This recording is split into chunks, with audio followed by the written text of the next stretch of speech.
Every moment of every day is filled with noise. Without it, you're reminded of why you're here in the first place.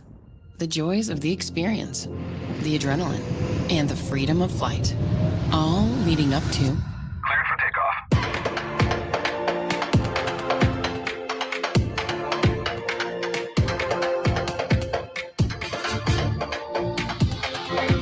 That's the Bose A30.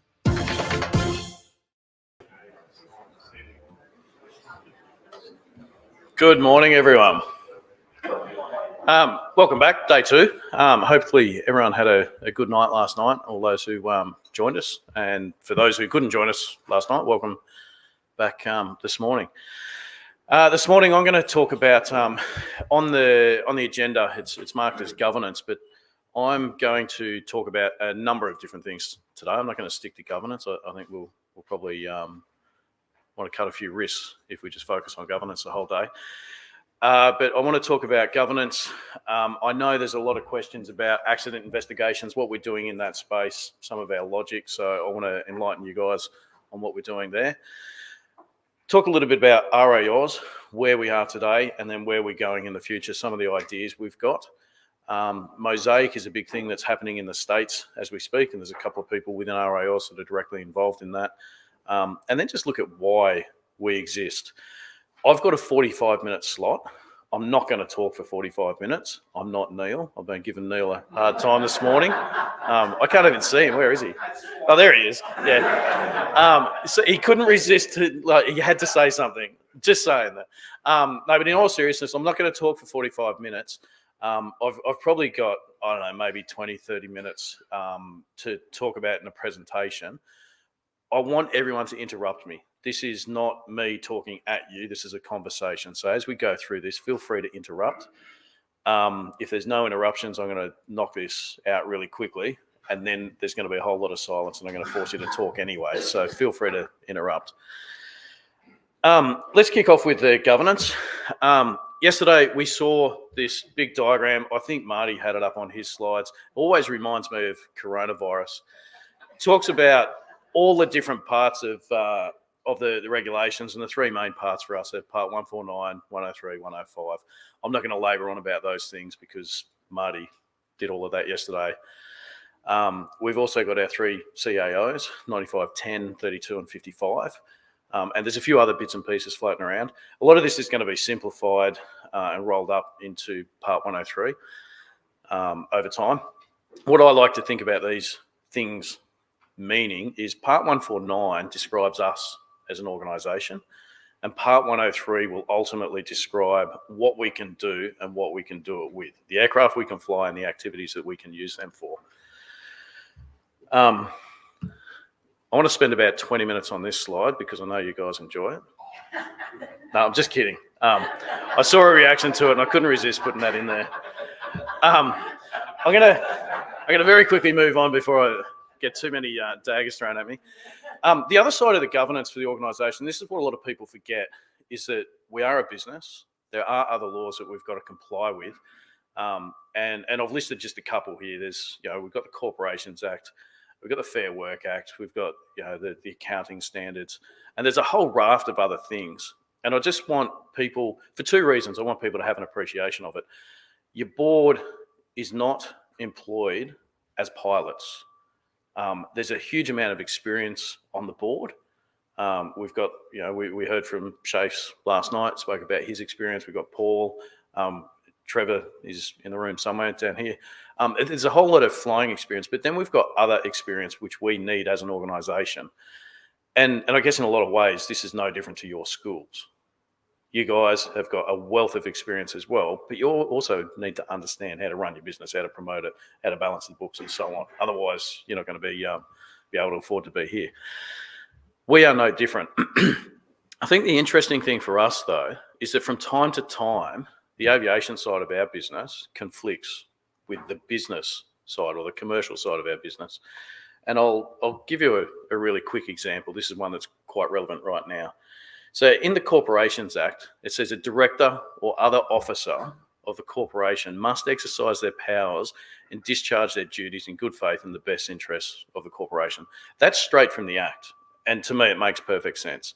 Anything I do as a director, anything Max does as an officer, anything we do as a collective has to be in the best interests of the organisation. So right now, we're recruiting for a CEO. So we've casted that out there and we're looking for a CEO.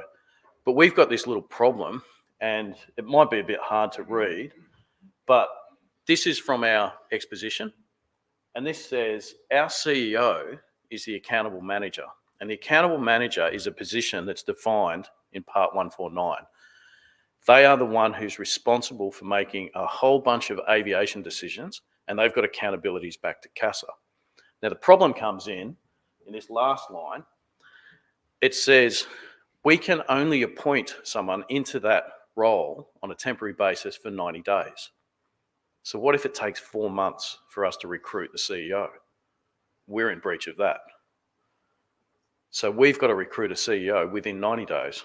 So we might take, let's say we take 60 days. And, well, let's say we get to day 89 and we're about to breach this. So we just appoint the next person. Now we're in breach of our other obligation. These are the sorts of things that we've got to think about as an organisation. This is the sort of thing that you, as a member, as one of our leaders out in the community, you need to think about when you appoint people to the board. Because if you just appoint pilots, your best mate who's got 20,000 hours flying for Ansett back in the day, that doesn't appreciate this, then when you wake up in the morning and you say, I just want to go flying, which we all want to do, just have a think about it, because if you get a board that can't comprehend these things, you might wake up the next day and not be able to go flying because they haven't balanced their obligations here. I don't want to labour on about these things because governance is incredibly boring. Does anyone have any questions around that? I'm going to race through this. Accident investigations. Has anyone got any questions here? I've got a big long list of things here in front of me: the police, the coroner, staff welfare, legal powers, etc. I'm sure that the majority of you might be very aware that a number of years ago, we said that we don't want to investigate accidents. We want the ATSB to do it. Late last year, actually, I think it might have been the year before, I made representations to the government in a Senate hearing. We've put various pieces out into the media, both before and since then, basically stating our position is to not investigate. And more recently, we've stated very clearly our default position is we will not investigate. And I want to explain why that is. And the first two things on this list are the police and the coroner. When there is an accident, we don't have any jurisdiction in that accident at all. It's either a police site or the coroner owns the site. And in the case of a fatality, quite often there's very tight linkages between the police, the state police, and that state coroner. We can't inject ourselves into that. We can't go to the coroner and say, we will investigate this. The ATSB, they can. They can tell the police to bugger off, they can tell the coroner to bugger off, and they can own that site. We can't do that. We've also got to think about staff welfare. Look around the room. Do we like these people that are in the room? No. Sorry, guys. Yeah, it's a bit of a rough reception. So, unlike you lot, I'm quite sympathetic to these guys. And I said last night they do a great job, and I firmly believe that. Unlike you, I like them and I care about them. So we've got to think about their welfare. So these sites can be very ugly. I attended one in person. I didn't actually physically go to the site, but Jared and I, we were up in Queensland for another reason, and there was an accident, and we went and spoke to the local police. We had a look at all the evidence that they'd collected. We didn't physically travel to the site. And the photo evidence that we saw was quite gory. There is blood and guts. Now, I'm lucky because I didn't see that in person. I just saw it on a page. You see that stuff in movies all the time and it desensitizes you. But I'm going to get a bit graphic here. When our people go out and they see brain matter splattered around a cockpit, that can be quite stressful for them. We have to really care about that. We've got 20 people who we care very, very deeply about in our organisation. We want to make sure we look after their welfare. So that's a consideration. I've spoken about the legal powers. We haven't got the legal authority to inject ourselves into a site. But let's think about the legal exposure as well. What happens when the ATSB, can anyone tell me, when the ATSB says, here was an accident, and they might not name me, but we all know that it was me involved, and they say, Mick made a bad decision, or the pilot on the day made a bad decision. What recourse do I have back on the ATSB? Nil, that's right. I didn't think the ATSB, unlike the American, put fault. No. That's what I say. They won't actually say. So the comment was that the ATSB don't apportion blame, essentially, and that's correct. But what they will do is they will say a likely, a probable causal factor would have been a bad decision on the day. I'm paraphrasing it very loosely. They'll say something to that effect. They might say a likely cause or a contributing factor was potentially a lack of maintenance or something. And then you start to think, well, the maintainer didn't do his job or the aircraft owner didn't get his aircraft maintained. The point here being, if I'm that maintainer or I'm that pilot that made a bad decision, the ATSB has a degree of immunity. They can't just do it willy-nilly. They've got a framework to work within. But they can say these things with a degree of impunity. If we go out and I said, you made a bad decision on the day, you can sue me. Or if you're not here, the estate can sue me for defamation. But let's flip that around. You've gone and binned it. You've made a really bad decision and we say nothing. And then you go and do the same thing a week later. And then your estate comes to us and says, you're aware this is a problem because it's exactly the same as that accident over there. What do? We're damned if we do and we're damned if we don't. And I can tell you now, Max stood up yesterday and talked about a coronial that we're involved in. We can't say anything, and I apologise for that. We're bound by the rules of the Coroner's Court. What I can say is that this particular event has, to date, cost you and me $150,000 to defend the actions of our organisation, of a CFI, of the pilot, of all involved. We've got to go up there and make representations. And this is the legal exposure that we face. It's very, very real. It's also, now in this particular case, unfortunately, the CFI has passed away, but if he didn't, he would have had to front up as well. And he would have had to answer a whole bunch of tough questions, just like we did. So this is a very real consideration for all of us in the room. We are, and this isn't an aviation thing, this is the world that we operate in today. We operate in a world where people are all too happy to not accept accountability, point the finger somewhere else and try and sue someone. So we all need to be aware of that. I just mentioned the cost. It's a huge cost. I'm not going to labour on about that particular case, but needless to say, actually I might very quickly say, how much do we put in the budget for legal fees in an ordinary year? $11,000. And in this particular year, we've blown that by more than tenfold because we can't control these things. Training. Who here has done an accident investigation course and is certified as an accident investigator? One person. Who was it with? Just out of interest? I did RA one and also ATSB. Yep. And so it was RA Oz training and the ATSB. Can you just...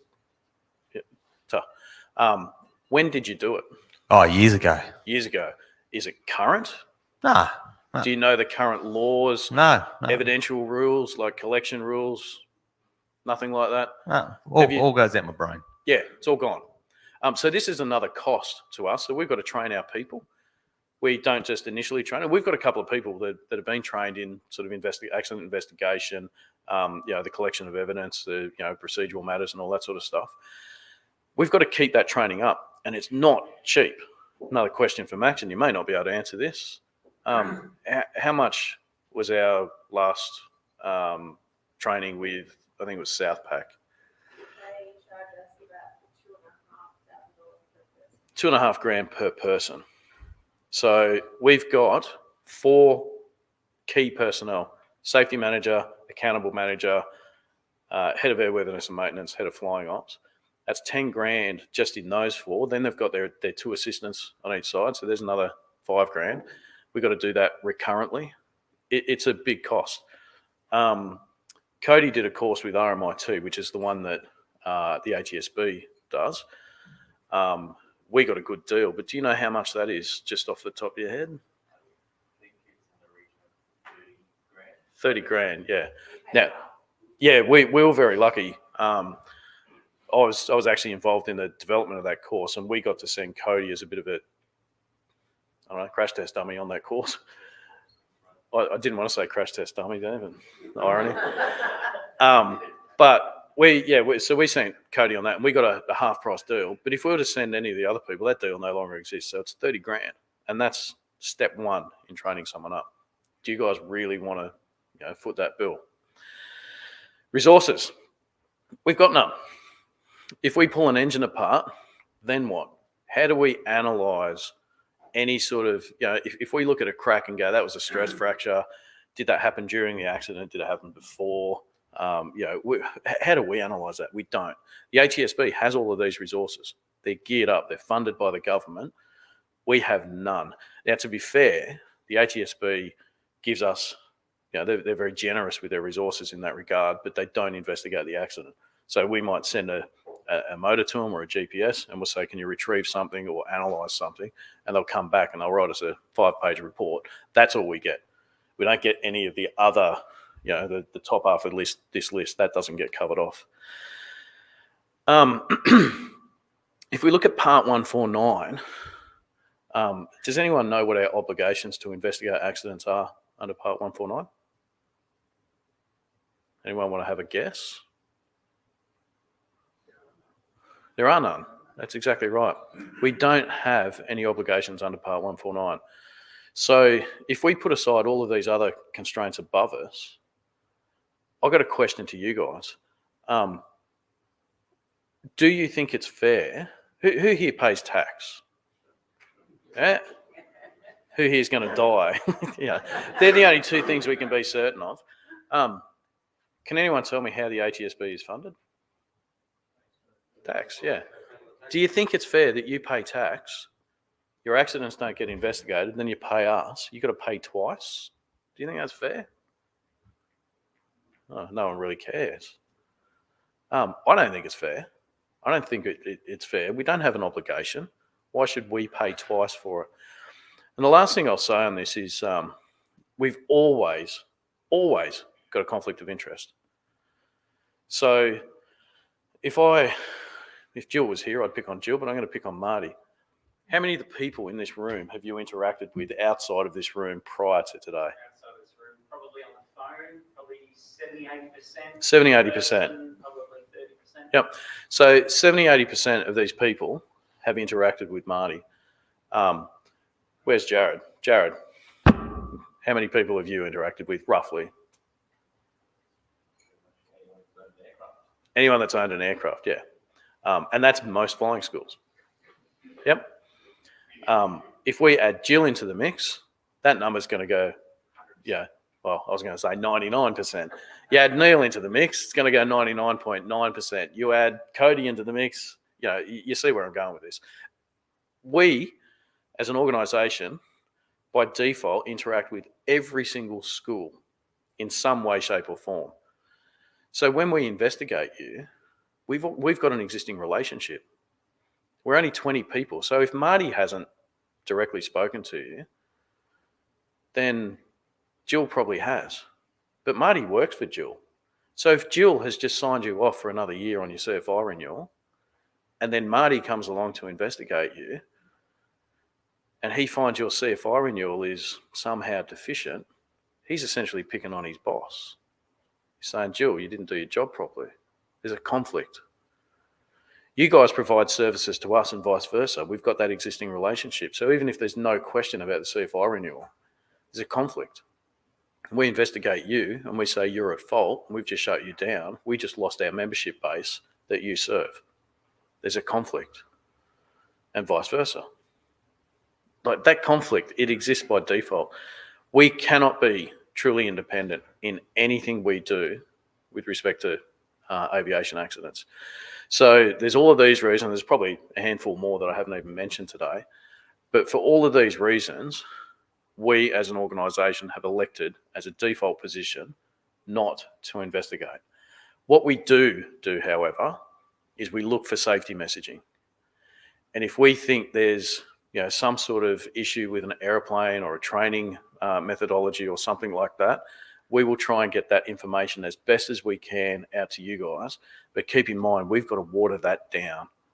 Because when we say there's a training issue with, let's say, stalling, and then you guys pick up the paper and you go, 5 days ago there was an accident and this guy was engaged in slow flight and it looks like he, slow flight, spin, dead.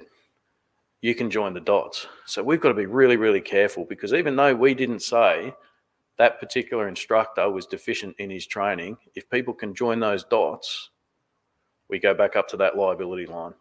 So we've got to be really, really careful. We work very, very hard to get that safety messaging out there, but also very, very hard to protect you and the organisation. Bit of a morbid subject, but let's move on from that. Today, yep. Excellent articulated position for RAOs and Thank for you. the members. I like to think I do right. Well done.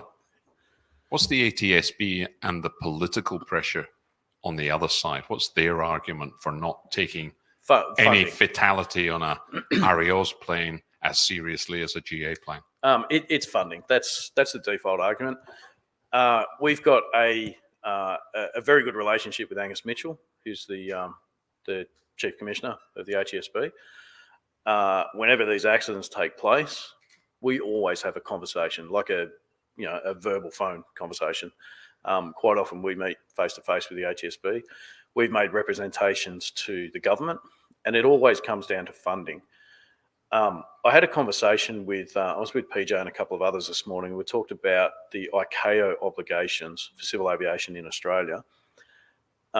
Essentially the way that, and I'm going to simplify this, but the way that the ATSB looks at it is if there's an ICAO obligation to investigate, then they will investigate. We are not ICAO registered aircraft. We are not ICAO licensed pilots. For that matter, RPLs in the CASA world are not ICAO licensed pilots either. So we fall way down the list. If an airline crashed tomorrow, you can guarantee the ATSB would send a team out. What irks me though is when we send ATSB teams overseas to help others, and we've got 160 of our flying schools, of our CFIs doing good jobs. We've got 9,500 odd members that don't get afforded that same courtesy. So we've made very, very strong representations to the Minister, to the ATSB, to CASA. There's a recent funding review for CASA, AMSA and the ATSB. Matt Boutel, our outgoing CEO, and I have both made representations to that. But it all comes down to funding. It's unfortunate, but yeah, it comes down to money. To be brutal about it, a kind of mercenary view is if our government can't be bothered looking after the interests of our Australian people, and let's not forget, when a plane crashes, it's not just you guys involved, it's anyone on the ground that you might harm or hurt. If our government can't be bothered to take on that, why should you foot the bill for a benefit that accrues to the broader public? It's not incumbent on us to fund benefits to the broader community. We will try and get that safety messaging out to protect you guys, but we really strongly believe the government needs to step up and fund that. Okay, going to move on from the morbid bit. Yep. 9,700 members is what we've got today, about 3,300 aircraft, and around about 160 flying schools. I went from memory. Have I got any of those numbers wrong? They're roughly right. I'll put the little squiggly thing in to say approximately. Today, we've got, as of very recently, 3 Axis aircraft, which are under 760 kilos. We've got powered parachutes, not to be confused with Cirrus aircraft. I was hoping that'd get a laugh. I've been waiting all year to say that. We've got weight shift aircraft, so our trikes, and there's very little commercial activity. We don't do anything other than flying schools. That's what we do today. If we look forward to the future, new aircraft, so I know I just said we administer 760 kilos, but they're in the process of coming onto the register. We've got some really, really cool stuff on the horizon. I'm personally involved in electric aircraft, and I couldn't be more pumped about it. But we've got things like VTOL. We don't know where they're going to sit. Last year I tried buying a Jetson 1 little vertical lift aircraft. Does anyone know what they are? Yeah, they're a little, they look like a little DJI drone. They've got 8 propellers, little roll cage, and it's going to kill you. But they look like so much fun. I tried buying one last year and I was too slow. I couldn't get in the queue. But they're coming. Now, I don't think RAAus is particularly interested in getting involved in Uber taxis and stuff like that. But if you want to fly one of these things personally, where do they fit? Because right now they don't.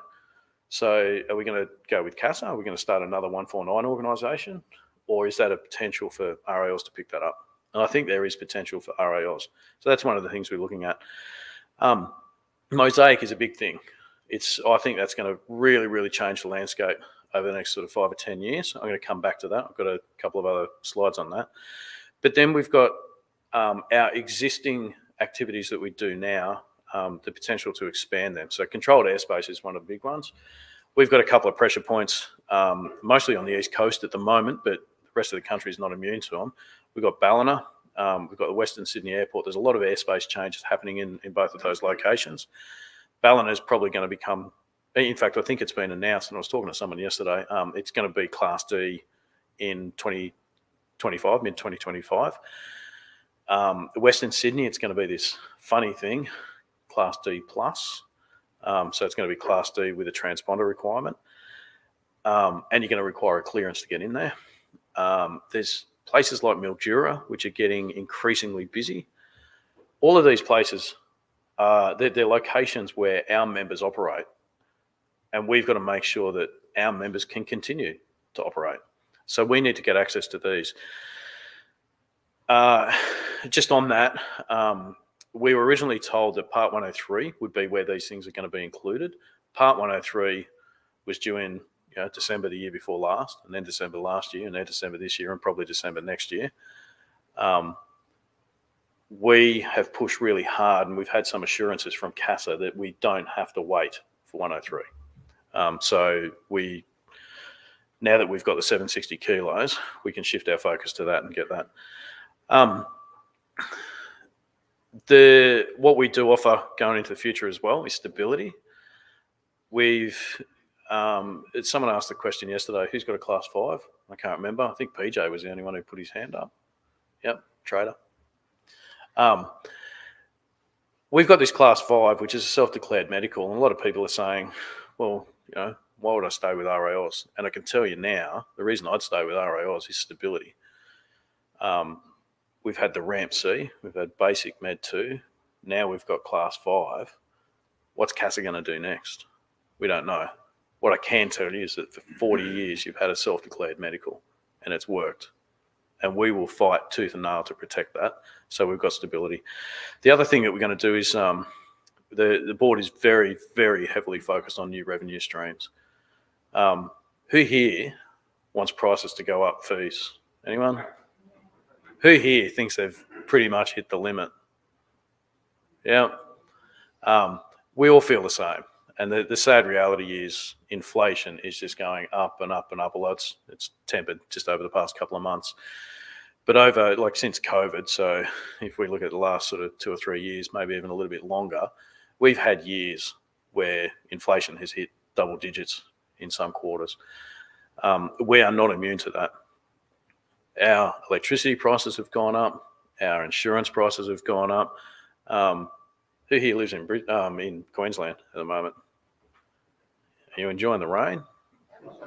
Floods? I just want to thank you guys for pushing my insurance premiums up. I haven't had a flood for years. Yeah, the weather up here is awesome, by the way. But it's a stark reality that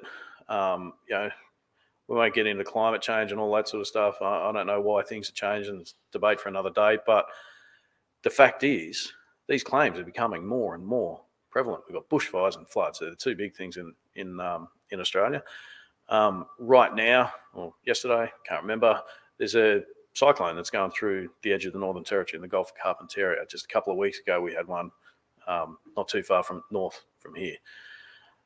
We, again, are not immune. What's our insurance bill? About 400? Oh, God, no. Just down member liability and Oh, 700,000, yeah. That's just the member liability. So $700,000 is what we pay for the policy. Now, that does sound like a lot, and it is a lot. I'd rather have that in my pocket. But if we had 9,700 members go out and try and buy that policy, it'd probably cost $1-2 grand a pop for that policy. So it's very much a bargain. And you get that. Someone asked yesterday whether that will extend into the Group G. Absolutely, it will. You get that as part of your membership. So it is a bargain, but it is also a real cost. We've got revenues of generally around about 3,500. So about 20% of our cost base is insurance alone. So if that goes up by 10 or 15%, and we had a year where it did go up by 15%, massive jump, what do we do? Who here likes the insurance? Who thinks it's a good idea? Yeah. So do we drop it? Do we cut services? I always say it's a race to the bottom. If we start doing that, we'll cut services, we'll cut the insurance, and then we'll cut the magazine, and then we'll cut something else. There's only so many things we can cut. So what we're working on now is let's develop new ways to make money without having to put membership fees up, without having to put aircraft registration fees up. One of the things I see for doing that is Mosaic. Who's heard of Mosaic? Almost everyone. That's good. I'll give you a very quick recap. The Z in modernisation is because it's American. It's not my spelling mistake. But essentially, it's a change to the LSA definition. Does anyone know? In fact, I had this conversation with Jared just yesterday. Where is 600 kilos defined for LSA aircraft? Is it in the ASTM standards or the Light Sport Aircraft standards? Who thinks it's there? Is it Tony? Is it in our operations manual? Is it in the CAOs? Yep. Is it in the regs? Seems like no one knows. It's in the regs. It's actually in the dictionary of the regs. So you go to the very last few pages of the 2,000 odd pages of the Civil Aviation Safety Regs. You look up light sport aircraft and it says one motor, one propeller, 2 seats, 600 kilos. If it's got floats, 650, etc. The definitions of LSA are not actually in the standards anywhere. So I sit on the ASTM standard for light sport aircraft, and we have never defined 600 kilos. We have never defined the stall speed. We have never defined the number of seats or anything like that. That's all in the regs. So what Mosaic is doing at the moment is changing those regs. The world follows the US. The US changes LSA, and then the rest of the world follows. We've already spoken with CASA, and they're very, very keen to adopt the changes. They know what's going on with Mosaic. They're very keen to adopt those changes. Very, very quickly, it's probably going to be hard to read, but there's a lot of information there. I'll quickly go through this list. If anyone's got any questions, come and grab me after.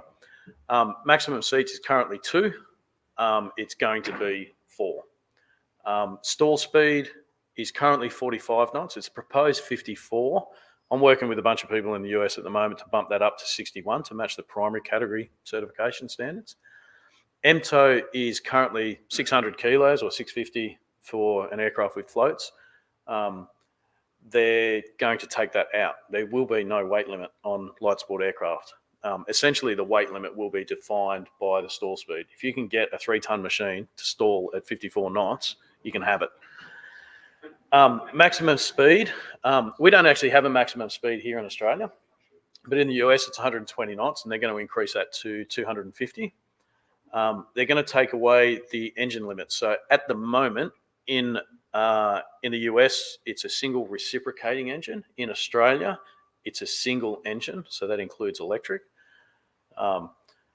It's going to remove those limits. You can have multiple engines. Adjustable propeller. In the States, ground adjustable only. We're lucky we've got in-flight adjustable here, but that's going to be rolled into the US standards. Retractable gear will be allowed. I'm going to skim over the mandatory service bulletins. Aerial work will be allowed, and this is a big one. You're not going to be able to do charter work, but you'll be able to do things like aerial photography, fire spotting, etc. And IFR and night VFR will be allowed under the new rules. We're hoping, as much as possible, that CASA adopts this in whole. If this happens, then this opens up opportunity. And I'm not saying that we're going to have multi-engine IFR aircraft, not suggesting that at all, but it opens up opportunities for us to explore greater privileges and greater range of aircraft for you guys to operate. Where I want to finish up is why. Why does RALs exist? And the simple answer is the bottom line is because we're not CASA. I hear Andrew whinge almost daily about CASA. And it's annoying. Not his whinging, CASA. No, in all seriousness, someone said yesterday, in fact, I think it was Andrew, he said you can pick up the phone and you can talk to Cody or Marty. You can get a person, you can get an answer.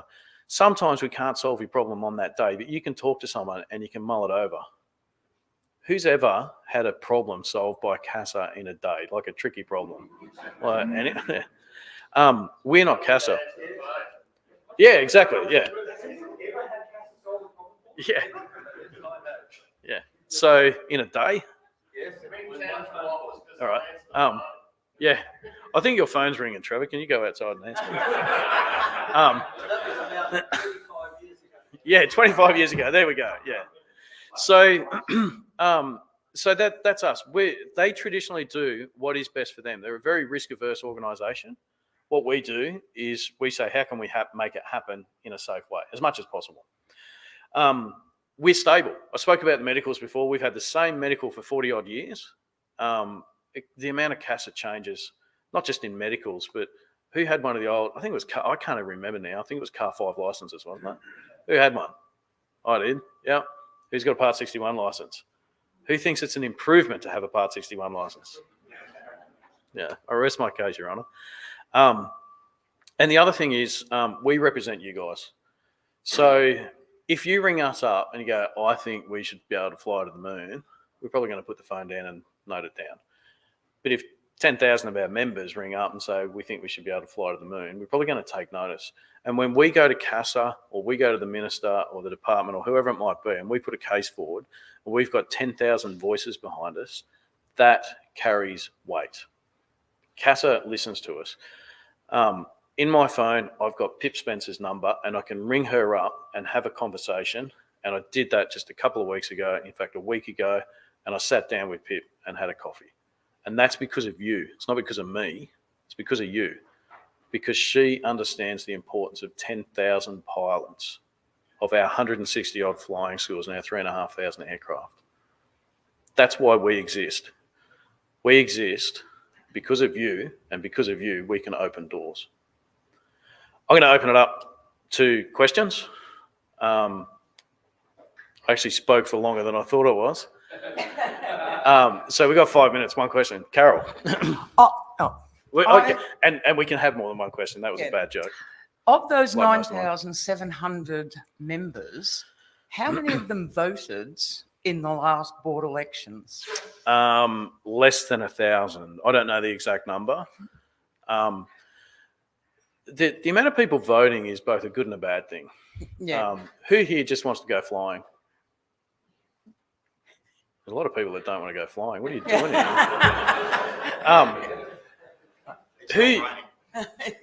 Who here thinks it's important that they're able to go flying?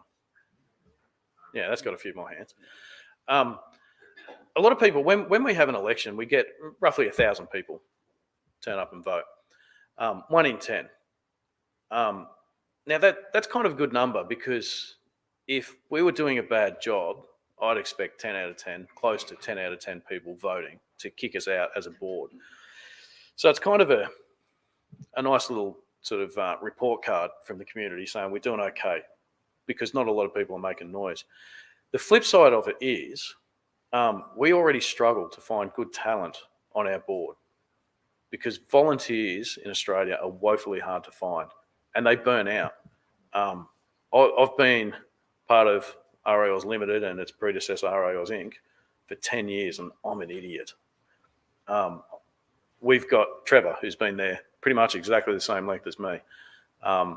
Most of the rest of our board have only been there for a couple of years, and that's what we get, is a fair amount of turnover on our board, because volunteers burn out. Now, that's not a criticism of volunteers, but the problem we get is that when they get replaced, we don't know what we're going to get. And if you don't take the time to vote, if you're one of the 9 out of 10 that don't vote, and you don't look at it, and you don't see that this person who doesn't appreciate all the things that we've spoken about this morning is going to get voted onto the board, every one of you put your hand up then to say it's important you can go flying. You might not be able to go flying tomorrow. Who was a member around about 2010? Keep your hand up if you couldn't register your aircraft for a period around about 2010. Yep, so a significant number of you couldn't register your aircraft. Might sound overly dramatic what I'm saying, but it's real. So just a decade ago, our organisation was grounded. And that was because, I'm going to be blunt here, because I was really angry, and that's what prompted me to get involved. There were people asleep at the wheel. Max was part of the organisation, not her fault. But she will tell you stories about tech managers who used to sleep under the desk, CEOs who used to say, we're running out of money, just draw some out of our long-term account. Don't worry about it. There's $1 million in the bank. Just spend it. They did not care. We had, I'll come to you in a sec, Paul. We had a lot of occasions where we had audits, and I went back to records back as far as about 2006, where we had non-compliances that hadn't been fixed when I got involved around about 2012. So 6 or 7 years running, CASA was saying, you've got non-compliances, and we had done nothing. That's what you get when you don't take interest in your board. People who don't take interest in the organisation, and they're there to serve. I don't know what they're there to do. Paul? Paul Strike here. I'm really happy to be a part of the organisation, that we can pick up the phone, and you guys at the office are doing a really great job. I just wanted to talk about what you talked about, the accident investigation. I'd like to mention a couple of things moving forward into where you went into the mosaic slide. A just culture needs to be challenged when we're talking about accident investigations.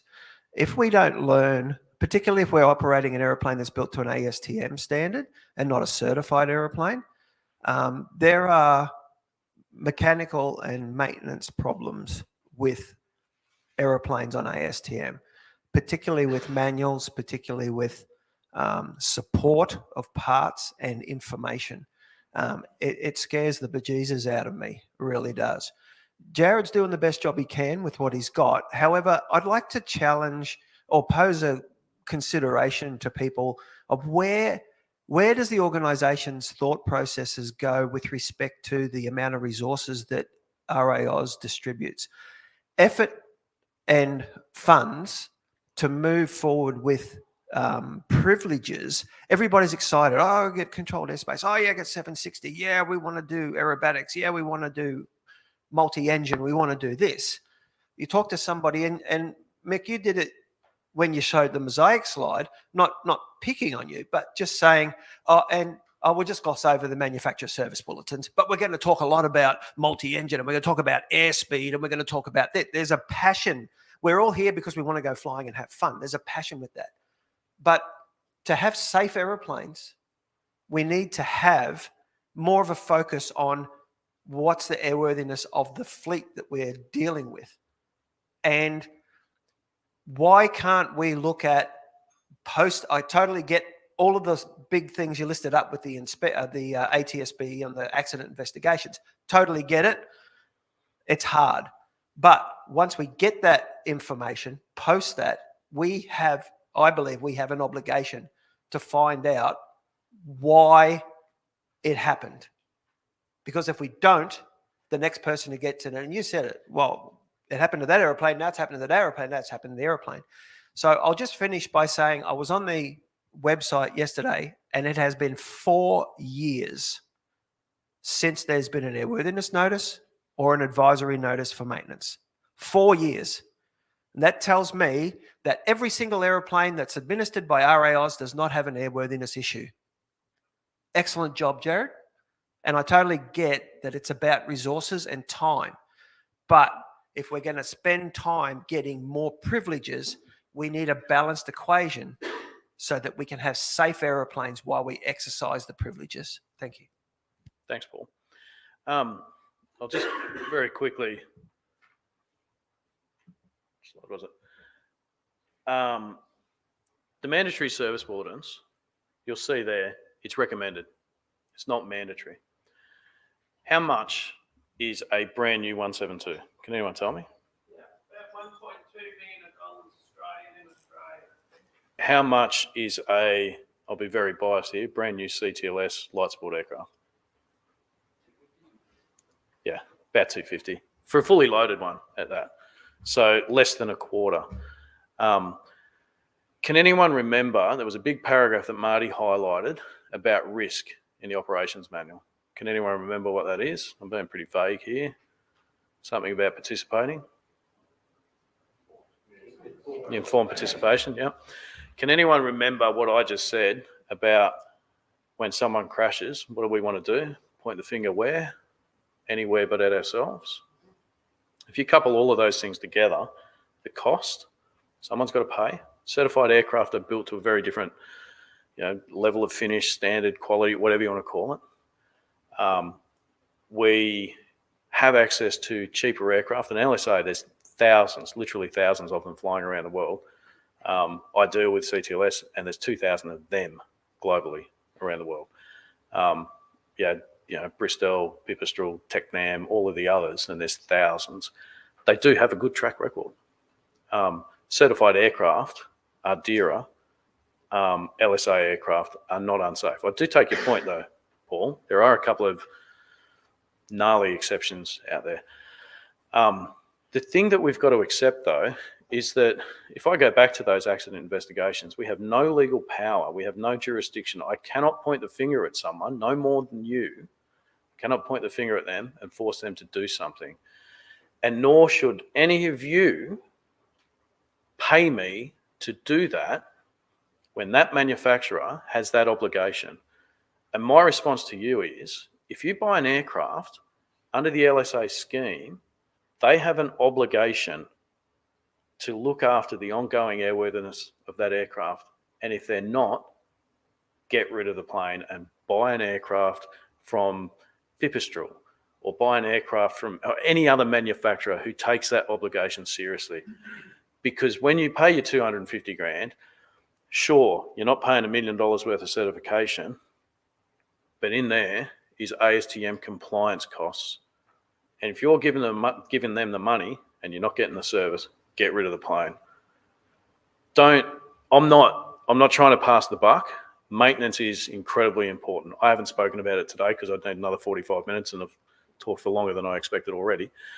Not passing the buck at all, But if you go to Woolies and buy a kilo of apples and get home and there's 500 grams, you'd be really, really angry.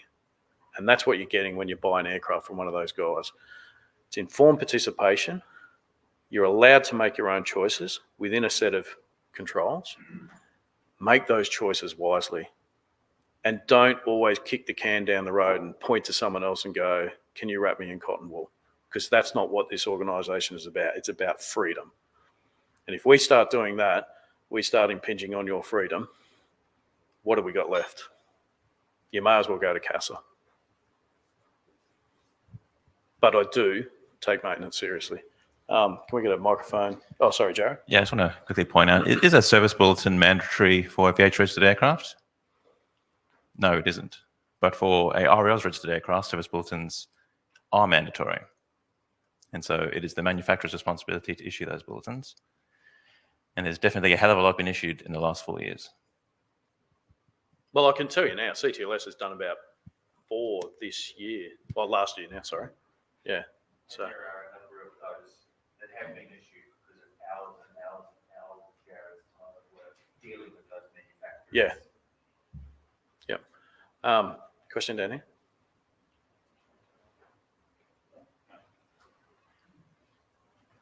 Right, it got me. So I only had 15 minutes to look at the ops manual before we come here. So who approves the new ops manual? It goes through a process. So the process, Marty might want to fill in some gaps here for me.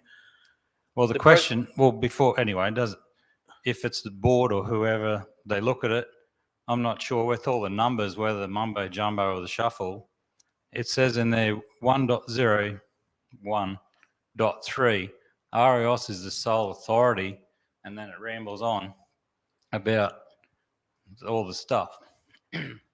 So if you got electric motor plane, where do you go on the RIOS system to say, well, the head of maintenance wakes up on Tuesday morning and says, oh no, we can't have electric motors, it's not an engine. Where do you go to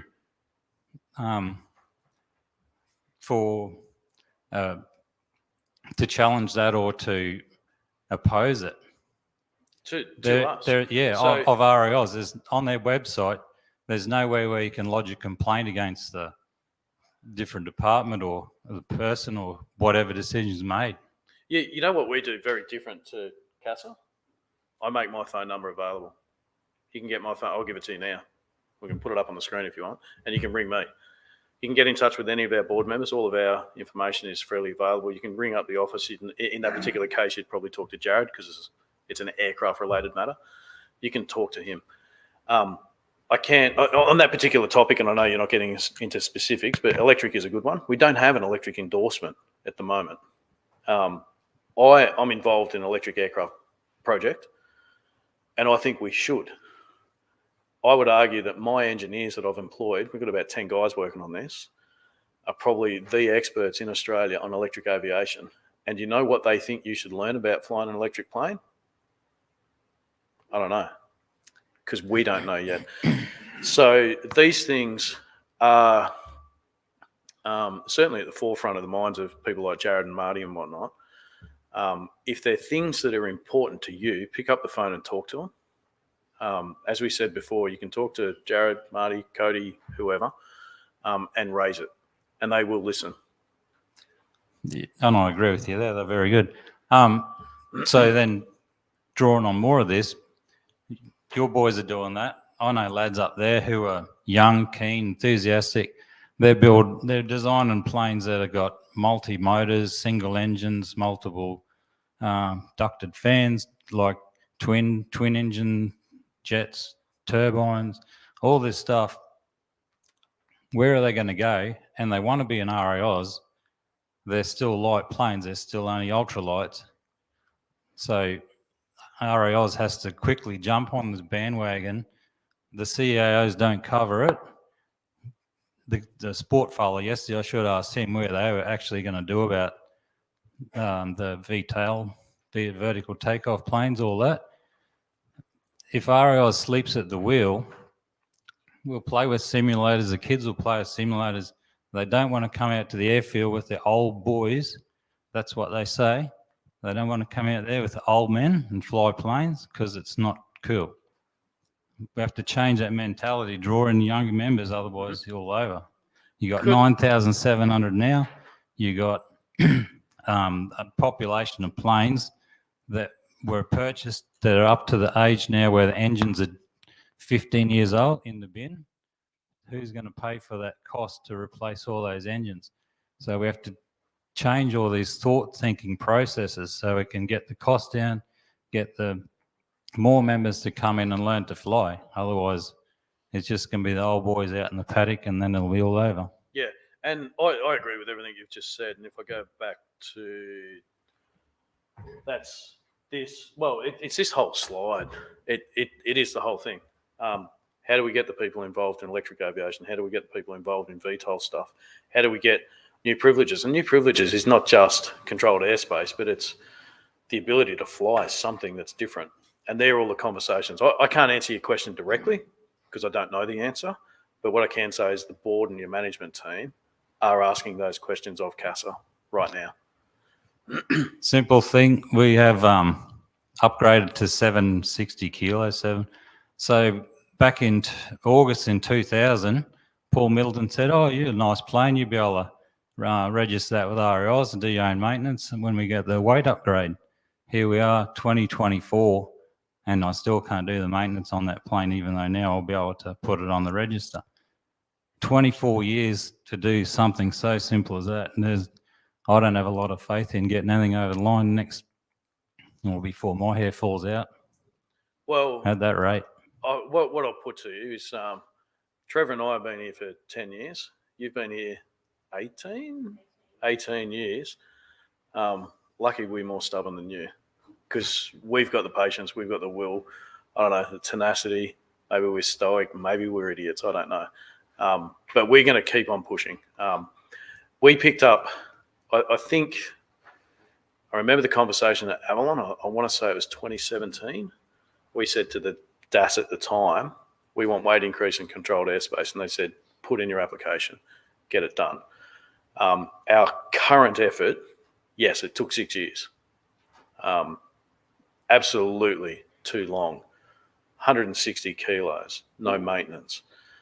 We could have thrown the baby out with the bathwater and said, no, we want 1,500 kilos and full maintenance rights.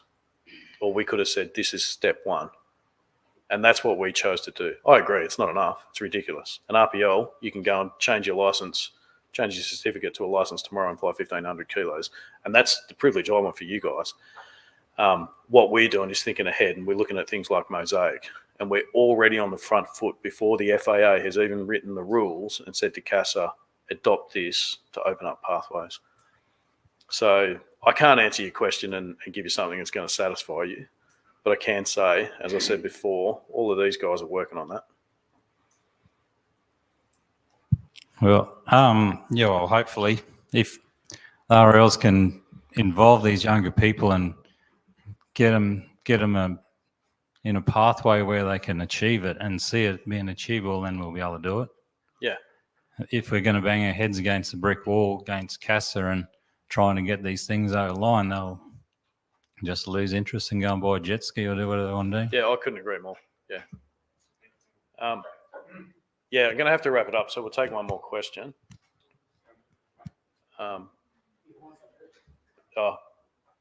Two more questions. Sorry, just quickly, Michael.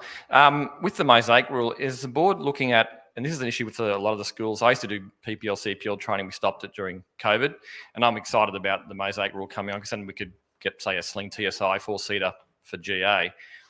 The issue we have with my school and a lot of the GA RA schools is there any look in the future, particularly when Mosaic comes in, to have a joint registration system? Because to me, it's crazy. We could have, for instance, a Sling 2 that's VH and RA. You could do RA training on that aircraft and then later do, say, CPL training in the same asset without having to purchase another aircraft. Yeah. Kind of yes and no. What we're looking at is under the current CPL syllabus, this doesn't fully address that problem, but under the current CPL syllabus, if you've got to do the 200-hour syllabus, you can count hours in an RALS plane towards that CPL accreditation. Under the 150-hour syllabus, you can't. We're trying to address that, and we're also trying to address a problem around instructors using RALS hours to upgrade their CASA qualifications. Short answer is, with that dual registration, no. We have explored it in the past. I remember 5 or 6 years ago sitting down with CASA, and it was a hard no. Yeah. Not saying it's off the table, but there were other priorities at the time. The amount of schools that would be able to leverage that sort of benefit was kind of outweighed by all of the other competing pressures, but it's not off the table. Okay. Yep. Yep. Sure. Last question.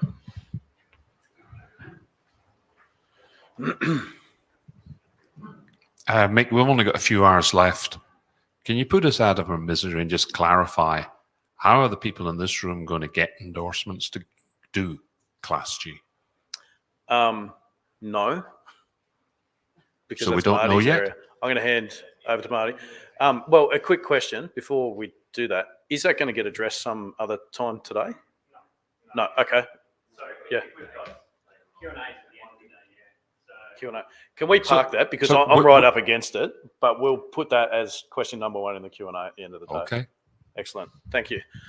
Thanks, everyone. I don't know what's next. Have we got a break or no? Straight into Paul. Over to you, Paul.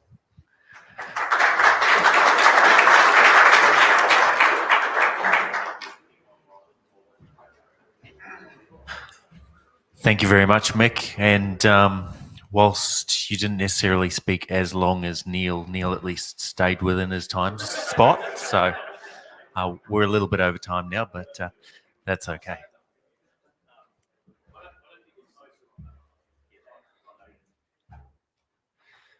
Good morning. My name's Paul Reddish. I'm one of the volunteer directors we just talked about.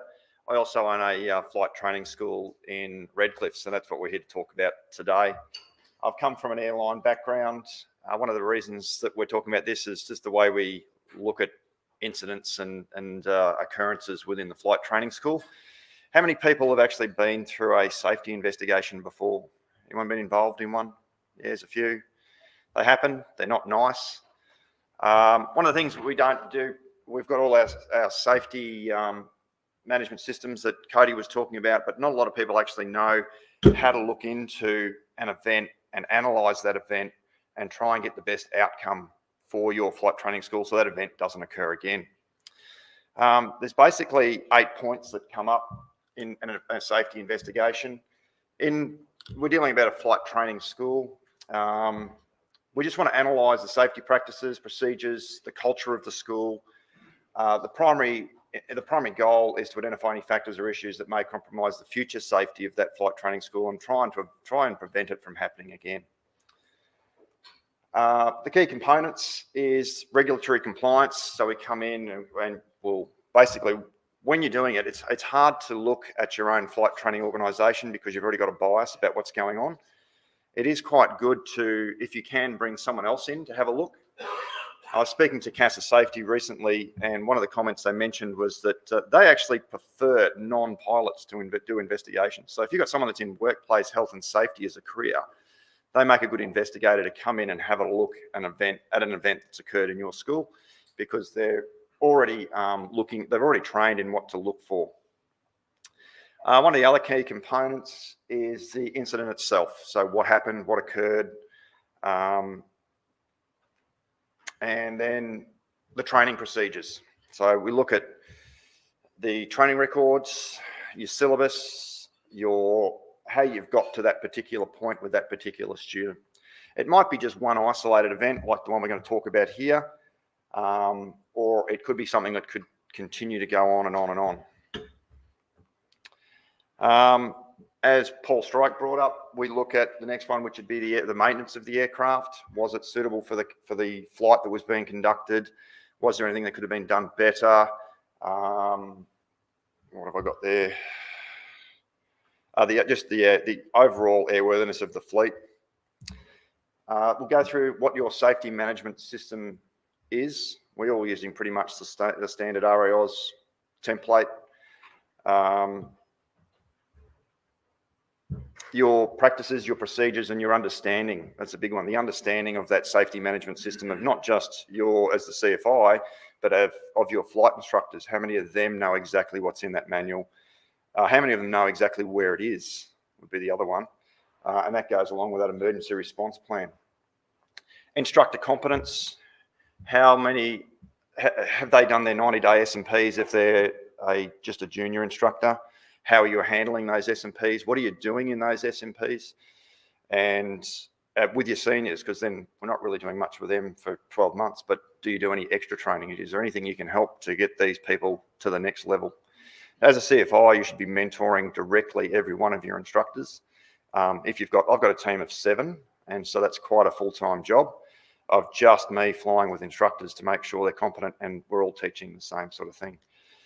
The bigger the number, the more issues that you can have with inherent errors within the system. There we go, the next one. The facility itself, your flying school, do you have the correct equipment? Whiteboards, pens, projectors, whatever you're using. So are you getting the message across? Is it safe for your students? Is it safe for your staff? What else we got there? And then finally, we get to point 8, which is what are the recommendations for improving your actual training organisation? There we go.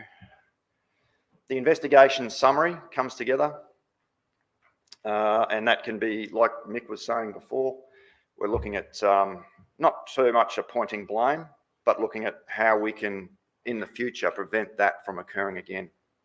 That's pretty much that. Okay, so this one is a solo navigation flight where the student actually got lost. So does anyone know, on average, how many lost pilots Air Services Australia is dealing with in a year? It's 1 every 10 days. So there's a pilot lost. One pilot gets lost every 10 days. I've got that figure and I've gone, that is amazing.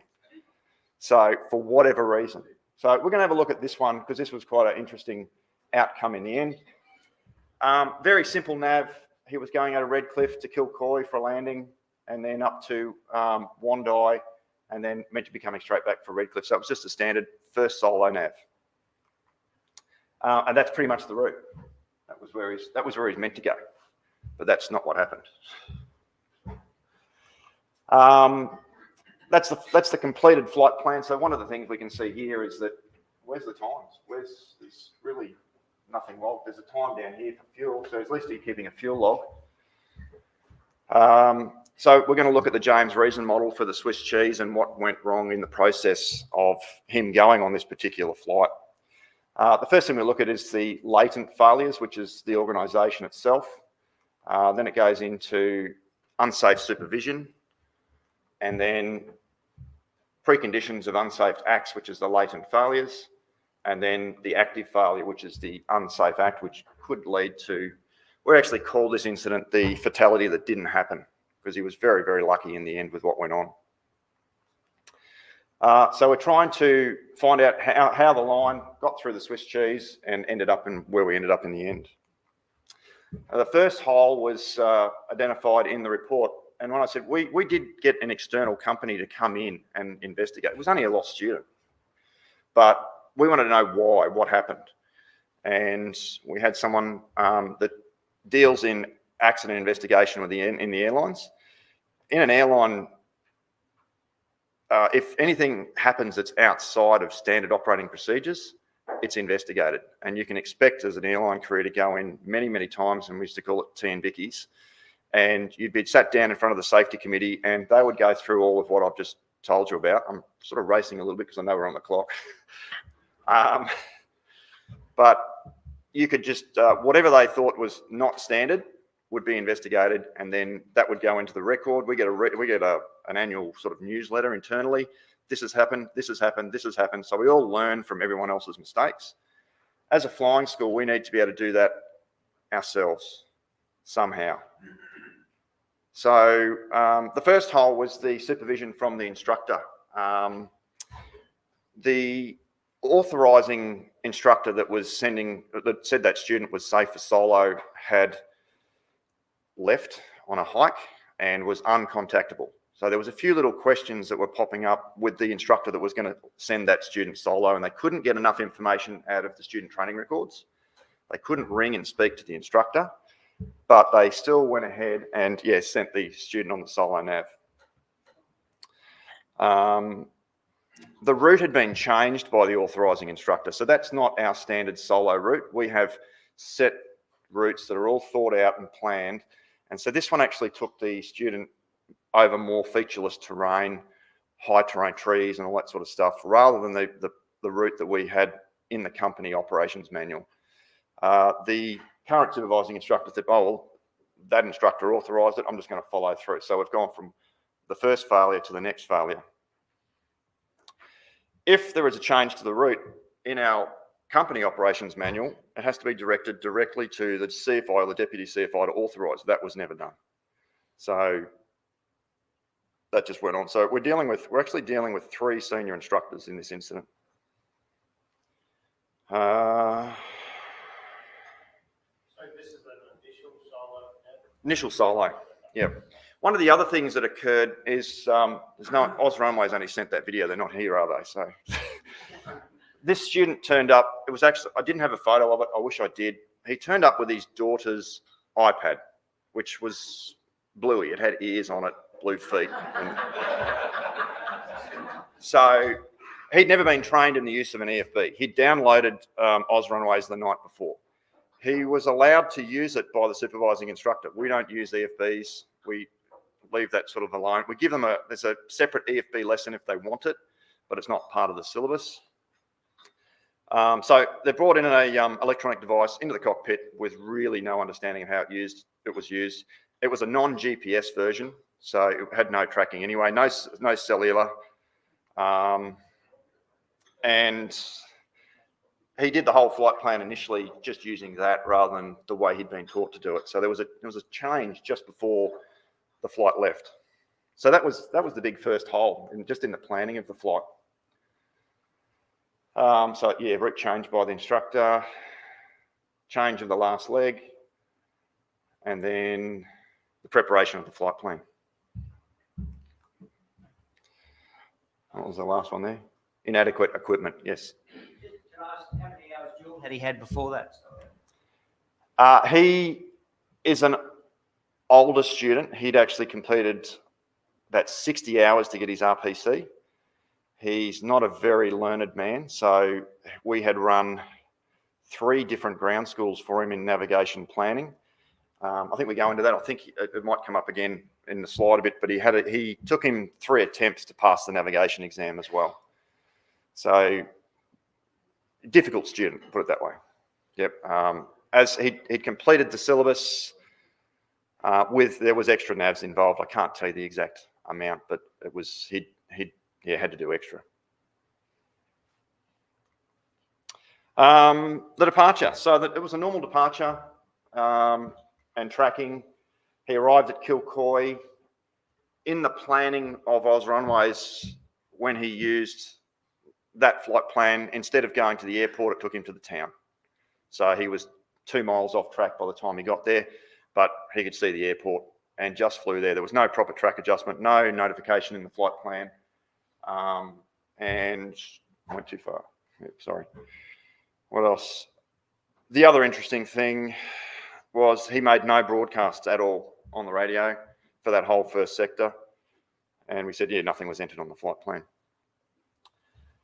The next one was Kilcoy to Wandai. Wandai is a small, not small, it's quite a large grass strip. It's got night lighting. It's pretty decent airstrip. But in our standard flight plan, we go to Kingaroy. So it was Wandai's 10 miles north of Kingaroy.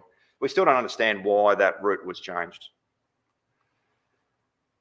The flight initially proceeded well. However, the pilot felt tracking was odd.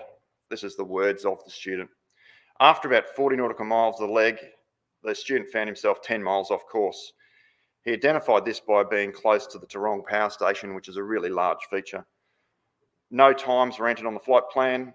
He didn't come up with a valid track correction, however, just guessed a heading and he flew it. Again, no radio calls had been made on either CTAF. He would have gone over pretty close to Nanango, which is a CTAF, straight through there. He just decided, for no apparent reason, to turn 70 degrees right and fly that direction for 15 minutes. It picked up the tail of the Bjelke-Petersen Dam, which he thought was a river. And then he flew up the dam and found a town called Mergen. He was able to identify Mergen because that's only 7 miles north of Wondai. And then he went back down and found Wondai and actually went in and landed. So yeah, no flight times in the flight plan. He wasn't aware really of what was going on, and the initial tracking, poor track corrections, inadequate execution, no cockpit cycle. There was nothing happening. And yeah, plenty of errors. Radio calls, I mentioned that. Okay, so the second hole were the major items found in the report. He was on the ground at Wondai. His comments was that he felt really hot. It was a hot day, and he was a bit panicky by now. He was not certain of his own abilities, and felt really uncomfortable. So he went to the toilet there and threw water all over his face and tried to cool down. He went to the toilet. He advised that his urine was very dark in colour, suggesting that he may have been dehydrated. He advised that he washed his face, splashed water over it, self to cool down. Of note, the pilot in command or the student advised he knew he was in trouble and needed help, however, was too embarrassed to make a phone call.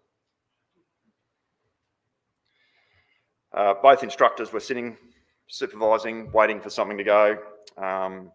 Both instructors believed that they were very approachable, friendly, and according to the investigator, that appeared to be the case. One of the comments that the student then made, he said to himself, "Please God, let the track home be straight." For an unknown reason, the pilot then departed the airport.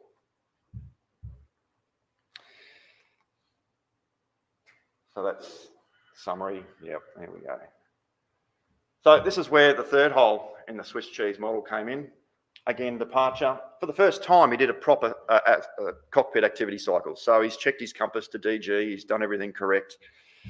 He commenced tracking. The track to Redcliffe was meant to be about 119, or the heading 119. He climbed to 3,500, then 5,500.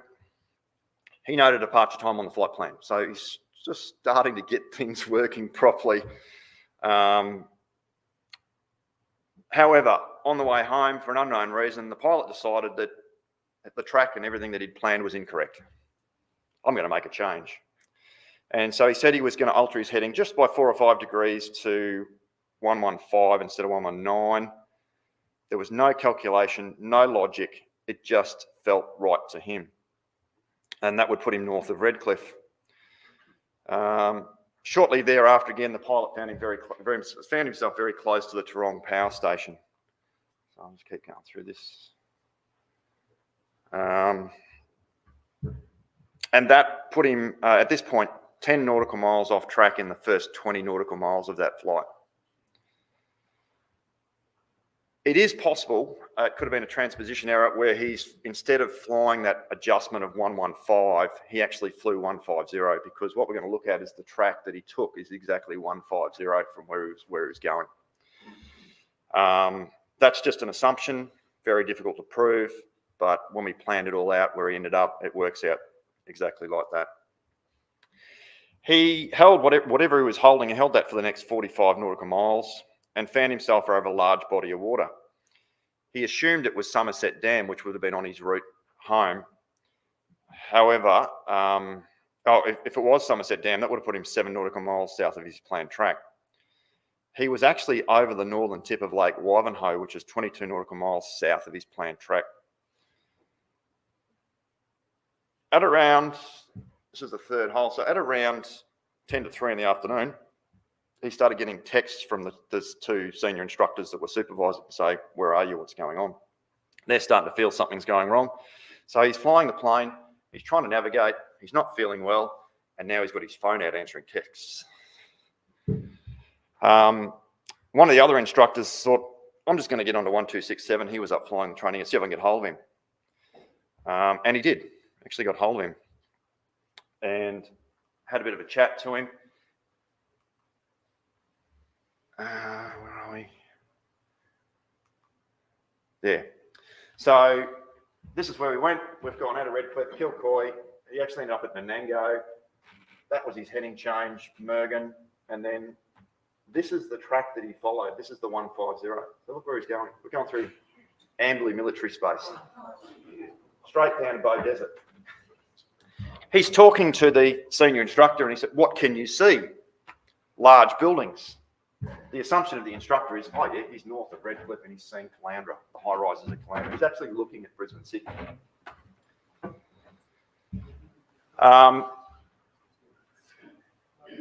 This whole area down here, there was fires, bushfires, and it was quite heavy with smoke. So his visibility is getting poorer. He's in an area that he's not familiar with, miles away from anywhere he should be, and still too proud to ask for help.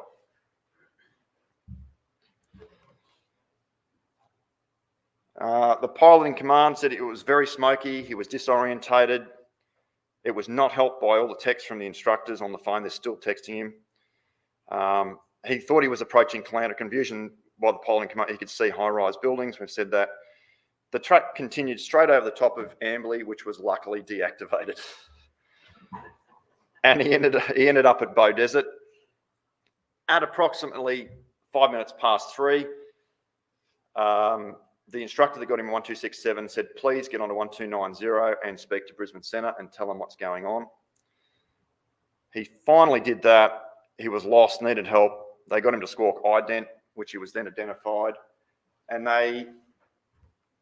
on his first solo nav, he ended up doing a landing at a controlled airspace aerodrome at Archfield. So they backed him into Archfield.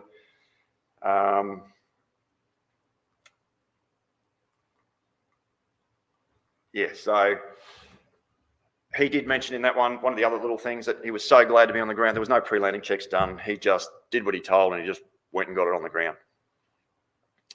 Why did we use an external investigator? First one is objectivity. So they're looking at it as a holistic whole thing, as we discussed. We could look at it and we might miss things because we're involved, where it's our business and that shouldn't happen. That can't be right. Investigators don't look at that. They look at it black and white.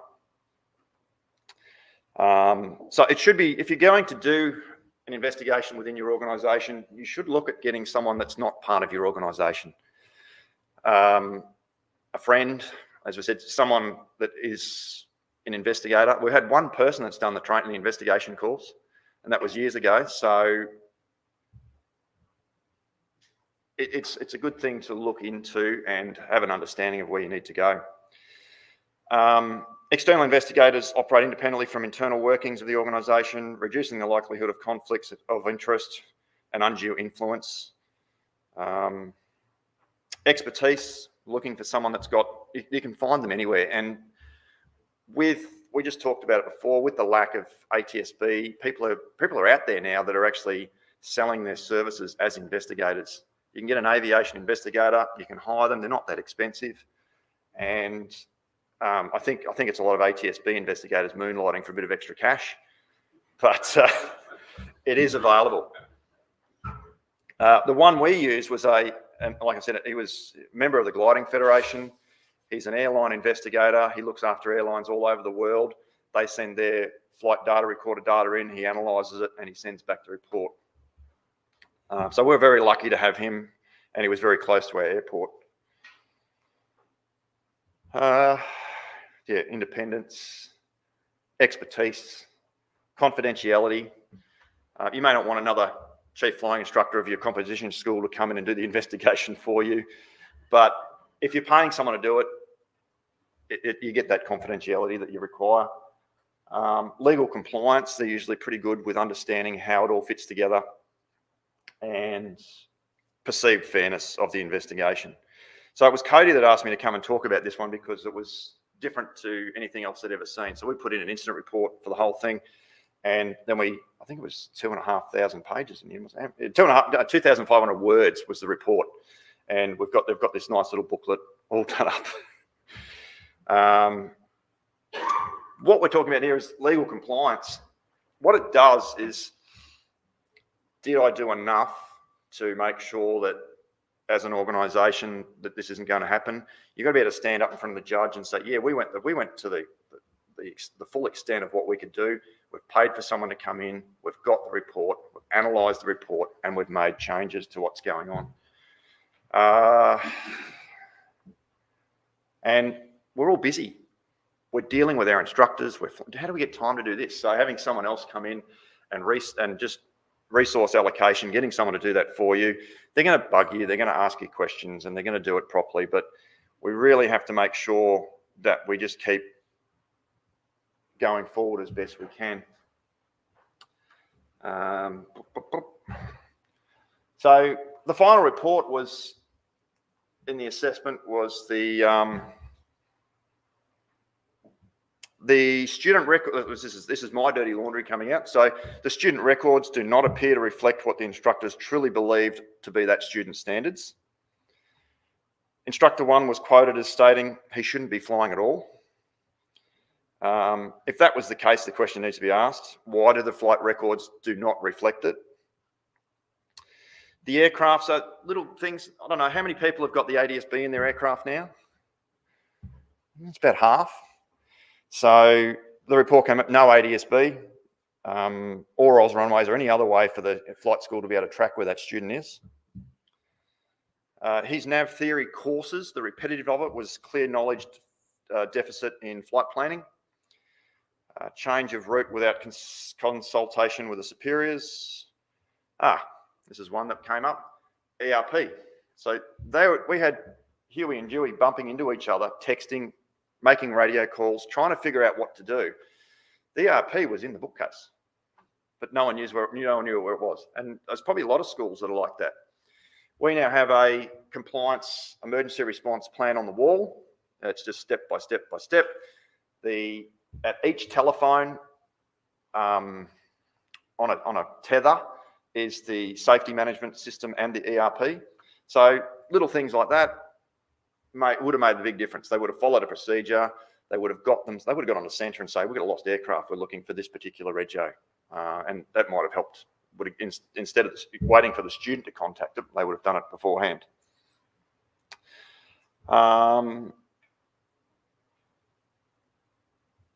The instructors bombarding the student under periods of immense stress is clearly inappropriate. Flying an aircraft in poor visibility whilst lost is not the time for a student to be looking at his phone. And that was just some of the observations, tracking history, knowledge, and the route change. ERP. There was no lodged SAR time, so that had just been forgotten. And the communication and the environmental errors. The recommendations was that from the investigator, a staff meeting had to be held immediately to brief the incident to the instructors. The staff meeting was to set the expected ground rules and greater SOP compliance moving forward. The instructor meeting to ensure compliance with student record requirements. Training in the use of the ERP and making the ERP available at prominent places. And one of the other ones they picked up was that, I don't know how many other schools do it, the supervising instructors were actively doing other flight lessons while supervising the solo, so they're backwards and forwards. So the recommendation was all solo flying to now be supervised from the ground with no other duties, which can be quite costly for a flight training school.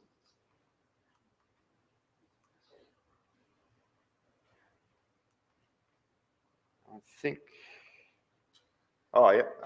they're one of the ADS-B input. Investigate ADS-B in all aircraft.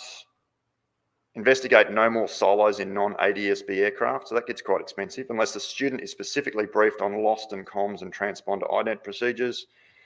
Investigate a portable tracking device, Spot Tracker, Sky Echo for solo students on NAVs. Implement a phone system by where the company phone is diverted or advises an on-call member.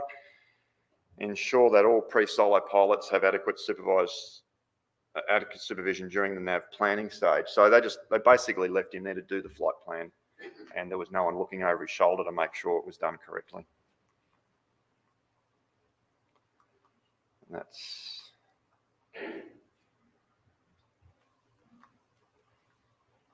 it just goes on with those ones we just mentioned. So we implemented pretty much everything. We're still implementing the ADSB because it's not cheap. There are phone apps that you can use. One of the other things that wasn't looked at, we just talked about with Trevor the other day, is the use of those electronic devices. So he had a mobile phone and his Bluey iPad. Did he put them on the dash? That's 30-degree error in the compass straight away. We're not talking about those sort of things. I looked at it on the OzRunways checklist. It doesn't mention magnetic interference. Most of our iPads, like mine, has the pen attached to it. There's a huge big magnet there. So there's lots of things to be learnt, and we need to be able to pass those on as CFI to CFI so we can all understand and investigate our own incidents and causes and try and let everyone just raise the standard and make sure things like this don't occur. That's it. Any questions? Can you still fly? Yes. With a big stick. Okay. Morning, T.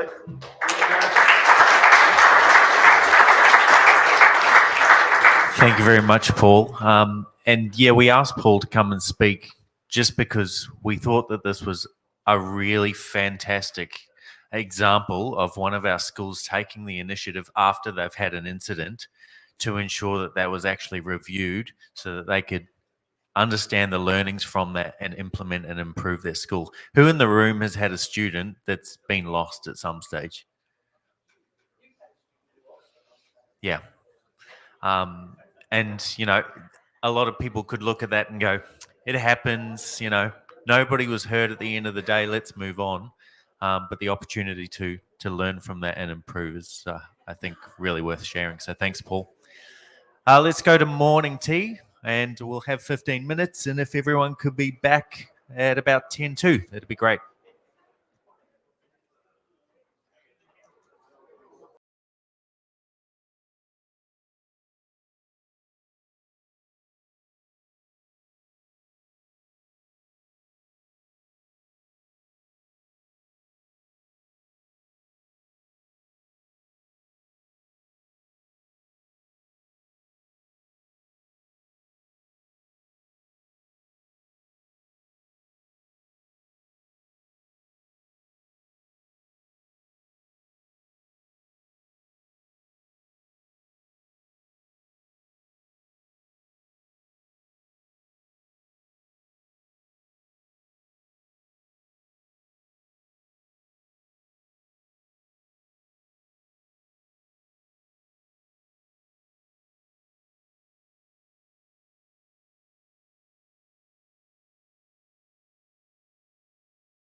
Good morning again. You've got me again. So, contrary to expectations, I will talk longer than I supposedly have got a reputation for.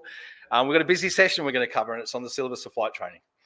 I asked yesterday who actually references the syllabus of flight training with their students and before lessons, and I think that was a good indication as to why we need to recalibrate.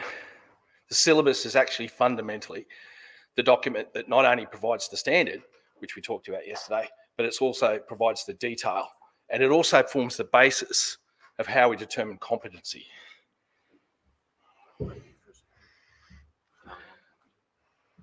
Get past the boasting. Thank you. Beautiful. Thanks, Katie. So I think Paul's case study that was just shown is a very interesting study in how failures, let's call it, in the competency process can actually lead to these sort of events, which could be catastrophic. So I think let's use the opportunity. We haven't changed the syllabus for quite some time. In fact, this is the first review, other than the adding of utility, which was done in 2016-17. This is the first review in over 20 years. Now, CASA changed their syllabus in 2013 initially, and then relaunched it in 14 under Part 61 as a true competency-based syllabus. Our syllabus was always predicated on and approved on the old CAR 5, day VFR syllabus, and most of you would know that. So why are we changing it? Apart from the fact that, as I said yesterday, if we don't address and update, then inevitably we're going backwards. The industry is not the same. I think all of us will agree that those of us who have been teaching for over 20 years, that I'll take those off because I need them for reading, that 20 years ago, the complexity of aircraft, the performance of aircraft, the systems integrations into aircraft, the densities of operations of aerodromes, so many aspects of aviation have changed. And some of us like the old days, but we live in the new days, right? And there's a lot of stuff going on, and we can see that with new technologies as well. So we have to make sure that our training syllabus is fit for purpose. It's important, though, that we don't throw the baby out with the bathwater. The syllabus is actually competent. The current syllabus works. Probably the biggest issue we find is that a lot of schools don't actually teach to the syllabus. They teach to type, to location, to what they were taught. And sometimes gaps occur in that, as we talked about yesterday in standardisation. So it was my task to, in the role of training development, my task was to, as I said, I make the bullets, operations fire them. So I've been beavered down over the last 2-3 years. And again, as I talked about standardisation, I looked at the syllabus and went, why are we not teaching side slipping in a safe environment in upper air work before we actually get forced landings at 300 or 500 feet in a paddock? Why are we introducing cross controls at low manoeuvring speeds at the end of the syllabus? Why aren't we doing meteorology and loss procedures and navigation as part of basic RPC? Because I don't know about you, but I find the worst weather I often find is within 20 miles of my home aerodrome, and you've only got to be around Brisbane lately and southeast Queensland to know that, as you do in other places. So why change it? We need to change our training performance to make sure that our pilots maintain an appropriate standard. So this is very much tied to standardisation, and it's why we talked about standardisation first yesterday. So the syllabus becomes the reference. The current syllabus, it's based on Rob Smith-Barry's fast progression model, which was effectively built up from about 1939. It's been a great syllabus. It was designed to get people in the air so they could go out and shoot bullets and use these things called aeroplanes. And effectively, it's been a great syllabus. But unfortunately, it was designed to get people in the air fast so they could go away and become operational. And that's a great thing because it's an efficient way to get people flying with limited skills. With limited skills, we get limited privileges and we get limited experience, but it gets people in the air with a minimum level of safety. And that's a good thing. Currently, though, it's often seen that one syllabus element is one lesson. So if we just hark back to a lost student for a moment, how many times should we actually determine in any particular skill or sub-element within a competency, how many times do we need to make sure that somebody is actually competent? On 2 or greater occasions. Yeah. Now, let's talk about that. We've all got mobile phones. We all suffer the problems with signal, and we all use GPSs. If you just use 2 points to coordinate your position on the Earth, you get an accuracy of about 30 metres. If you have 12 satellites, you get an accuracy within a metre. So the more times you actually test through competency variables, putting a skill, a specific skill, whether it be reconfiguring for a different airspeed, whether it be bank angles in the different phases of flight in turning, the more time we do it, even though 2 or greater is a minimum, every time we put emphasis on training a particular element and observing the performance of an element, we're actually ensuring competency. And at the end of the day, when we talk about minimum hours of competency, at the end of the day, it doesn't matter because we've just heard we've got a 60-hour student that possibly wasn't competent. So it's not about the hours. We could have somebody competent in 1 hour. They may not have the experience in 1 hour, but they certainly could have the competency. But it depends on a range of factors. So the current syllabus is often interpreted as 1 element, 1 lesson. You do climbing, descending, you do straight and level, you do effects and controls, we get up there and we're into the circuit. Student thinks, great, I'm moving through the syllabus. How many people in the room, and I just want to show of hands, how many people do less than 5 hours in the circuit as part of their RPC? How many people do between 5 and 10 hours in the circuit before they get a solo? About 55, 60%. How many people are greater than 10 and probably less than 20? And including the ones that just put their hand up. So all those people, so we've got about 75%. How many people are greater than 20 hours? 1, 2, you've got occasional ones. Yeah. Sorry?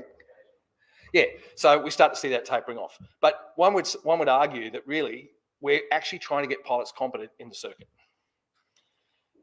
That's great. You can teach a monkey to fly a circuit. You just repeat it enough. Repetition builds neural pathways. So in a controlled environment, remember this is why we talked about competency 2 and competency 3 yesterday.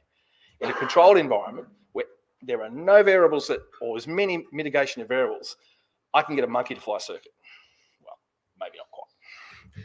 But if I had 1 variable, be it weather, be it crosswind, they may fall apart. So the problem with rote learning and by developing all our skill sets in the circuit, we might be practicing climbing, descending, turning, reconfiguration. It's great, but we're doing it on a very narrow pathway. I call it digging trenches in the circuit. And then we get them to the point, they do that, they do their area solo work and flight tests and a bit of additional stuff in that last 5 hours, and tick and flick and they're gone. And then we see pilots go out with very limited experience. So the focus is to look at that syllabus and not necessarily throw out the competencies that have served us so well, but to look at a better way to define it. As I said, development is heavily based on circuit work, which was rote, repetition of the exercise. Just do it enough times and you'll actually understand it and learn it. Okay, but in doing so, they're only immersed in a very small part of the envelope. A number of you kind gentlemen and ladies in the room, we've been doing a lot of work on upset prevention. We'll talk more about that later in this presentation. But we teach pilots to fly in a very narrow window, and we say stay inside the window, don't fly near the edges, stay in the middle of the air. But the problem is that the air's not like that. We're going to get exposed by things. Aeroplanes won't behave, they should behave the same way all the time. Environments change, things happen. So we don't spend a lot of time saying, this is the envelope that we can fly the aeroplane in. This is what the aeroplane's capable of. This is what the regulations say in terms of non-aerobatic, but we only work in this very small part.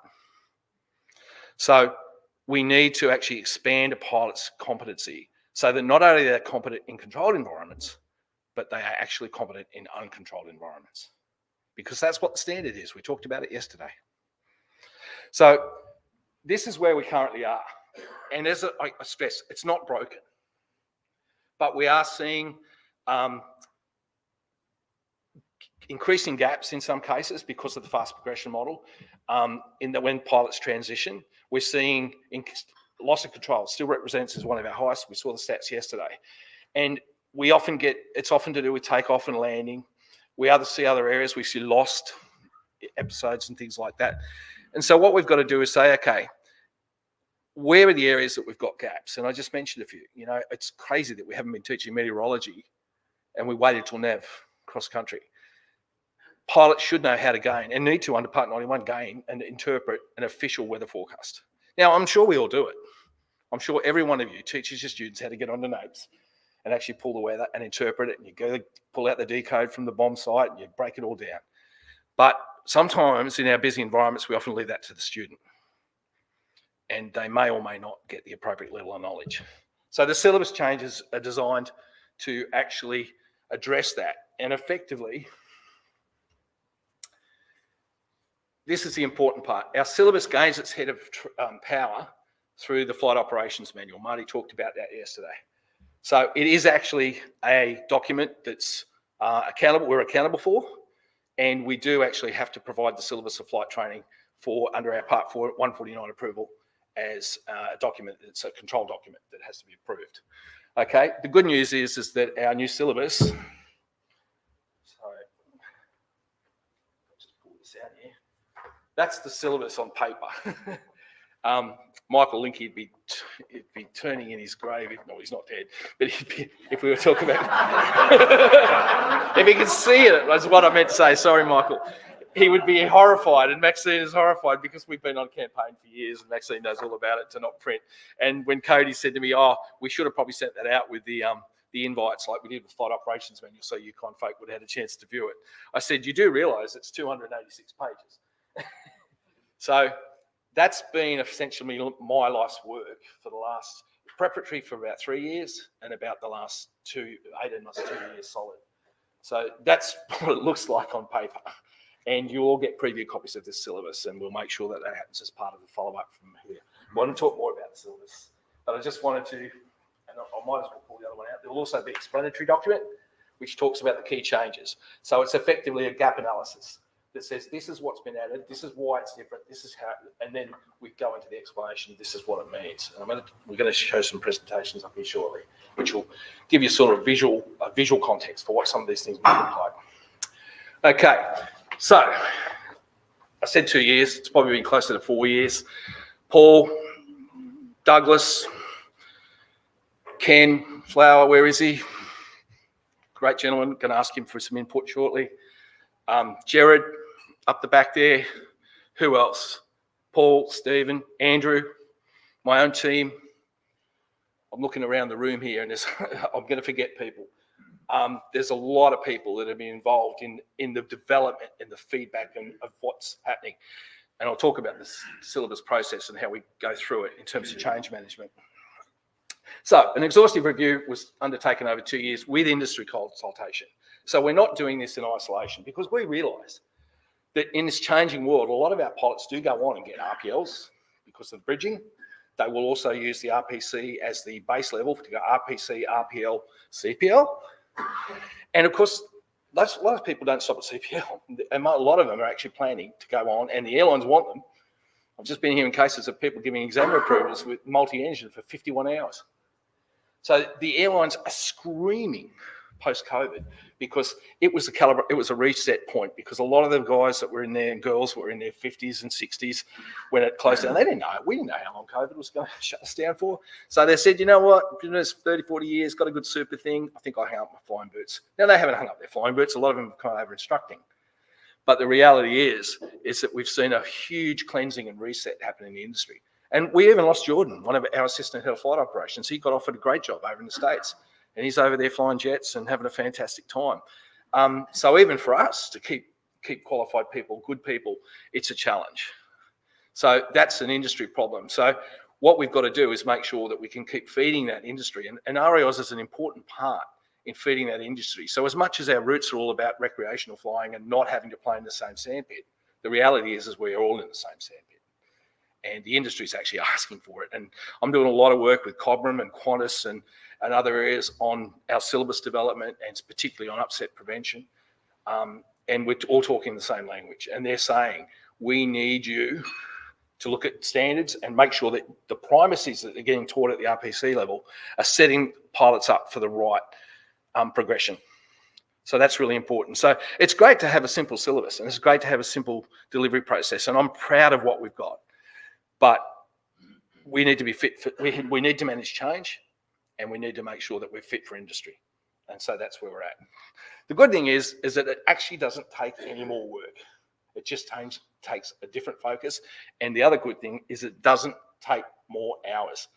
In fact, evidence is that we can actually get pilots through in less hours, which is always a good thing, generally. So the new syllabus is definitely weighted to more upper air work. You've all done PMI, it's part of your instructor rating. We all go from things like known to unknown, simple to complex. We also know that most processing in our brains is about serial processing. We learn one thing at a time, we activate one thing at a time. We just become good, and it looks like multitasking. When you're in the circuit and you've got traffic and radio and spacing and visual cues and other things happening, how easy is it to focus on those core skills that you might have practiced once or twice? There's a lot of distraction, and we all know students get jumbled up and they focus on the radio and they beat themselves up because they don't get it right on base. Meanwhile, the skid ball's way out. Or, they haven't looked out because they've missed checks. There's a lot going on in the circuit. So the idea is to basically take, and I don't know, for most of us who've been around a long time, I think I did 100 hours of flying before I ever saw a circuit.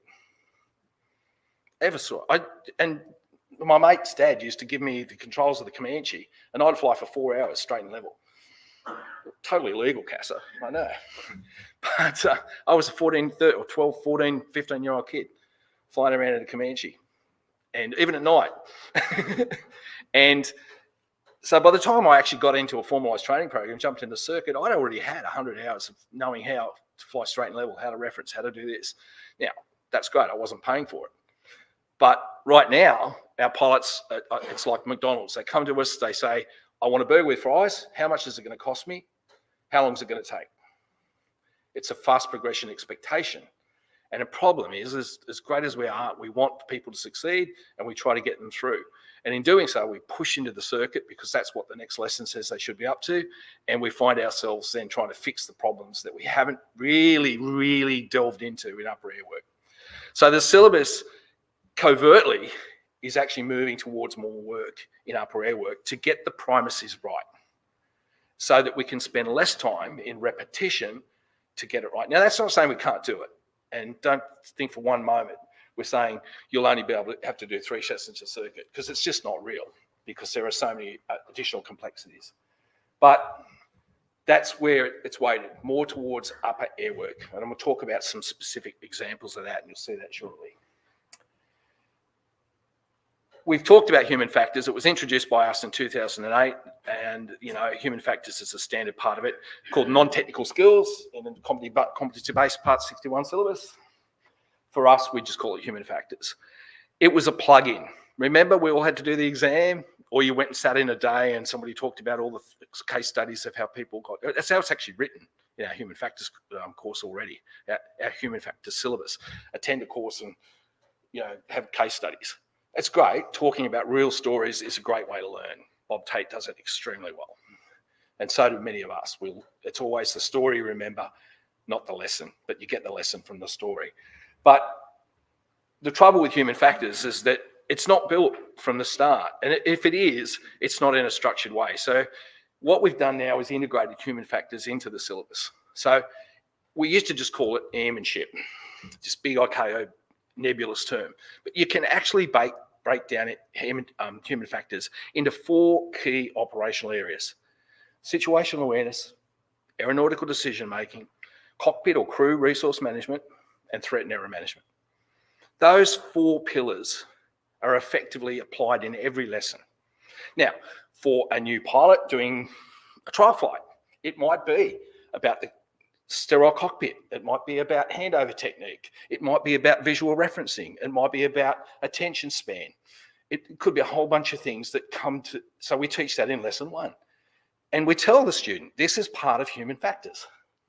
So we're building the knowledge of appropriate levels of human factors for the levels of experience. When we get to turning, we'll start talking about G-load, and we'll talk about vestibular issues, and we'll talk about parallax errors and referencing in the eye and limitations of the eye, same as we'll do when we get into landing. And we'll talk about other areas that might be about decision-making, missed approaches, when do we do it, how do we do it, take off rejection points. Things that I hope we're all doing now, but we're actually calling them out at particular parts of the syllabus. So by the time you get to solo and an RPC, you've actually built human factors into the total training experience. Does that make sense? Who's doing that now? Great. This is one of the things that when we beat a test and we start talking, and this is why this 4-year project's been a long walk. When I go to industry and when I went out to the training review panel, and we'll talk about the change process and TRP, when I went to my experts, and these were ITs, pilot examiners, chief instructors, industry specialists, they said, we're doing that now. And as I keep talking to Ken, I'll ask a few of my cohort to actually talk about that in more detail. There's a greater focus, so human factors is all the way through, and there won't be, we can still have a separate human factors exam, I'll talk about the exams in a moment, but human factors is built throughout. So we sort of took some limitations of short-term memory was put into the radio exam, and so it was a bit sort of ad hoc the way it's scattered, and we had feedback. Oh, they haven't studied in human factors yet, so they can't answer the question, that they got it wrong, right? Well, my argument was that why aren't we teaching human factors? Oh, because they go and do that when they read that book. Well, let's talk about it. So you can see why the shift is happening.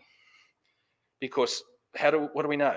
94% of accidents are basically human factor or pilot error related. So if we're not addressing that elephant in the room from day one, talking to a few schools at the moment here over the last couple of days about expectations for students, and I just talked about the McDonald process. Pay the money, go through the thing, do the 20 hours, why haven't I got a pilot certificate? If we talk about expectation bias, on day one when we do the trial flight, this is what the syllabus says, this is what you need to do, you need to be a member, this is how the regulatory system works, it's not a license, it's a certificate. If we cover that, this is why the 20 hours is a minimum. This is where competency comes into this. If we have these discussions in day one, day two, you're not actually scaring them away. You're being open and frank and honest. So we set a very clear expectation. So we don't get to 40 or 50 hours and say, oh, I don't think you're going to get there. And they go, man, I've just spent $8,000. I'm going to sue you.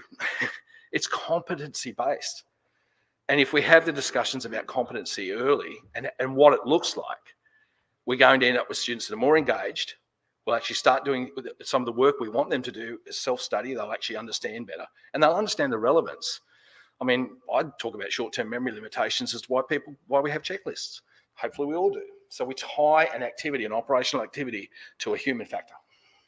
And then, of course, anybody who's mature, most of us in the room, we won't do something unless somebody can tell us why. Give me the why. If I understand the why, I can then do it. Because if you can't tell me why, then, well, is it just you saying I should do it that way? But if you understand the why, and this is PMI, and you all know that. So with this upper airwork focus, there's a greater focus on the control relationships in various flight phases. So for 10 years, I've been doing CFI renewals, assessments, approvals, instructors, pilot certificates, and I'll just pick one. I ask grade threes, I ask instructor candidates, can you show me adverse yaw?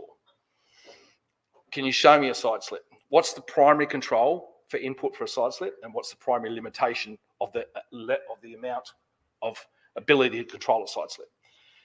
And 90% of people can't tell me. And these are instructor candidates. When we turn crosswind for an initial climb, right now in this phase of flight, which wing is most likely to be stalled or stall? Some people get it right. If you've seen Handley's Turn Smart video, if you've seen any of this, there's been a later version of it's been done, an updated version. That's one of the very key questions asked. Which wing will stall first? So instructors need to know this. So that knowledge depth is really important. But what we're doing is we're talking about these things in upper air work. We're going to look at the control relationship, the diminishing control. We talk about effects of controls. Oftentimes when we break down accident reports and we talk to instructors and training schools, what we find is that it was a basic misunderstanding or a lack of appreciation of a basic control function. And when we talk about adverse yaw, the instructor will often say to me, oh, we did that in secondary effective role, in effects of controls. And I said, great, you introduced it. Now, who remembers back to when they did effects of controls? Most of us, it's a long time ago, but you teach it every day. How much do you think the student absorbs out of effects of controls? The first lesson. We know from PMI, if we're teaching that much, but I taught them that. I wrote it in their training record. Effects of controls, understands. And I wrote an article about this in Sport Pilot last month or December, whenever the last one was. And I talked about the training record. And I played a little scenario out. And hopefully some of you might have read that. But this is what we often find, is that we often find they were taught that. The problem with teaching is that we assume that means they actually understand and can do it. And what we need to make sure is that uncontrolled, that competency statement we talked about, is they must be able to demonstrate it on multiple occasions in any environment that they're likely to be faced with in the restriction of an RPC. Does that make sense?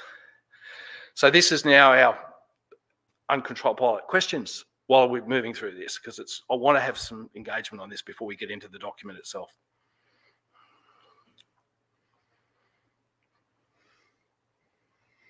Don't be scared. Who's had examples of these things in their own flight schools? I see it every day.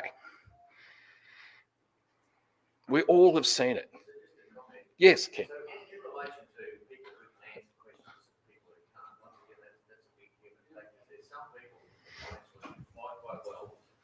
High demonstrated ability to handle a lot of different situations, but they're only 16, and you ask them which wing's going to go first or what, they don't get the question. It doesn't mean they can't fly. So you've got to be careful, person to person, what you're assessing. I wasn't talking about pilots. I was talking about instructors. All right, and the key thing is to I assess. totally agree. To assess their skills, not just how they can answer questions, especially when they're flying. Yeah, totally agree. The airborne environment is not always the answer, and because the capacity, it's a dynamic classroom. And in fact, we probably all should keep. We talk about sterile cockpit. The learning environment needs to be, in a lot of cases, devoid of audio. I think you've all heard me talk about. I did a CFI renewal once down in Victoria, and I don't know. You probably get sick of hearing me talk because that's what I do. But silence is gold. And I had a CFI, and I thought I talked a lot.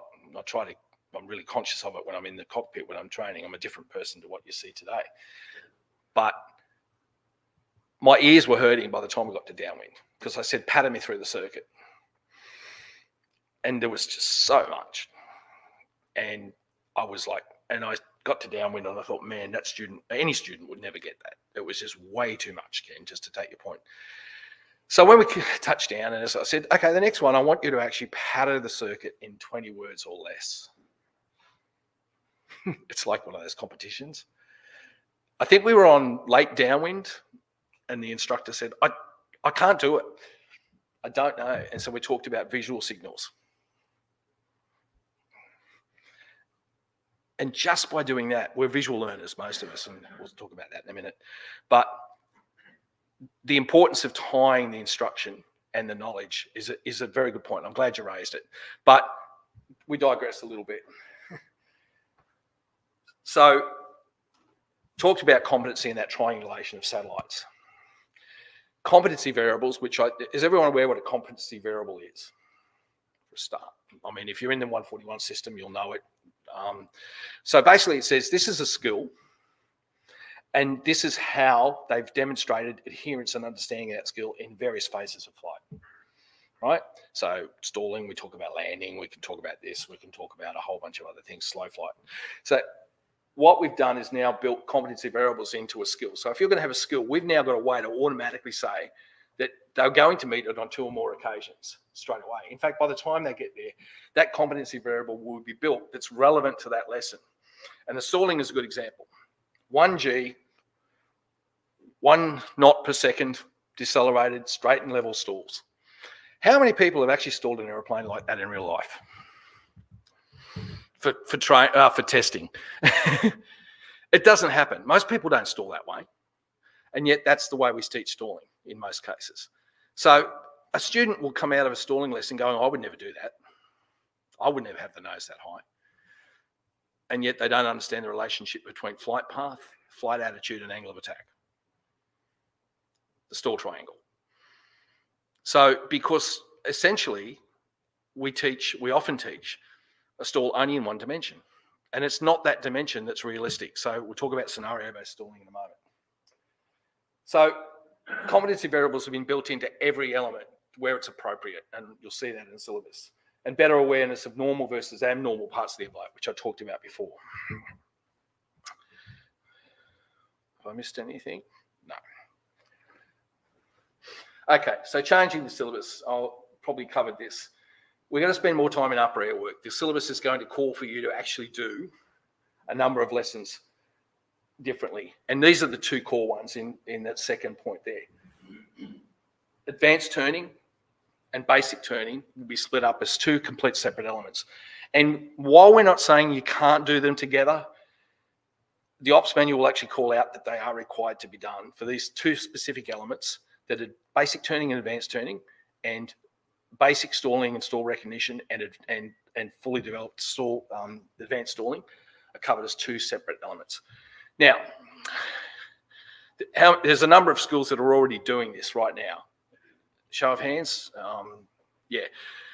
This has given me confidence that as we go away, and I've interviewed and talked to pilots and through, most people in this room, and certainly the greater cohort, are saying, we already do that now. Now that's great because you're actually delivering above the syllabus. But we've never actually predicated that with the syllabus, which is the head of power. So what we're doing here is we're actually making the syllabus fit for what you're actually doing. And we're documenting it, but we're making the structure. So you can honestly say now, I am teaching to the syllabus and I've always done it. Ken, I might use this as an opportunity to introduce missed approaches if you want to talk about that for a second. Yes, so thanks, Neil. Yes. So it's interesting. I, like everybody, got taught how to land first, and then missed approaches was something added on. And then, like all of us, we've found 2 phases of fight that, when we're doing BFRs, people feel uncomfortable in and have challenges with, and that is the go around, and it's in that velocity of flight between taxi and airspeed. They get tense in both those stages. So Nathan from White Star Aviation introduced a very important flight syllabus which included operation. So whenever you teach an effector control, you actually find an operational way to use it. So that started on the path of, once I'd taught straight and level, you teach downwind, and you find a straight road somewhere and you just do downwind. And so they're objectives of downwind, and then you go straight across 90 degrees and you do upwind, and you do that time and time, which gets you straight and level. So where does go round come into this? When I do the base bit, we've taught them how to do downwind, and then you do the slow up and you do the base. And the objective of base is to be about 200 foot above, 500 foot above the ground, or 700 foot above the ground when you start your turn onto your final. And if you can't stay at that height, you've got to balance it. And if you don't balance it, you've got to do a go round. So that's where I teach them go rounds. So the first go rounds that they do, because I also point out that landings are optional. If you need to do a go round, it's not optional. You've got to be able to do it, and you've got to be able to do it from any place in the circuit safely, really. So we start off with go rounds, and they do go rounds off base, and then go rounds in the middle of the turn on the final, which is sometimes when you notice there's a lot of kangaroos on the runway.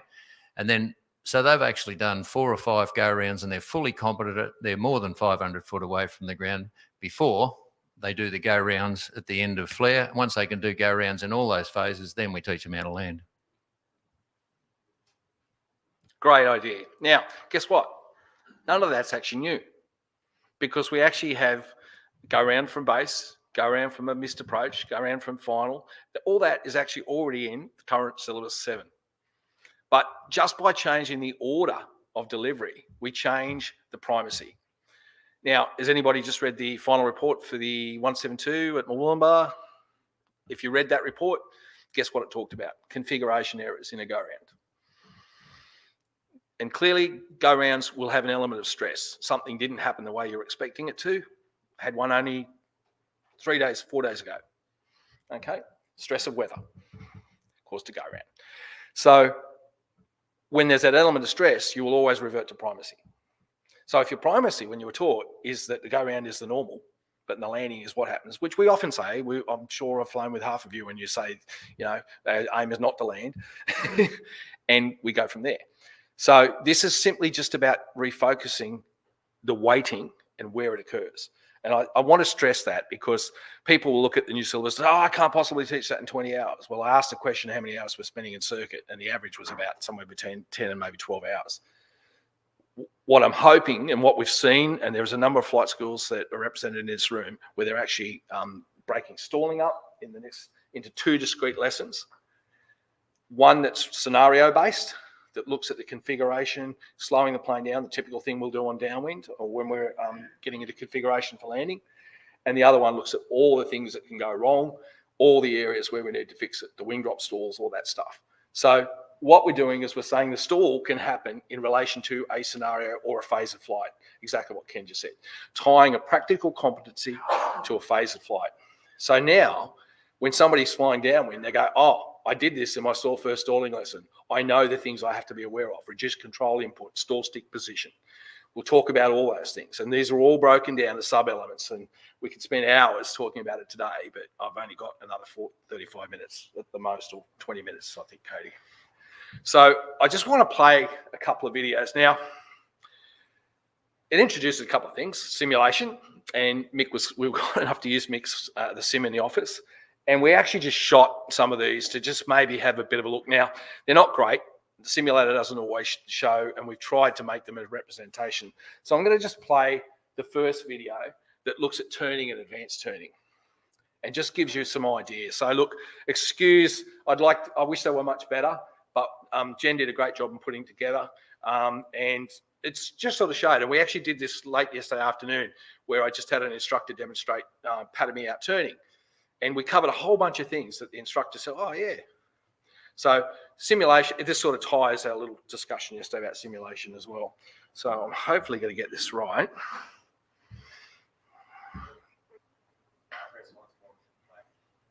In this session, we're going to have a look at turning.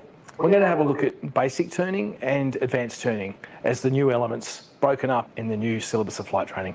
So in this syllabus session, we're looking at the differences in turning, where we've broken up basic turning and advanced turning. Most importantly, we want to make sure that the pilot understands the relationship between adverse yaw and the amount of rudder required in order to obtain balance in a turn. So essentially, we'd always be referencing the horizon, but when we introduce turning, first of all, we might introduce adverse yaw and actually talk about how much yaw might actually be introduced by just rolling the aircraft. A recap effectively of what we should have covered in effects of controls. Most important, so that the student understands how much rudder to use for coordination. But other than that, basic turning up to 45 degrees would be normal. In advanced turning, which would be another lesson, we're now going to look at a whole bunch of different criteria, which would be basically steep turns, but more importantly, a more focus on balance. So understanding the relationship between an aircraft that is in balance, out of balance, slipping turns, skidding turns, and also introduction of the side slip as a technique, which will be used later on in their training. Obviously, we can do this in upper air work where there's less risk and we get more time to practice and maneuver.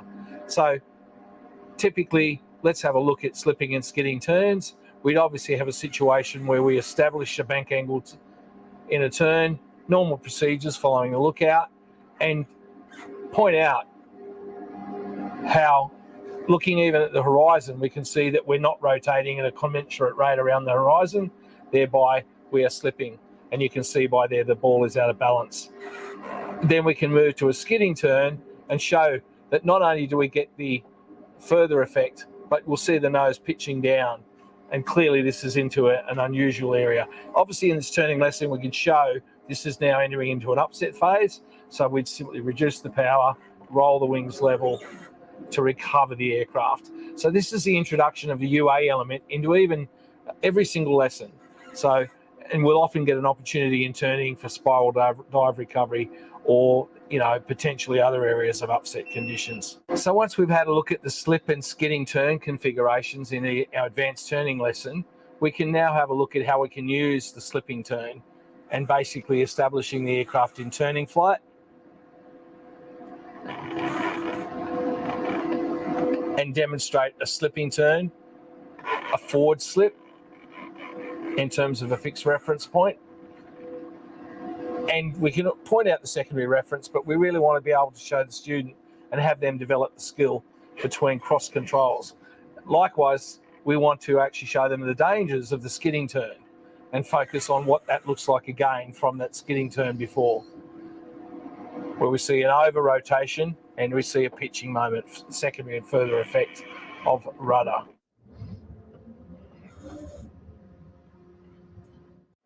From here, once the student has become competent in recognising those states, a good exercise which has been carried over from other training organisations and some of our schools already employ is rolling on a point, where we pick a standard reference, normally a good feature reference on the horizon, and we practice rolling about a point on the horizon. Very difficult in the simulator, and also can be very difficult, and it really does accentuate the understanding of the pilot's use of rudder and the coordination in a turn, particularly the relationship between rudder and aileron. From here, we can develop that further now once we've built all those things in the syllabus and look at the side slip. Traditionally, we've always only practiced the side slip, and it's been introduced in the forced landing phase of the syllabus. What we're doing now is, with the benefit of airspace and safety, we're actually applying that cross control and moving to the full side slip, where we accentuate not only the roll being the primary input, but the rudder being the limit of how far we can side slip in order to maintain a heading. In this case, in this simulator, you can see that we're not maintaining a heading, so we're running out of rudder effectively, and that will apply to any aircraft type. Pulling all that together, that basically covers some of the differences in the advanced turning element, other than a steep turn, where we actually look at the parallax reference in between left and right, the attitude changes that are required, and also the propensity to end up in an upset situation from this point here. And obviously we can't simulate G-load, but really important to look at our manoeuvring envelope and to recognise that progression to an upset or a spiral dive and recovery.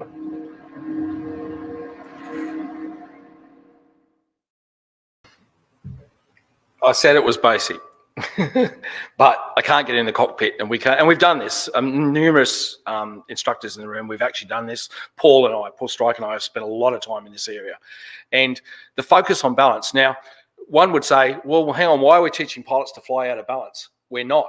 We want them to fly in balance, but there are phases of flight where we introduce slipping turns and side slipping, where we actually are deliberately out of balance.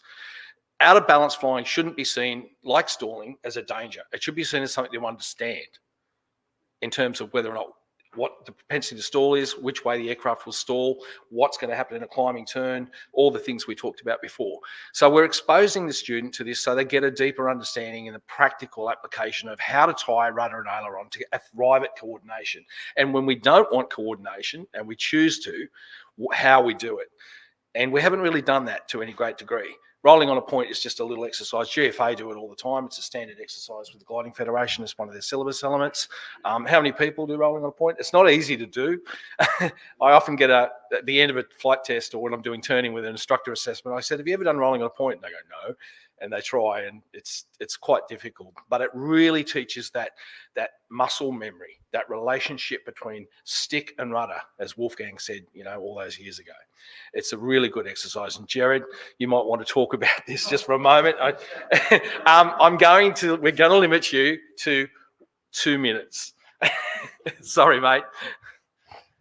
No, just developing that rolling on a point thing is one of the things which we do, and I get all my guys to do it, is about 30 degrees or so. So you'd have a point over here and a point over there, and it's more beneficial than just rolling on a point.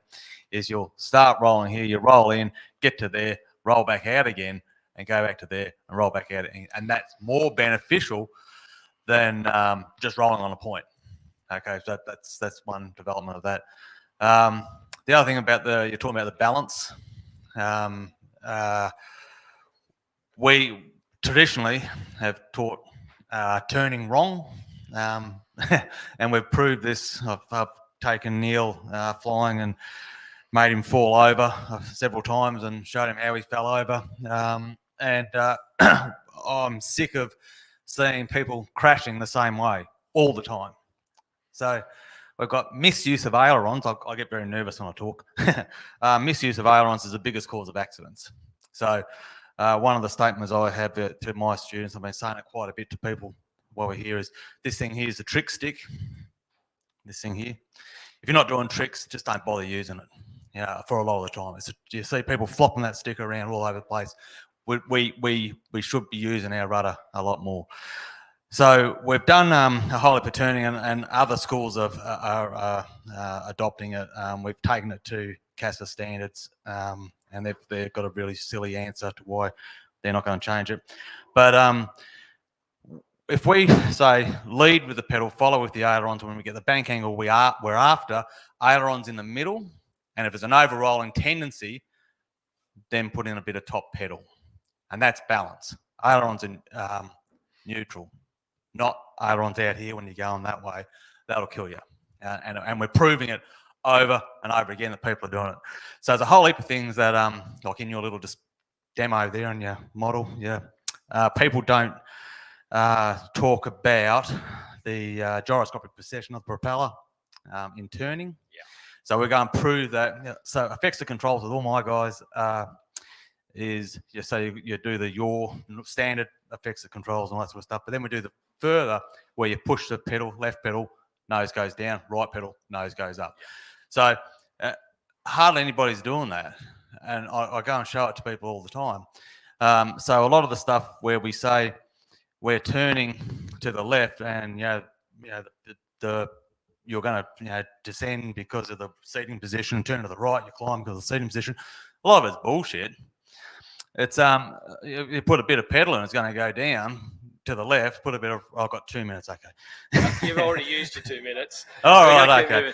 So I was just trying to outdo you on talking. No, don't do that. So you can see that, and Jared's very experienced in flight testing, and he understands the spin state and all this stuff. And he's not the only one in the room. There are many people in the room and table up the back there that I've done a lot of work with. But the point of the thing is that by focusing more on turning and upper air work, we will actually make a better pilot in terms of understanding balance and understanding what are the causes and relationship factors. Whereas we normally try and fix this in the circuit. Not a good place to actually be experimenting with some of this stuff because, as was just pointed out, we can end up in a stalled state, in a pro spin state very easily. But we want pilots to be understanding what this looks like outside the box and why you get there, because we haven't fixed the stall spin problem in over 70 years. We haven't. And I think we can. I don't think we're ever going to get rid of it, but we can do some things that'll work towards it and create a better product. All right, so I'm just going to run the next video, which is looking, and again, it's very similar. So I've got to move through this because this presentation's long and it's already over time. We're going to have a look at the two elements in stalling and similar. So try not to bore you with my ugly face too much longer. In this session, we're going to have a look at stalling and slow flight and how that is broken up into two discrete different sessions within the new syllabus of flight training. So in basic stalling, what we're going to do is we're going to separate all the elements of stalling into two lessons. And in basic stalling, we're just going to have a look at slow flight initially by configuring the aircraft for that slower phase of flight. And we would probably put the aircraft in a landing configuration. Here we will revisit control sensitivity and control feel and responsiveness. We look at the changing relationship of control authority where the rudder might remain more actively engaged, and look at the diminishing return on the ailerons. We want the student to get comfortable in this upper airwork phase and prepare them better for what they're going to be doing in the circuit, particularly in those later stages of downwind, base and final approach, and also for the landing. Here we would get to a point where we would actually progressively slow the aircraft, simulating even a typical landing approach where we slow the aircraft, recognising that maintaining directional control is important with the rudder. These are all elements that are going to be expanded on in the basic stalling lesson. Once we've done that, of course, the student will have time to practice. In the advanced stalling lesson, we're going to have a look at not just the stall itself, but really the scenarios where stalls are likely to occur, not just in the typical straight and level 1G scenario. So from here again, we would actually possibly bring the aircraft to initially to configuration and talk about a stall in a turn, where basically lookout focus is incorrect, pulling back beyond the stall stick position and explaining to them how we can easily get ourselves into an incipient spin simply by being defocused or mismanagement of the controls. From here, we would also have a look at, for example, the a botched missed approach, where we actually may have gone around, applied full power, and the aircraft's over pitched. So we've got into an unusual attitude. Having failed to recognise that, we're slowing, we're at full power, and of course we don't have a reference, but as the aircraft stalls, again, we end up in that incipient phase. Now the idea is not to promote the incipient spin. Clearly we're in a category of aircraft where that is not permitted. But what we want to do is actually look at the scenarios. And it's really important as instructors that we manage the safety of this environment and make sure that we're at an appropriate height to perform these manoeuvres. Then we'd have a look at, for example, the descending phase of flight, stretching the glide, trying to make a forced landing, or even trying to get to this runway threshold by not managing glide. And for example, if we picked a point out there in our landscape, we were actually trying to extend in what used to be called the dead man stall, trying to stretch the glide, where we see a more sinister gradual depletion of airspeed, increasing angle of attack, increasing sink rate, where the aircraft is actually not making the glide performance because we're below best glide speed, and effectively this continuing battle where we're actually pulling back on the stick, and we get into this sinister extended stalling phase. So we look at that both in straight and level flight and also in turning flight. And this becomes evident clearly when we get to true emergencies where somebody's trying to find a more suitable landing area and looking around. Even happens in low level flight. And finally, we'd look in advanced stalling. We'd actually have a look at the accelerated stall where somebody might actually turn the aircraft steeply to avoid something, pull back hard, increase G, and then find themselves in an incipient spin.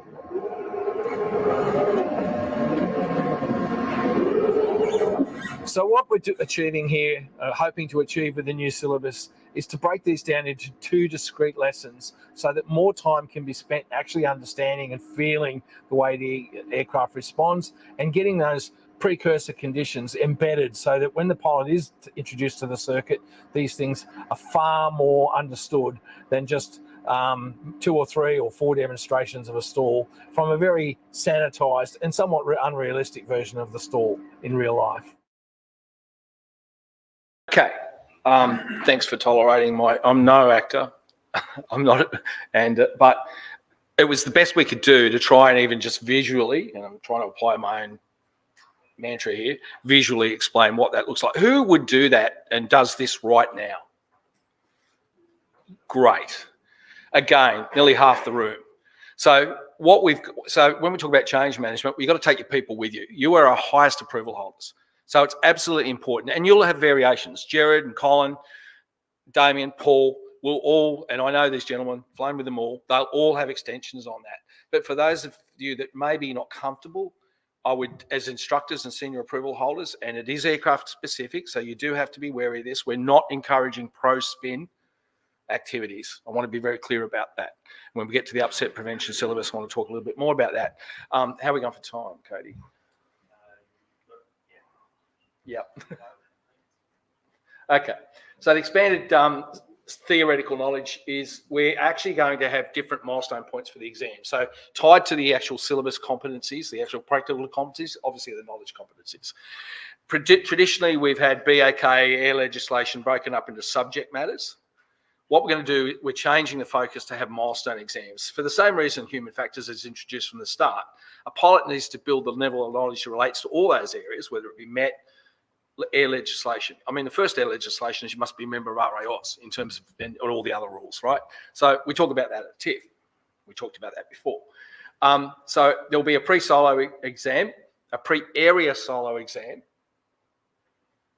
an RPC exam. And the RPC exam will actually replace the existing converting pilot exam. So all ab initio pilots and converting pilots will have to sit a multiple choice RPC exam. The RPC exam will have radio, it will have MET, elements that are appropriate, not to the same level in the NAV cross-country exam, but it will be appropriate. So our pilots will come out with a much greater knowledge competency that ties itself directly to the syllabus. So all the syllabus elements in the new syllabus are actually addressed. So we work from the syllabus back down to the knowledge competency and say, well, this is the syllabus element, do you understand it? And including all the areas of aeronautical knowledge and performance as well. So we do cover that specifically. BAK referencing, we're using Bob Tate. Why Bob Tate? So there were about 5 or 6 predominant theory providers in Australia. Bob Tate is one of the few that's recognised and approved by CASA. He's one of the few, or their series of documents and training material is available in e-text and online, and there are also developed training tutorials, which one of my colleagues in the room has been actively involved in. Okay, so it's a complete suite of products. So we have to have a reference. Now, that doesn't mean you have to use Bob Tate. We sell Bob Tate in our online shop. We'd encourage you, if you're restocking or thinking about your theory texts that you want to sell, we strongly, because we work closely with Bob Tate to make sure that the RAO is relevant, and it's the relevant document. We've got the actual recreational pilot BAK and cross-country. So we've actually got stuff that's actually talks about road taxes, talks about engines, different types of things that are pertinent to RAOs. So you can use other ones. But we started this journey 7 or 8 years ago, or longer than that, over 10 years ago. I reviewed that first RPC BAK that Bob did. We're expanding weight and balance and performance knowledge. Why? Because essentially, I'll talk about the Group G syllabus in a moment. The Group G syllabus, as it stands, will become an add-on to the Group A syllabus. So essentially, the Group G syllabus is going to focus specifically on things that may or may not have been covered in terms of performance and weight and balance. And we talked a little bit about yesterday, 160 kilos is going to make a difference to the way some of these aircraft fly, because the power to weight ratios of some of these aircraft, legacy aircraft that come in, are going to be different to even your 80 horsepower Jabiru, but your 100 horsepower Rotax is going to, and with its associated wing loading, is way different. So there's a lot more emphasis on weight and balance and performance knowledge that's going to be included here. Additional power system knowledge, which will include, and there's been a lot of talk about this, 2 and 4-stroke, the old 2-stroke endorsement's gone. It's basically to come into what was, if you think way back, for those around, in performance, like systems and performance knowledge. And it includes electric motors. Why don't we have an electric motor endorsement? Because we've got type training in the operations manual. One of the other things that we're introducing is, got it on this page here, an aircraft type knowledge quiz or exam. Every pilot will be required, and it's in the new ops manual, to sit an aircraft specific type knowledge. So this has been in the CASA system for many years. You've all done it. You get the Cherokee book, you go through the POH, you fill out all the things. We're not reinventing the wheel here. We're just saying that pilots should be familiar with all the systems in the aircraft they're operating.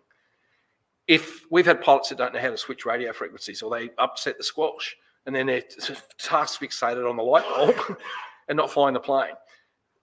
Pilots should be competent to use all the systems in the aircraft, because if they're not, then the distraction focus and the potential, and we just probably heard elements of that before. So the aircraft knowledge quiz is actually, against its head of power, going through the operations manual, and it's and it's going to be part of the suite of documents. So whether you fly a particular type of aircraft, so we don't need to actually have type ratings. This is what the Parth Castle went down years, type rating for this, type rating for that. Type rating is trying to say you need to know the aircraft that you're flying, and it meets this general competency rule. We talk about the general competency rule as well. We talked about it yesterday.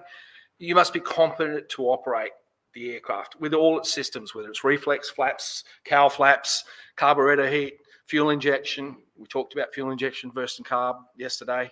So that's all going to be covered. Okay. All the exam work in terms of the new milestones has been prepared for online LMS. So we've already got basically the FEC. We started betaing it to high level approval holders because we wanted to work from the top down, as I said yesterday. And we're using it to make sure we've got integrity in our LMS. We've got the L1 online exam. So the plan is to make sure all these exams are going to be online. Okay.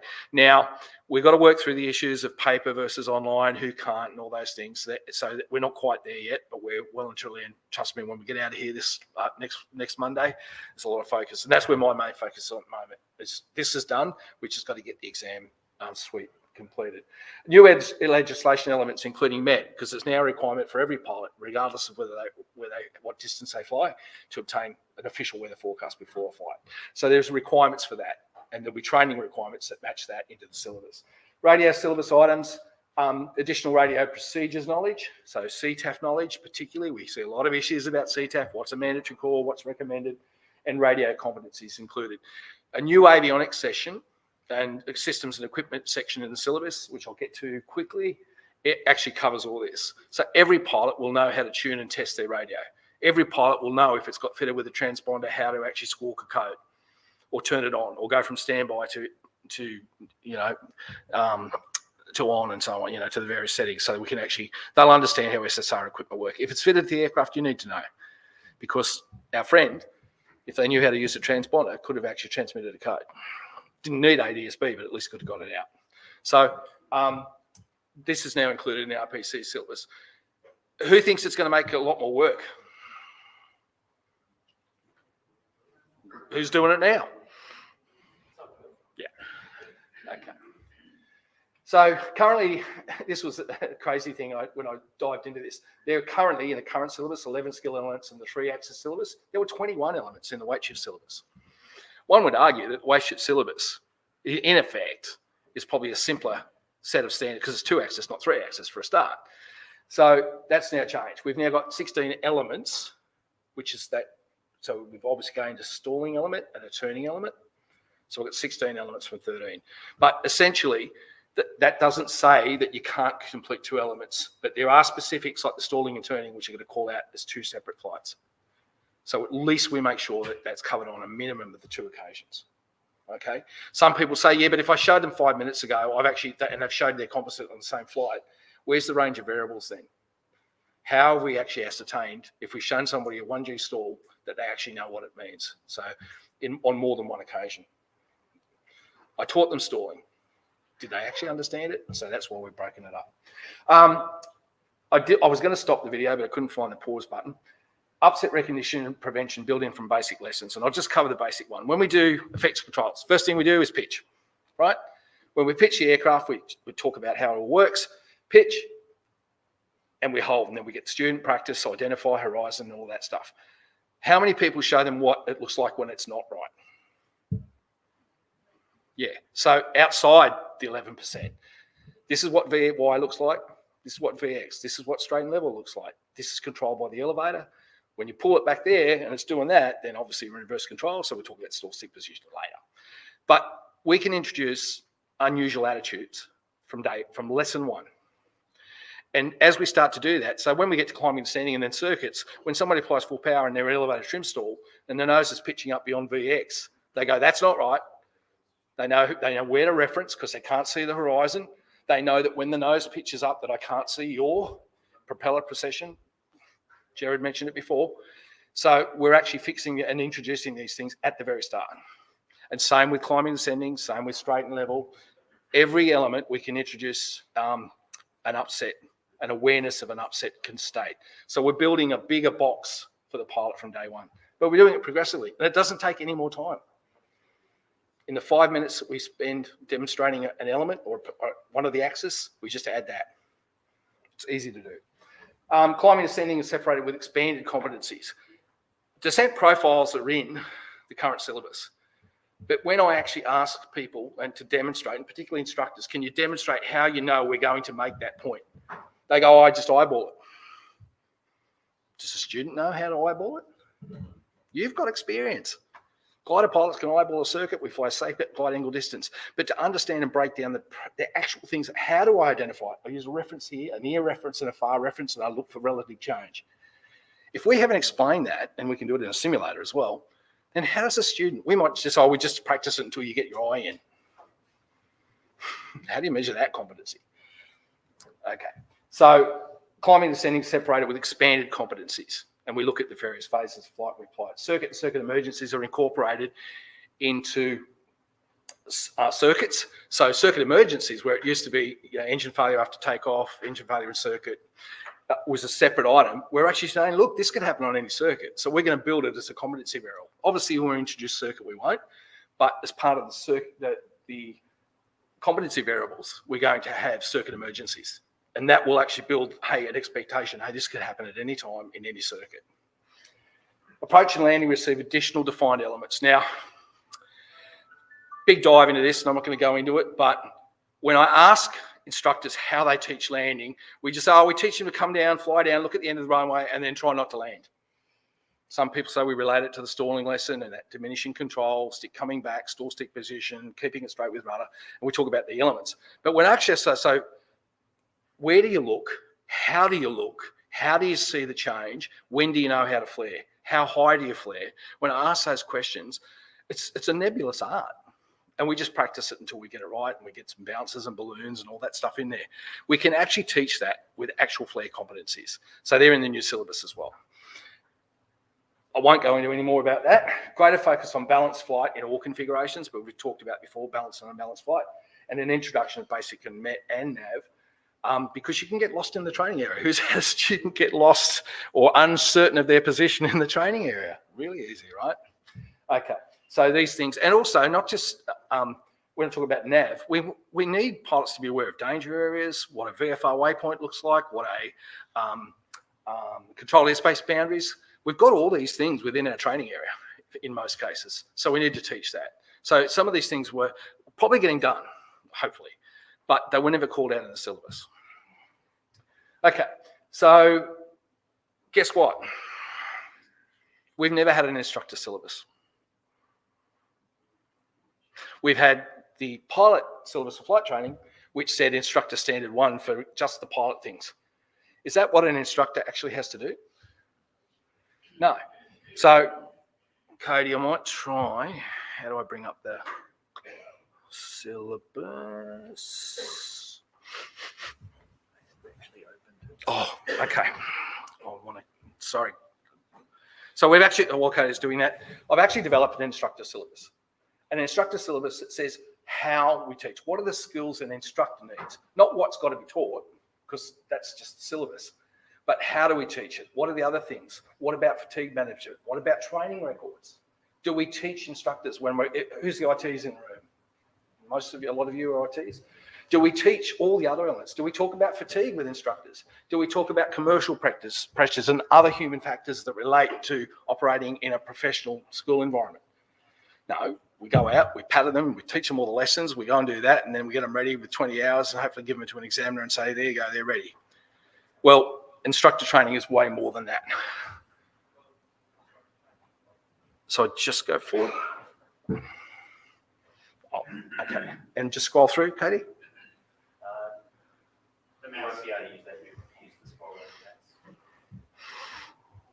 Just have the mouse on the screen, Neil, and then you can It's all right. I'll just scroll it this way. Oh, that's the syllabus. Okay, we'll start with syllabus. This is not the instructor syllabus. This is the syllabus. But that's okay. So this is our new syllabus. And I won't go through all the details, but I will with one lesson. So these are the new syllabus. So we've actually rebuilt the Group B syllabus and the Group D syllabus too. For those in the room that teach Group B and Group D, we've actually got different syllabus items because two-axis aircraft actually don't have things like propeller slipstream, they have torque. And there's things like don't apply to 2-axis aircraft. Powered parachutes have got canopy management. We don't talk about that. The old day VFR syllabus was really just an overlay for weight shift, and it's different. And all my weight shift colleagues, BOD in the room, will know that. We have the Group A syllabus, which we've been talking about. We also have the additional Group G syllabus, which is additional items, and I might just focus on that because I think everybody will be interested. Weight shift microlight syllabus, passenger and carrying endorsement, cross-country endorsement syllabus, formation, upset and advanced manoeuvring, and I want to talk about that, but we might just, and low level, glider towing, hang glider towing, so on. And a lot of this is not basic aeronautical. All these things are covered, but they're built into the exam points. So we're taking subject matter and putting them into milestone points in the exams.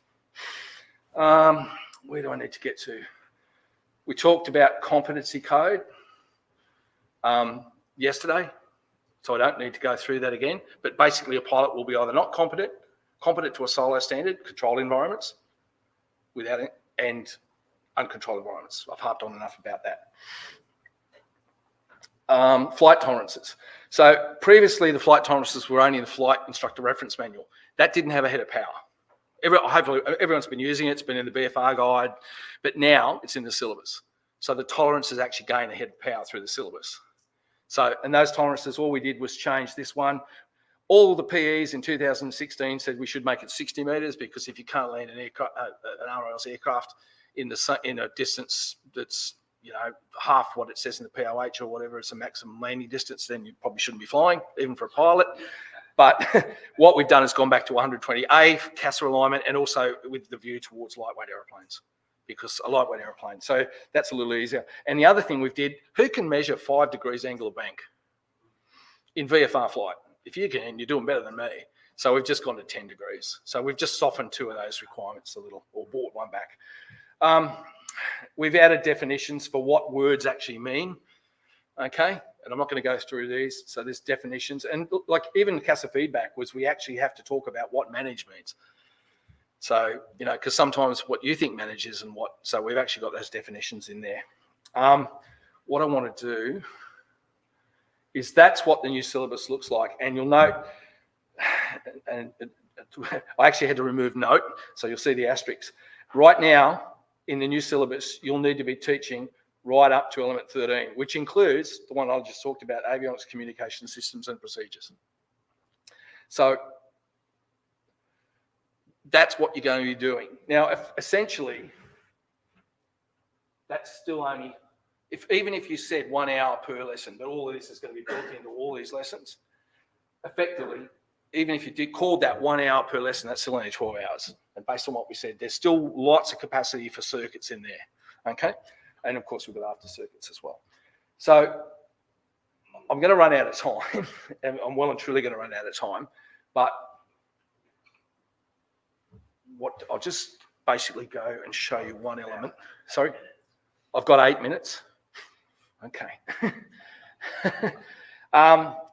I'm safe gets called out. So airmanship and human factors, I'll just use one example. There's a copy of the syllabus here. You're more than welcome to grab it, having seen this presentation and distribute it. We're going to get the online, get a digital copy out to you very soon. I just wanted to come back to the syllabus. Through change management, we have a process now called a review panel. So we went out to 22 of our pilot examiners, instructor trainers, CASA and industry and said, this is what we're proposing, consultation draft. This is what, and so we got feedback. And the last one, of course, that got the stamp was CASA. CASA have done what they call their SRO review on the syllabus, and they were overwhelmed. They said, this is fantastic. We're really happy with what you've done. CASA, the reason they want to make sure is we're not diminishing. We talked about safety and risk yesterday and governance. They just want to make sure that we're not doing less than what they've already approved. And if we're doing more, that we're doing it in a way that's consistent with the current manuals and training procedures. But this is a reasonable modernisation. It's not a new syllabus. It's really a renovation of the current syllabus. So, and I want to stress that, okay? But obviously there's been a lot of work that we've put into it. So these are the sort of elements that might happen. As I said, flight specific. these things are going to apply to all things. Pilot logbook, those airmanship human factor points, pre and post flight administration, certifying daily inspections. So we talked about that in relation to the HAM or the maintenance record. I'll just go to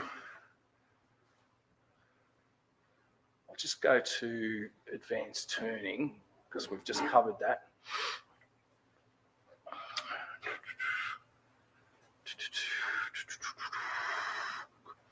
Oh, I'll just use this one here.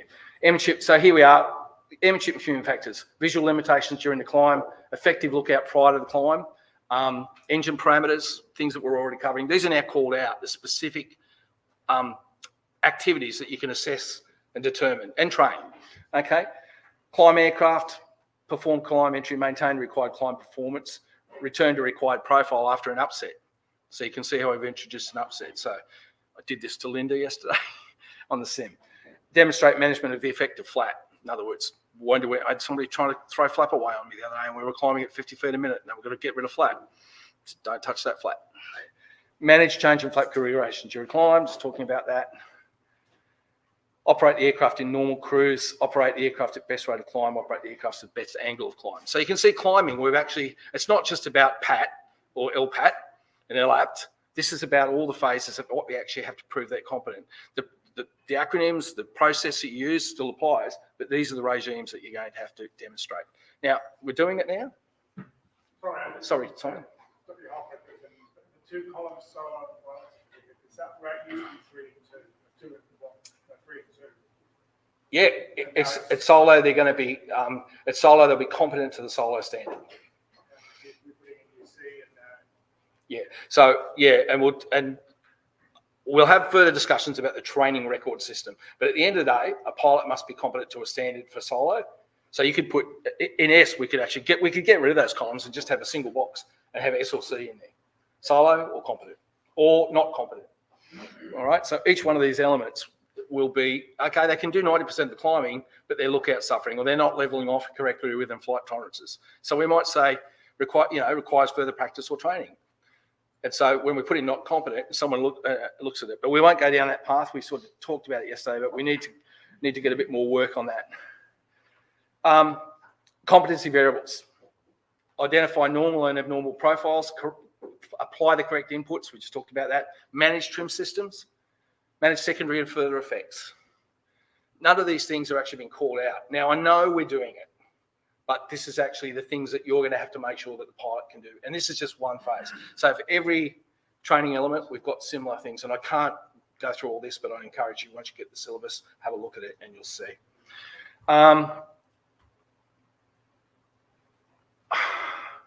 Upset prevention, I want to go right to the bottom. How can I roll right down? Sorry, it's a bit slow. Slow flight and stalling. This is what we talked about. Identify pre-stall symptoms relative to flight path. If you don't know about the stall triangle and the 3 variables in a stall and recognising a stall, then start to do some research and talk to some of your colleagues in the room. Relevant angle of attack to a flight path. Now, we can't actually measure an angle of attack, but we can, as a resultant, we can actually get an idea of what the angle of attack's like, and we've got a stick. So we talk about stall stick position, identify stall stick or yoke position.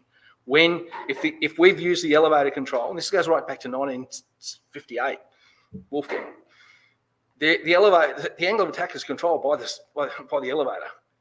We set that. So stall stick position, it's talked about a lot in other areas of flight. It's been talked about for years, but we actually call it out.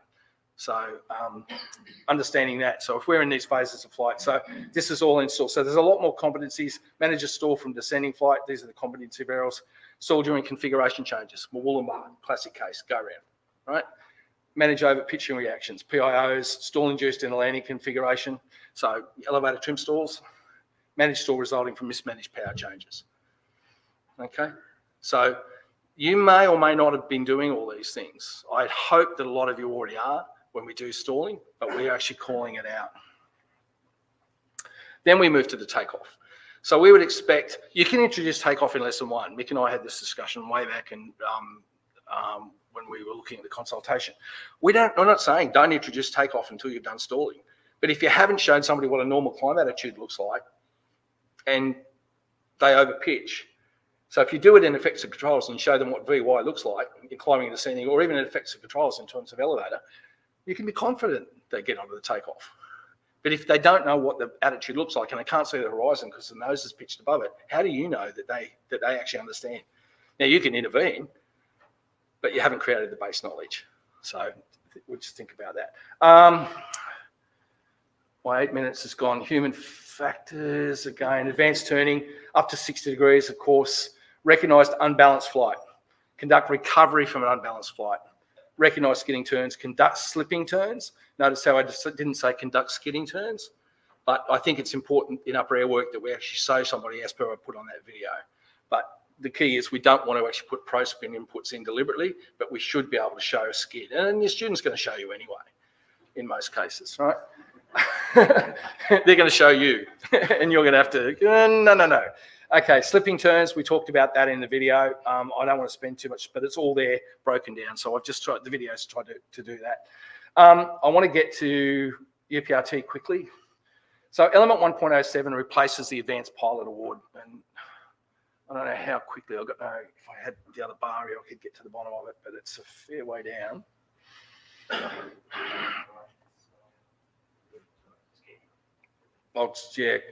There's our avionics, right? Again, human factors relating to avionics. Classic one, we talked about the phone call in the flight, distraction.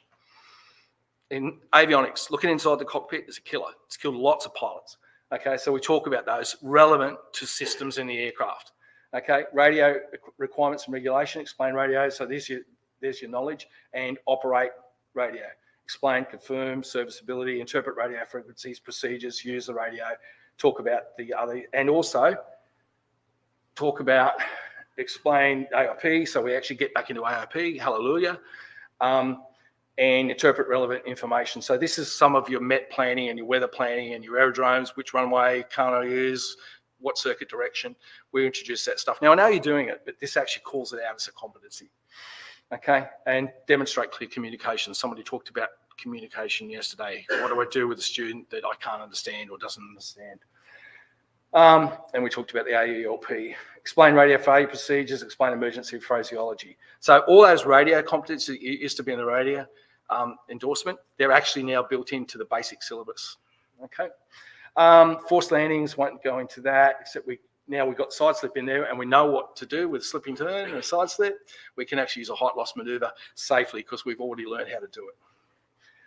Okay, precautionary search, won't go into that too much. Training area operations, a little bit different, some changes in there. Competency variables for dual, solo. Damien and I talked about alternate aerodromes. What do we do with a student if the aerodrome goes out US? Do they know how to land it? If you've got one nearby, do they know how to conduct an emergency landing? So not everyone's got an aerodrome that's within 3 or 4 minutes. A lot of us have. So we talked about inbound, outbound, how to rejoin the circuit. If you've got a solo student, botches up, there's a bird or somebody's crashed an aeroplane, does your solo student with 3 hours know to depart the circuit and how to come back in? Oftentimes we don't do that until after solo. Now, we talk about controlled environments, but I can't control that. But I want to know that my student is capable to make a decision, say, you know what, it's too hot in the circuit at the moment, I'm getting stressed out with my flight performance, I'm just going to go out and chill out in the training area for 10 minutes. I'd rather have a student know how to do that than botch it by crashing an aeroplane and maybe hurting themselves.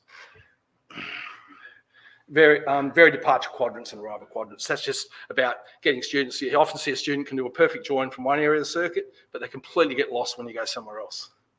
Just at the other angle of the circuit.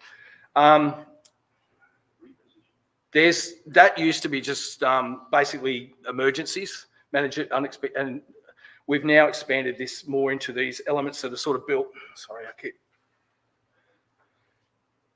recover from upsets. So this is the basic within the RPC. This is what we're saying, and you'll have already built these competencies all the way through. Manage vertical upset, talked about that. Identify yaw from the point of stall. Manage spiral upset recovery. All the basic things that we do. So this is really like the finishing for that syllabus. And then we talk about the other ones, which are already in the syllabus already. Okay, instrument malfunctions, ditching, so on. So that's the syllabus. Lightweight aeroplanes. So really, this is quite simple. First one says you've got to be able to fly it accurately. The second one says you actually understand the things that affect it, weight and balance. The third one is performance. Now, we expect pilots would do that, but I know that a lot of our schools don't teach this in any depth. So this is now called out, and this will eventually morph itself back into the Group A syllabus. But for now, as a control measure for Group G, these will be specific competencies that as a Group G instructor, you'll need to be able to train, demonstrate, and assess. Okay, so that's the Group G syllabus. You'll see that we've introduced some performance things that hopefully has already been covered. Okay, standard in a PPL, RPL syllabus as well. How many people talk about a takeoff rejection point as part of their pre-takeoff safety brief? If I have an engine failure, I'll do this, blah, blah, blah.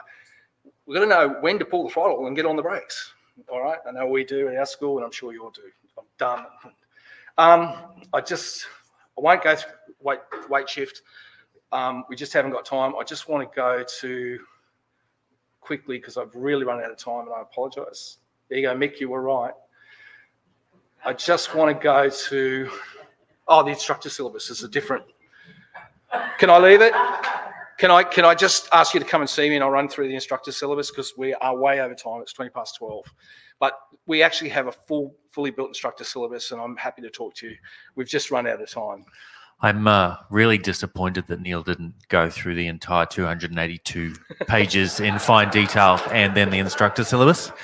But I do just want to point out that the point of these sessions are really to give an overview of what is coming. We are aware that you guys haven't seen this document, and we will circulate the syllabus after this forum here. But before the new manuals roll out as well, we will be releasing more correspondence and information, breaking down what the key elements and changes are. Obviously, in an hour and a half long session, we don't have the ability to brief all of those changes. So we will be sending out much more information, as well as these documents after the event. So. Sorry, I've sort of just covered the implementation plan, which is sort of addressing what Cody's talking to now.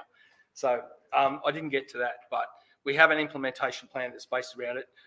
It's up to my job is to make the bullets. Operations will fire them, so they'll choose the date. Now, if we find that there are any errors or areas that we need to, we will not put the products out, until we know that they're right.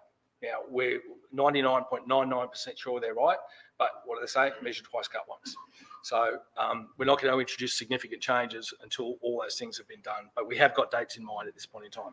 But yeah, somebody asked about, Ron asked, schools wishing to teach Group G will need to meet both Group A and Group G instructional competencies, including spin proficiency. Okay, so that's all I'm going to talk about at the moment. Come and talk to us offline. We'll talk a bit more in detail about that. Okay, that's it. That's not it.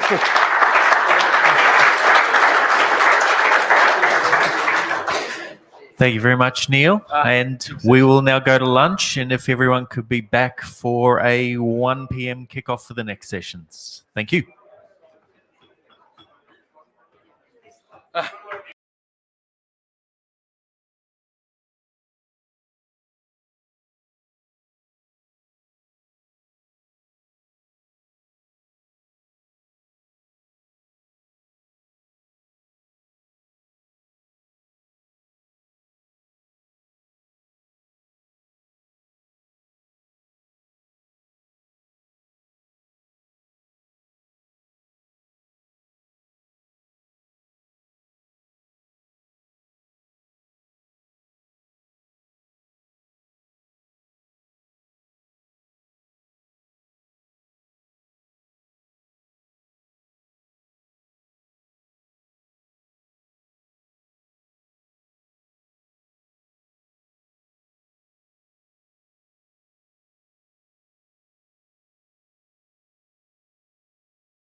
Every moment of every day is filled with noise. Without it, you're reminded of why you're here in the first place. The joys of the experience, the adrenaline, and the freedom of flight. All leading up to Cleared for takeoff.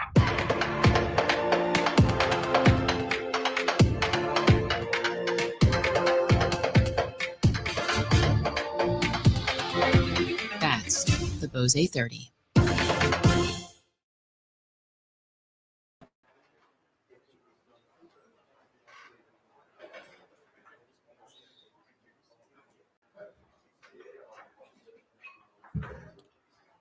All right, afternoon, everyone. Hope you've had your coffee and have more coffee because we're about to go through flight school audits.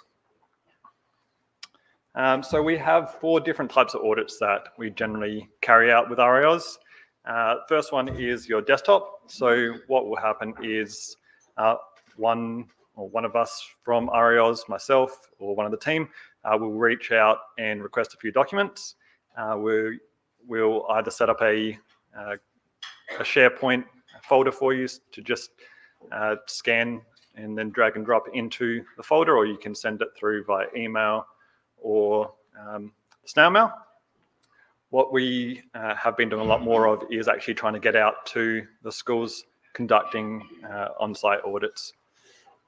We have a health check just to make sure that the schools are doing what we are hoping they're doing. That's generally a limited scope. We'll ask a few questions, have a look at a couple of documents, and then take it from there. That may require escalation to a on-site audit or a full routine audit there. And a special purpose audit is exactly that. It's for a particular concern we might have at a given point in time. So we'll come in and reduce the scope just looking at that in particular.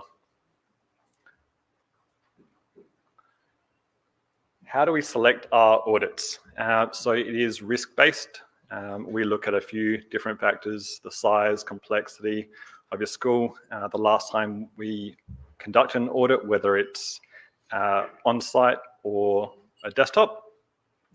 And as I mentioned, the audit type itself, and any previous non-compliances. So if you've had an array of non-compliances, that might put you up the list a little bit.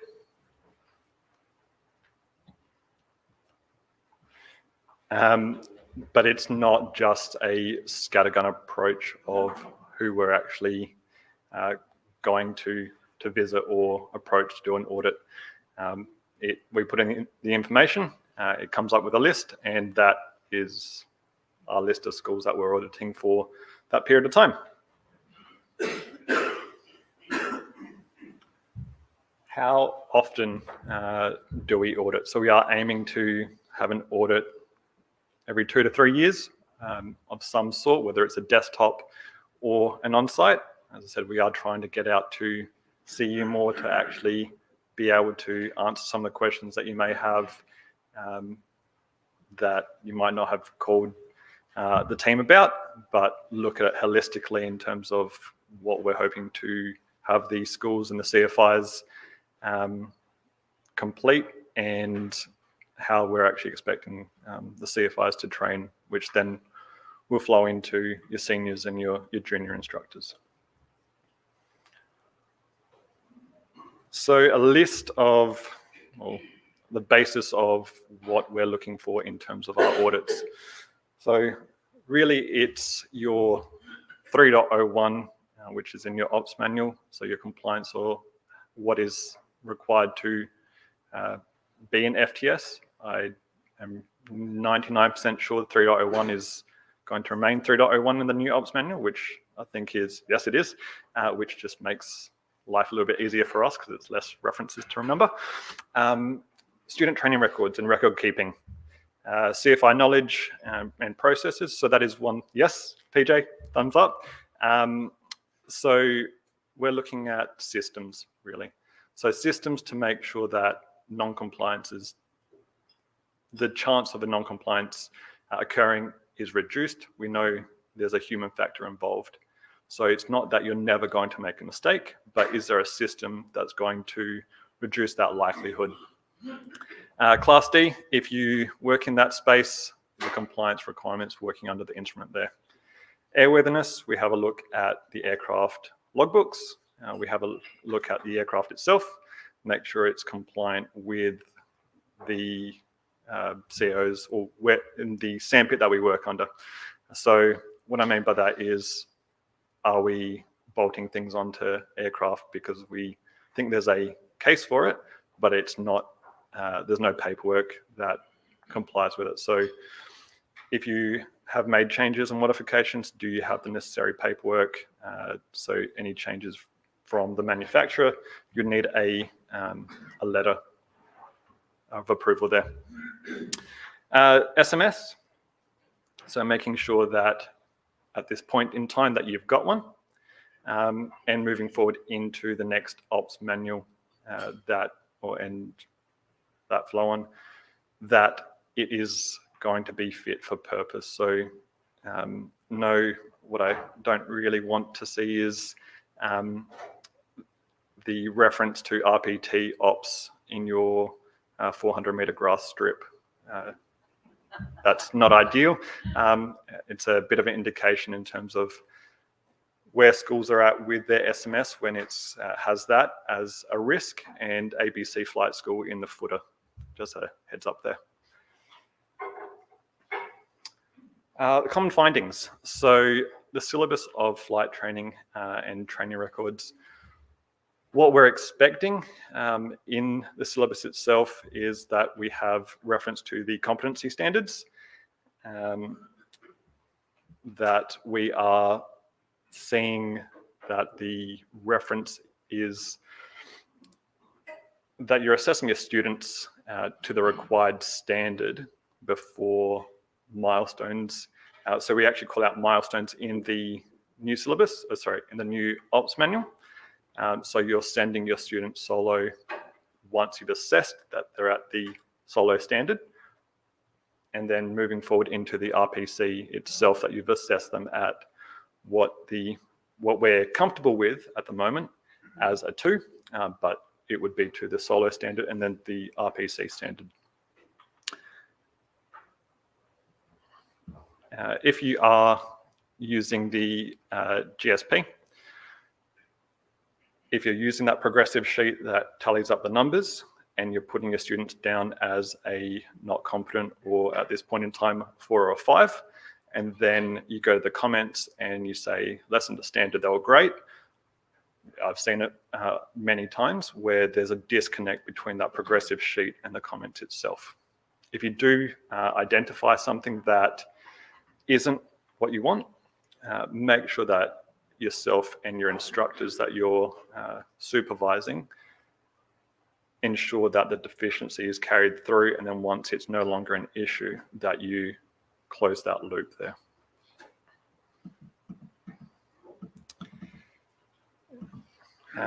We don't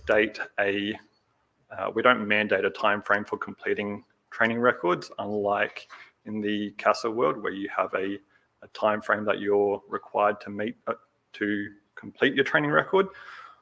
But the logic of completing a training record as soon as possible after the flight, so you don't have this picture of all the students you've got in your head and you're actually combining the deficiencies all together in one to make a student that we don't ideally want, making sure that you're covering that off in as a quicker time frame as possible, just so that your training record is complete and it actually makes logic and you can follow that chronology.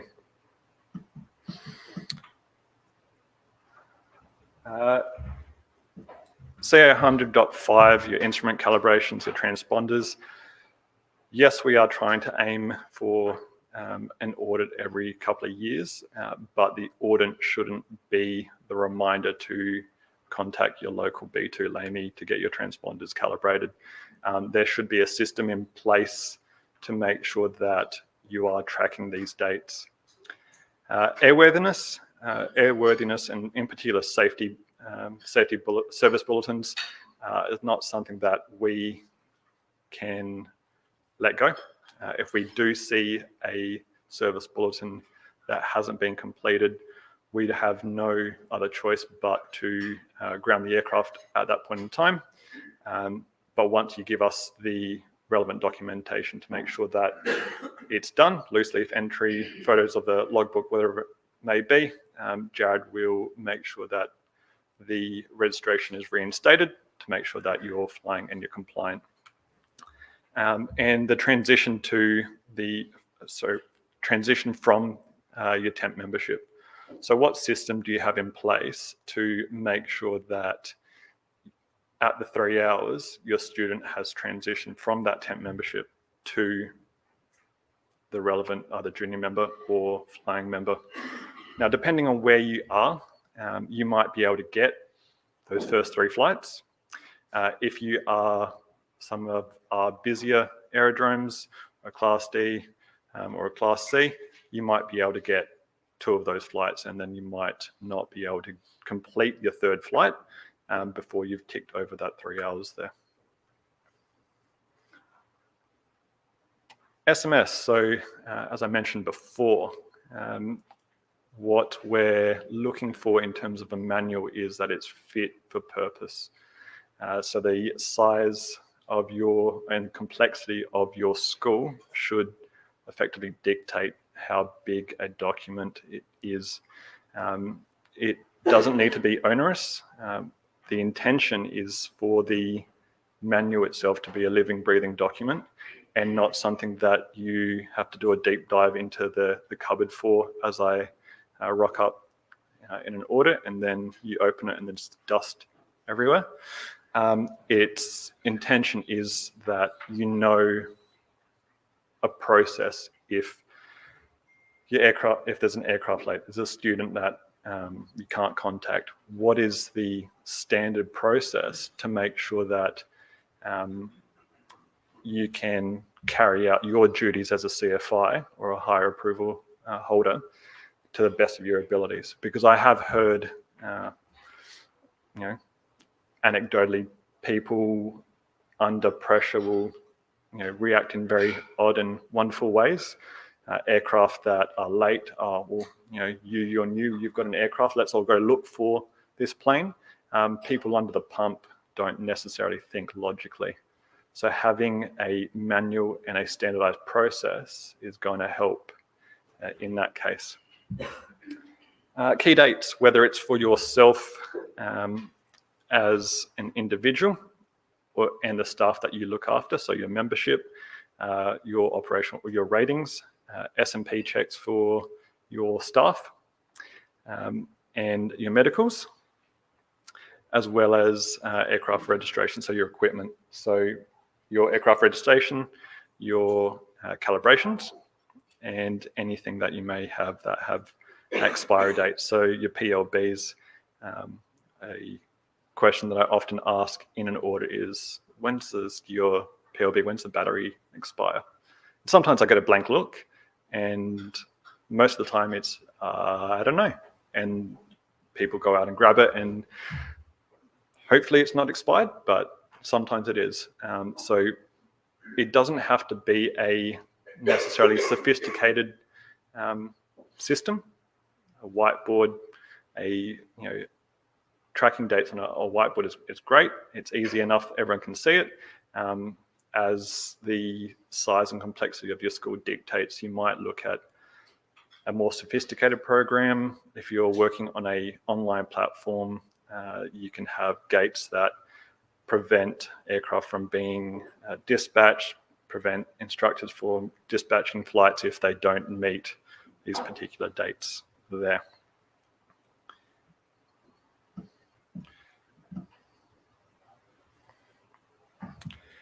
But really, I don't have a lot because audit's not necessarily something that is overly glamorous, and everyone tends to like to remain quiet in audits. But really what we're looking for is there a system? Yes, some things happen that you don't catch. We're not going to throw the book at you for it. If you can learn from it, and there's a system that you can either modify or develop that will put you in a position where you can continue on, and next audit, hopefully it doesn't appear as a finding.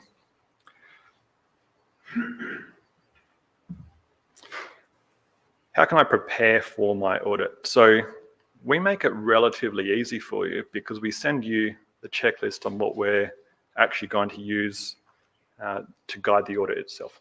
It's not let's try and uncover things and back you into a corner. We send you the document. So it shouldn't be a surprise as to what we're actually looking at. Prior to audits, we all know everyone will be conducting their pre-audit audit. That's fine. But to make it a recurring event, so if you are going to be, from a safety point of view, in your SMS, you could look at conducting 6 monthly audits on a particular area. You don't have to cover everything off, but looking at a particular spot and then moving on to various parts of your organization to make sure that there isn't a normalization of deviance from your SOPs, that your instructors and your seniors are operating how you're expecting them to, so that when someone from REOs does rock up to conduct an audit, you're not effectively blindsided. Sorry, I've been watching Survivor. So you're not blindsided for some of the findings that actually come up. There is a CASA form. So 1591, Cody mentioned it with his SMS discussion yesterday, and it's an evaluation tool. I can't remember who mentioned it, but we're not going to reinvent the wheel if there's already an existing tool out there that works well. It is a good document to review, and you can use it to develop your systems. As I said, as your business grows or contracts, depending on what you're actually wanting to achieve out of it, but also really the REOs team. So I've already spoken to a couple of you yesterday and today about things that you want to implement, and sending stuff through to me to have a look at before an audit. We'd much rather you make a change to your system to make sure that you're compliant, rather than we'll wait 2 years and then when someone comes around to have a look, then we'll have the discussion. We're more than happy to have a look at your documents and your systems to make sure that they're compliant with our expectations and the regulations itself. Really nothing else from me, but were there any questions from anyone that has either gone through an audit, possibly going to go through an audit, or anything in between? Is there a specific checklist for the aircraft? What do you mean? So, Like when you do an audit on an aircraft, is there a checklist that you make available? So our whole checklist of what we're expecting for the entire audit is provided to the school, to the CFI. In terms of what we're looking at in the physical inspection, it's relatively simple. Is, do you have your placards? Do you have your aircraft registration? Linking in with your informed participation. Aircraft logbooks. One thing that I have noted a couple of times, particularly for schools that send their maintenance out to a CASA maintenance org, they might have one of their staff coordinating the maintenance. It doesn't necessarily mean, and then sign off the logbook at the end. But that doesn't necessarily mean they hold the relevant L2. So that's something just to be mindful of. They might not be a L2 member or REOs member and then hold a relevant authority, but then they're signing your logbook. It's quite common in the CASA world for that to happen, but it's not a provision we have currently under REOs. Thanks, Christian. Was there anything else? Yep. I'm not sure if you mentioned it earlier, but your audit checklist, is that available online at any time? We send it out. We did have a version of it online. we've rolled out to a new website, so I'm not sure if it's on there at the moment. But generally what happens is once I've confirmed dates and times, I send through all the information, including that checklist. But I'll look to see if we can get that streamlined version back on the website. Can I ask for part B then? Yes. Is there a lead time to an audit? You give us 2. Thanks. Is there a lead time to the audit? You give us a couple of weeks or a month or something? So the provision that we have in the ops manual is we'll give you a couple of weeks minimum. I generally, so the way our system works in terms of identifying schools is we work on a 6-month rotation. So I'll know the schools that are going to be seen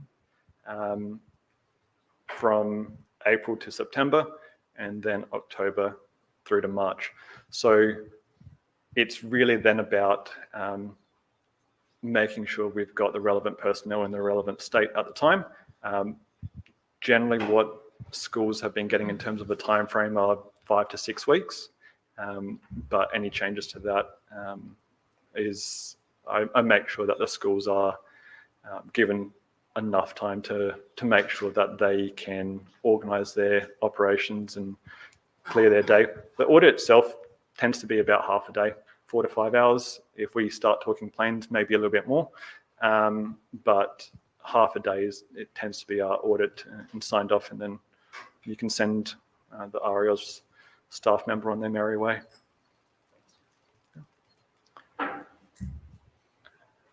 Any other questions?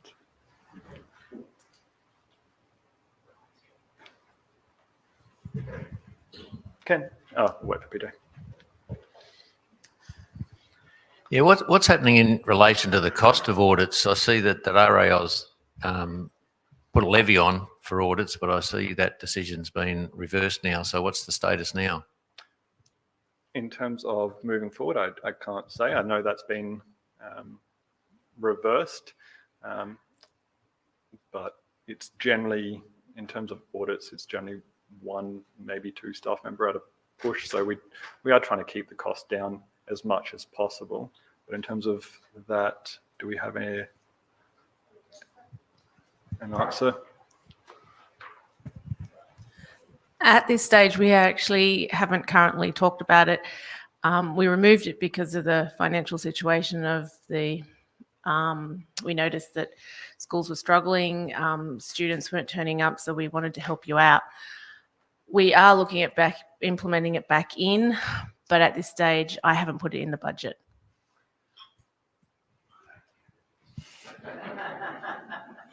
So it probably may not be in this financial budget, but it's not something we're not going to say that we won't be bringing back in. Not a problem. Were there any other questions? If you've got any questions for me, you don't want to necessarily ask in an open forum, feel free to reach out to the audit email or give me a call. We can go from there.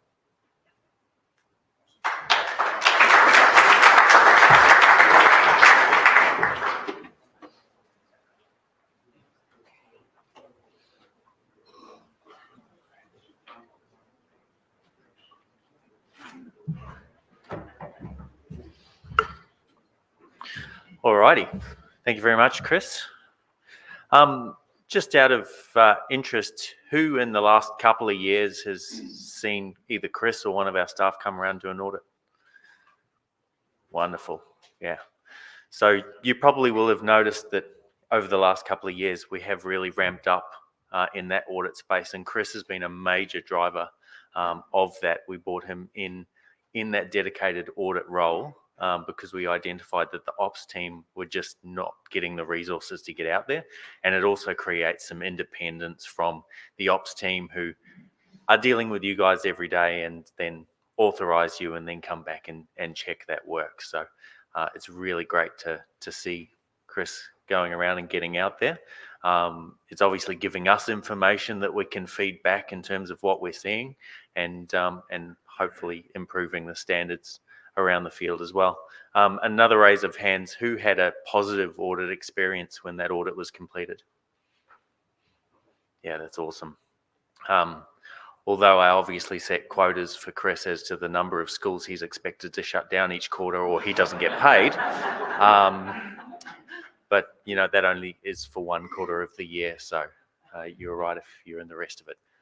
So speaking of that, I'm just going to touch a little bit on the likes of our compliance culture and enforcement. So the reason we wanted to present this was towards the end of last year and during last year, at different times, there were some murmurings and some rumours and some communications going on around the place that RAOS is going around and shutting everyone down and we're not being treated fairly. Now, I just wanted to hopefully give the people in the room here some comfort that that is not our intention. We absolutely do not want to be shutting people down. We don't want to be taking enforcement action against anyone. But we do have duties and responsibilities and requirements in terms of dealing with non-compliance. And we've obviously got a duty of care to make sure that if things are identified and they are serious, that they are managed appropriately. So I just wanted to touch on a few things in relation to that and some of our processes and procedures that we've got in place and that we've got approved under CASA Part 149 that not only give us some standardization in terms of our processes, but also protect our members that we're dealing with in these particular circumstances as well. So just be touching briefly on Just Culture, what happens when we receive an occurrence report and how those are processed internally, our requirements for dealing with non-compliances, our occurrence and complaint handling manual. Some of you may be familiar with that. Hopefully most of you aren't because you haven't had to deal with any of those processes.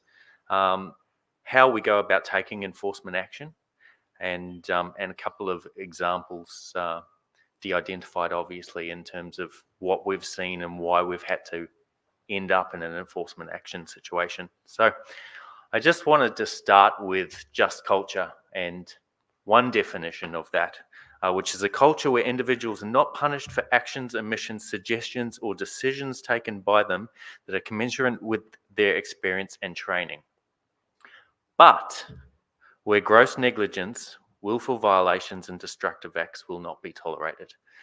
So when we talk about Just Culture, obviously, in most cases, we're talking about the fact that we want to promote that people feel comfortable coming forward and reporting occurrences, and that we're not taking disciplinary action against people for them simply for making a mistake or having an incident or an accident.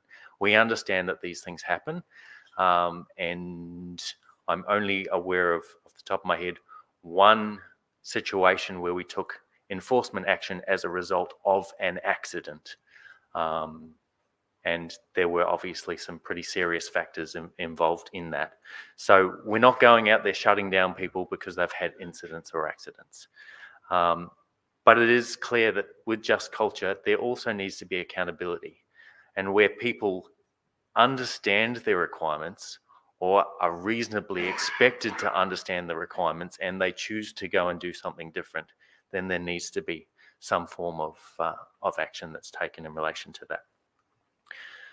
So just stepping back a little bit, when we receive an occurrence into our occurrence management system, and this relates to incidents, accidents, hazards, defects, but also complaints. And a comment was made earlier, a question in relation to, well, if I'm not happy about the direction the company's going or a policy decision that's been made or a decision that's been made, that complaint system is there not only to complain about, or Joe Bloggs has been beating up my house low level in his aircraft. You can use that system to submit a complaint or something that you're not happy with in terms of the organization, and we'll make sure that there's a process followed so that that is reviewed internally as well. So you are more than welcome to use that online reporting system for lodging any complaints that you have in terms of the organization. But of course, you can always pick up the phone and send an email. I don't know any reason why it's not, but maybe we just simply haven't communicated that particularly well. Flying overhead. Yeah, no, that's understandable. And for most cases, obviously, that's how it is used. But it does create a formalised process if you do have complaints in terms of the organisation as well, and that's spelt out in the manual in which we deal with these things. So when we receive an occurrence report into our system, one of our staff members, our safety coordinator, goes in there. She'll review that and she'll check for any immediate safety concerns or non-compliances in relation to that accident or incident or occurrence that's been reported in.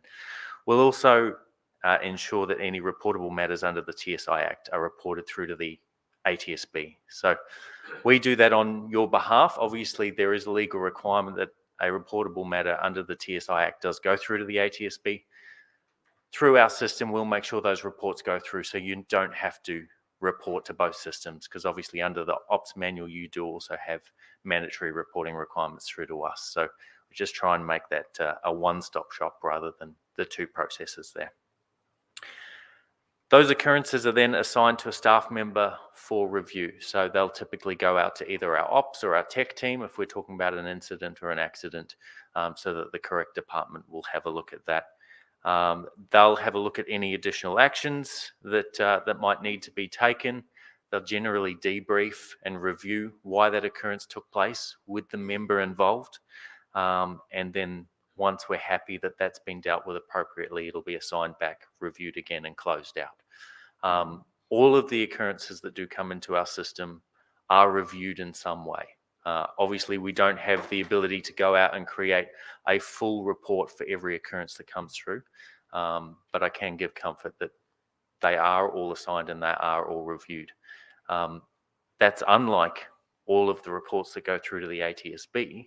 Nobody's necessarily contacting each of the individuals involved in each incident or an accident through that system. So in a way, I think we actually go over and above, and whilst some of the outcomes might be fairly simple, and it might be simply, hey, what happened? And the pilot says, look, I've identified that I did this thing wrong, and I've put these things in place to prevent it from happening again. That's great, wonderful, fairly minor incident. Let's close that out and move on.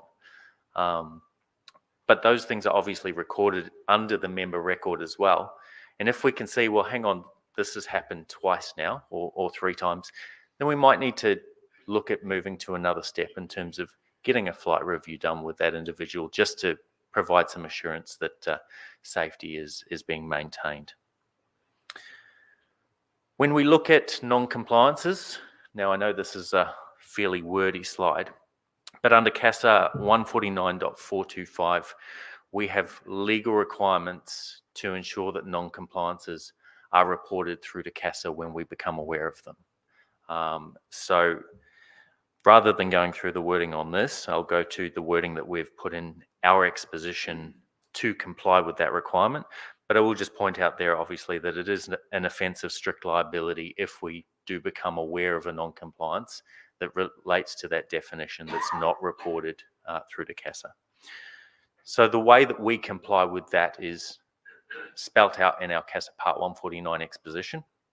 And we state there that we will provide a written report as soon as practical, where an investigation or where we identify essentially that the holder of an authorisation issued by RAOs has contravened the exposition.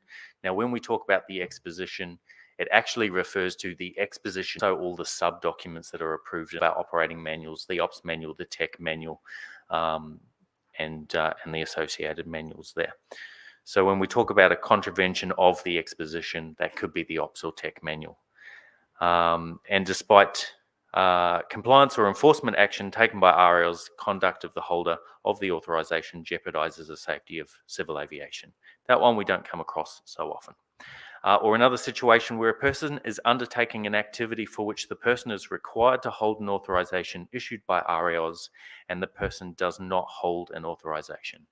So if you are out there doing something that you are required to hold an authorisation for and you do not have that authorisation, as soon as we become aware of that, we have to report that to CASA as soon as practical.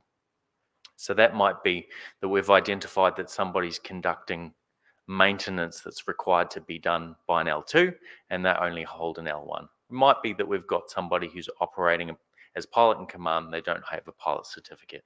We have to report those things through. But we also have to provide a 90-day summary report.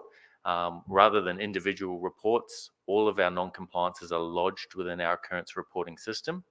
And I extract every 90 days a report that goes to CASA with all of our non-compliances that involve a person undertaking an activity for which the person holds an authorization in a way that contravenes that authorization, or when we identify that somebody has flown an unregistered aircraft.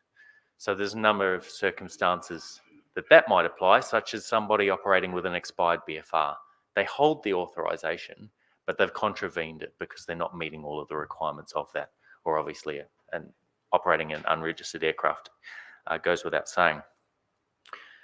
So some of the ways that we identify these non-compliances are through audits, as Chris mentioned.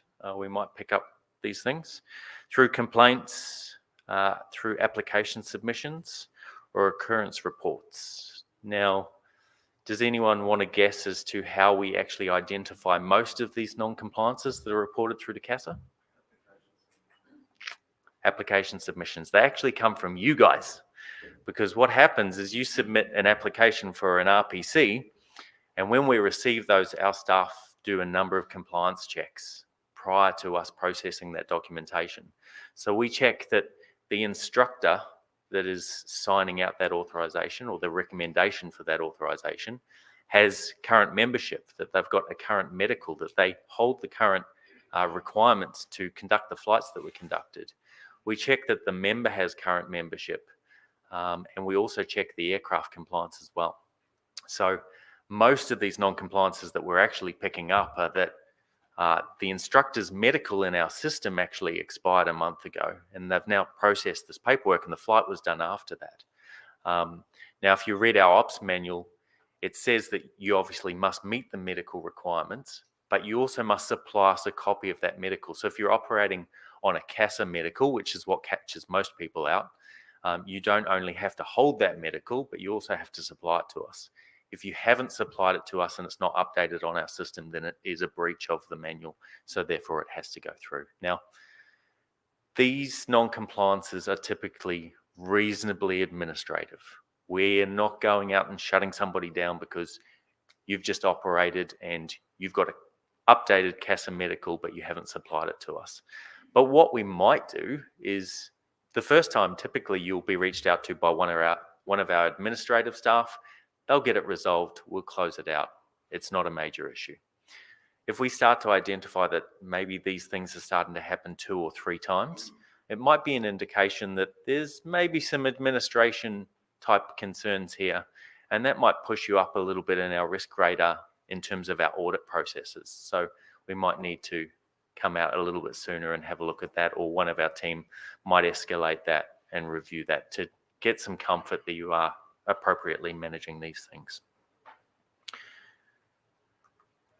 Now, in terms of when we start to step that up into an environment where we might need to take a little bit more action, or actually in terms of all occurrences that come into our system, we follow the processes that are outlined in our occurrence and complaint handling manual. And that is another manual that's approved under CASA Part 149 by CASA to ensure that we are affording our members the appropriate processes when we're reviewing occurrences.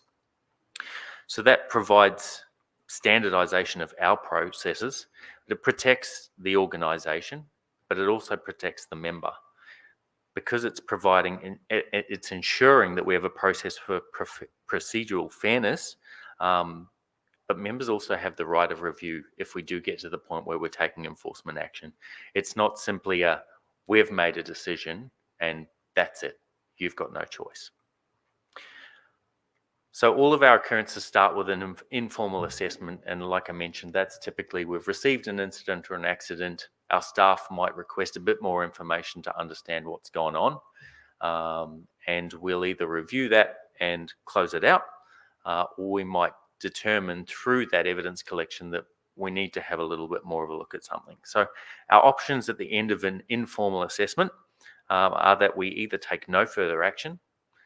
We might deem that remedial action is required in terms of education or having somebody do a check of some sort, or if we believe that there are concerns in terms of that non-compliance, to go to the next step, we might refer to the CEO that a formal inquiry is initiated.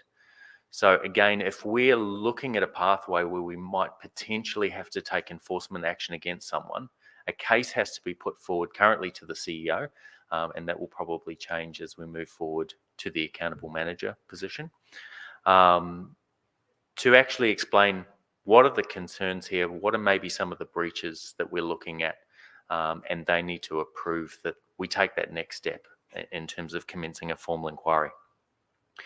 Now, what that formal inquiry does is it is intended to identify whether or not the alleged conduct occurred, whether the alleged conduct seriously or consistently breached the expected standards or relevant policies or legislation, and whether there are any other extenuating circumstances. So we want to take all of these things into account rather than just assume somebody is guilty and take action. Who's the decision panel? So I will get to that. I'll get to that shortly. Now, the Occurrence and Complaint Handling Manual gives a range of things that our staff need to do when we're commencing a formal inquiry, again, to protect the member, to make sure that we're not making abrupt decisions. One of those things, and one of the key principles, is that of procedural fairness. And under that, we need to keep the member informed. We need to provide appropriate opportunity to respond. We're not simply going to not consider your opinion, take action against you, close it off, don't want to hear about it. We do need to provide you with that opportunity. We need to consider all of the appropriate material and evidence. We need to act in a fair way and keep appropriate records and the like. So it's quite involved as the things that we need to ensure that we're doing throughout these processes. And if somebody that we're taking action against identifies that we're not following this manual, then there's the ability to stand up and appeal that based on the fact that we haven't followed what we're required to do as well. There's a few other guiding principles that are outlined in that manual, and these are just some of them, but another one is the hearing rule, in that it requires the decision panel to make sure that it informs the person of the case against them and give them a fair opportunity to be heard. So again, before any enforcement action is taken, there's a couple of processes that we follow, but one of those is that the person is afforded the ability to have an interview with the decision panel, who's ultimately the people that make the decision in terms of an outcome. And they have the ability to bring a support person along with them. But also, once we've gone through that and we've identified that, yes, this breach did occur, this is the potential enforcement action that we're looking at taking, we actually put that out to the member and give them the ability to come back to us with that proposed action as well before it's enforced, and we have to take that into consideration. There's also obviously conflict of interest, bias, reasonableness, and balance of probabilities in terms of us making these decisions. So the decision panel, again, when we do approve a formal inquiry to be conducted, it's not simply a matter of, Cody, you're the person who's going to do this inquiry. I go out, I deem that, yes, this person's guilty. They've breached all of these requirements. They were aware of their requirements. They chose not to do it anyway. And I'm going to deem that they're going to be disqualified for a period of 5 years.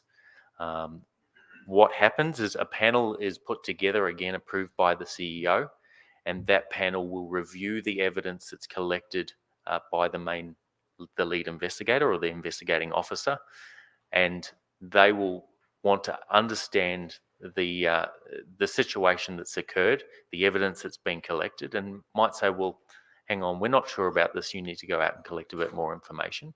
But they will also balance that to ensure that we're coming out with a reasonable outcome. So it's not just one person that's making a decision. And again, that gives consistency. It ensures that the process is thorough because you've got other people in that panel that are asking some questions as well.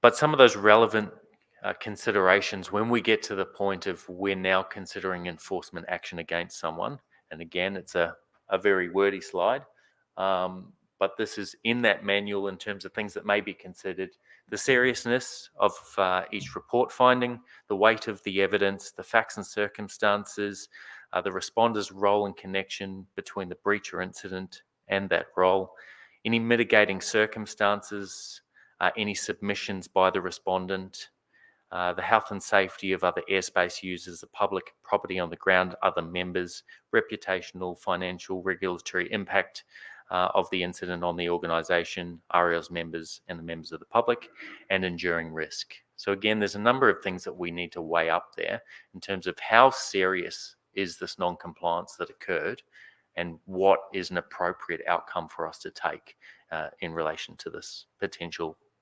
situation. Another model that we will most commonly have a look at is the James Reason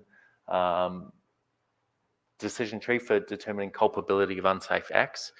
And it's again just another brainstorming method that tries to understand what level of willfulness is there in terms of this. Was it simply that the individual didn't understand their requirements and they made a mistake, or through to right at this end where you've actually got sabotage?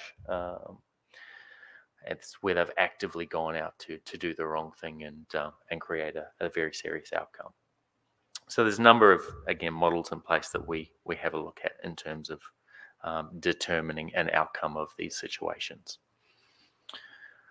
One other thing that we may deploy from time to time, and we do semi-regularly, is the implementation of a safety-related suspension. Now, a safety-related suspension isn't considered enforcement action because we're not varying, suspending, or cancelling an authorisation. But what this essentially is a temporary suspension of somebody's privileges, which basically just gives us a timeout. There's some circumstances where we receive a complaint, an incident or an accident happens, or we have an audit finding where we need to understand more facts in relation to this, and we believe that the ongoing risk is necessary, so that we need to put a stop to that until we can understand some more of those circumstances. And as Chris mentioned, the most common situation where we actually implement a suspension is for aircraft in audits. If we identify that a service bulletin hasn't been completed, then it's pretty serious if we enable that aircraft to continue operating in a flight school environment and something then goes and happens. That's not only protecting the organisation, but it's protecting you guys. It's obviously we don't want to be in a situation where we're having to defend those actions. And in terms of something like not completing a service bulletin, which is typically safety critical, they just absolutely need to be done. So there are some circumstances, like I say, where we have really not a whole lot of choice, but to, let's say, just time out, give us the opportunity to have a look at some more of the facts, and we may then lift that. We may come out and do a specific audit because we need to give ourselves a bit more assurance and help you get some processes in place to address something, or this needs to be timed out until you get that service bulletin completed, and then we're going to get you straight back in the air. Again, in the event that we do take enforcement action, there are a number of ways in which you have the right of review. So the first step of that, after we've taken enforcement action against somebody, is that the member has the ability to request an internal review of the decision. So the first step is we've made the decision. I'm not happy with that decision that's been made, and I'm now going to request an internal review of that said decision. Now that request also goes through to the CEO, who will review that information. And as Mick mentioned this morning, we're looking at separating the accountable manager and the CEO functions. So shortly, what will likely be the case is that the accountable manager might be the person who approves a formal inquiry to go ahead. But if an internal review is requested, that actually goes to the CEO, so that the CEO is then reviewing the accountable manager rather than the CEO reviewing the outcome of the panel that they approved in the first place. So it actually creates a little bit more independence from that process again. If we say, no, you haven't provided any reasonable information that makes us believe that we should review this outcome, the outcome stands, or we do vary it and you're still not happy, you have the ability and the requirement under CASA 149 that you can request a formal appeal by CASA. So that information is provided in the outcome letter that we provide someone, that if you are still not happy, you can request an internal review. And if that's done, then we provide that they can appeal that to CASA as well. If CASA reviews that outcome and determines, no, that situation still stands, then members also have the ability to apply to the AAT for a further review of CASA's decision in terms of that as well. So this is not simply RAOs going out there and having any ability to implement an outcome and you have absolutely no option whatsoever. But I also wanted just to touch on the risk to the organisation and to our members of inaction, where there's no consequences for willful violations of regulatory requirements, actually creates a culture where members have no regard for the rules. And I'm sure everyone in the room has heard opinions from other people in industry that RAOs are just a bunch of cowboys out there doing whatever they like. That doesn't do any of us any positivity in terms of moving forward. We actually need some accountabilities for those that are actively choosing to go out there and breach the rules. It can obviously negatively impact the reputation of the organisation, jeopardise the safety and the future rights of all of our members. So, question. The only way that RAOs can take enforcement action against somebody's pilot certificate is to go to a formal inquiry.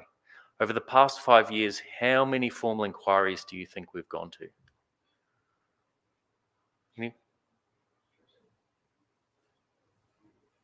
Anyone want to throw a number out there? Okay, I thought might be some slightly higher guesses, but in the last 5 years, we've gone to a formal inquiry for in 7 situations that I could work out. 2 of those are current, ongoing, and haven't had an outcome.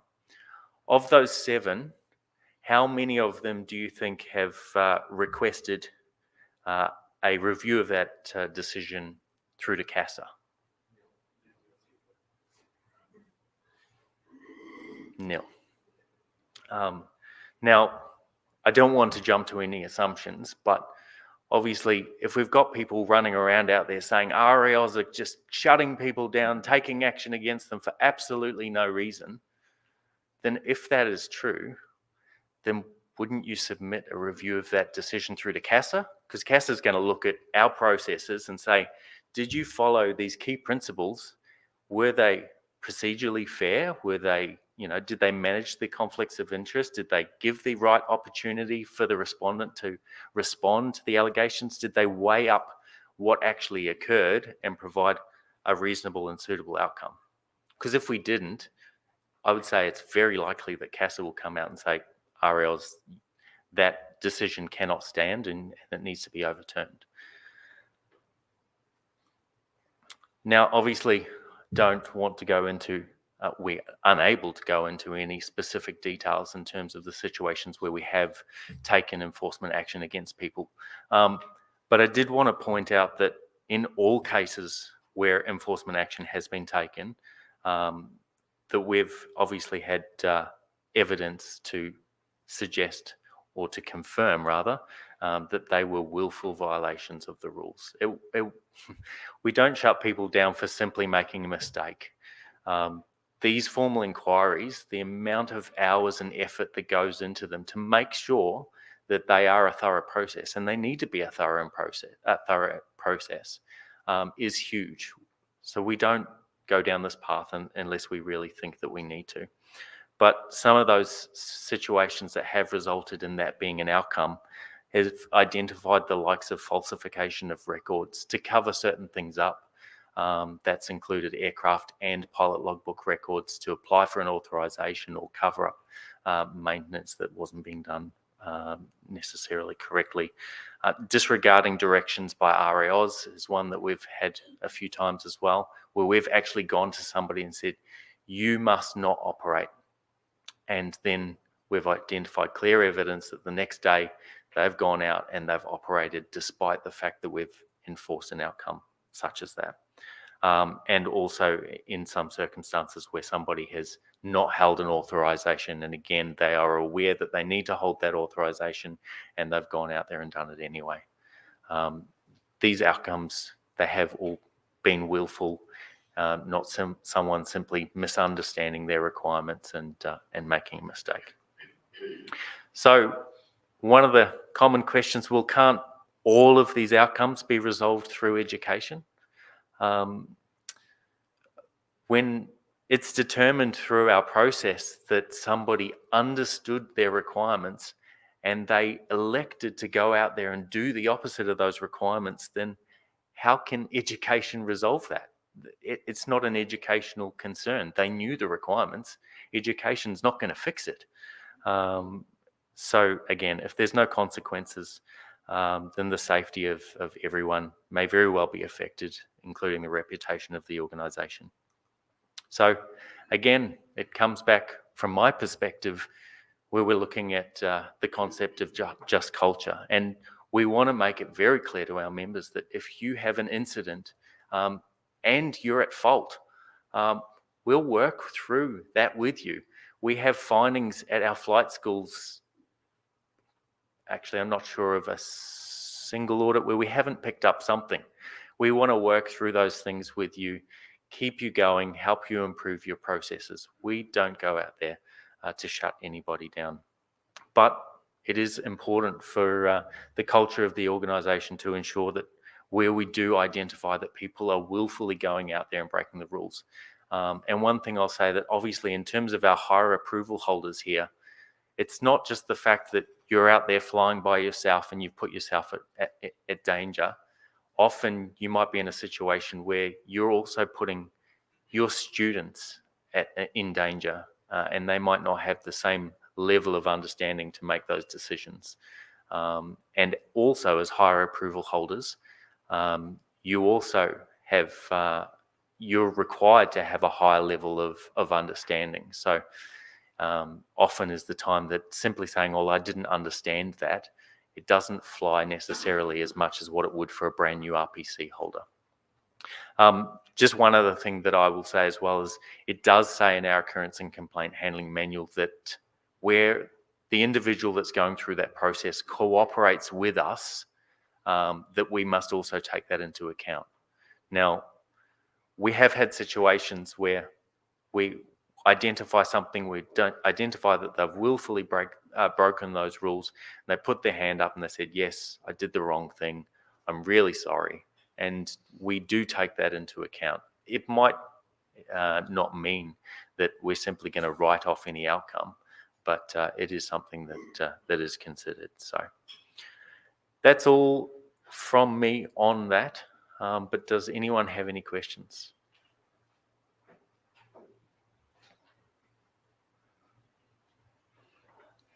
Thank you very much. You've scared them all. Yeah. In that case, what we might do is we might go to afternoon tea. Sorry, Neil. And we might kick back slightly earlier at about 20 past. Thank you.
For those people who are still online, we have had a slight change of our agenda this afternoon.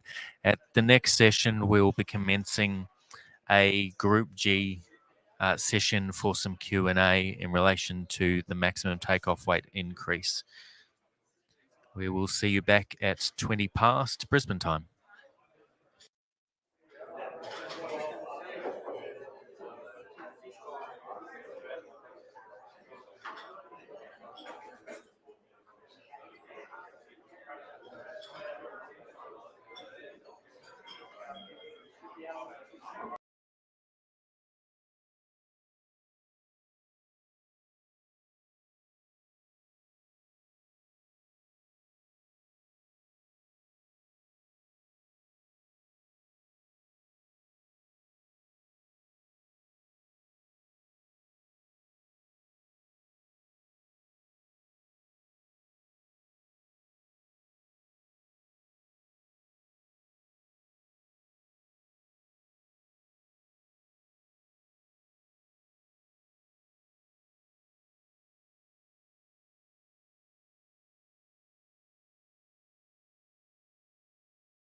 All righty. Thank you all very much. We have had a slight change to the agenda that we'd put out. I'm not sure who's actually following the agenda through anyway.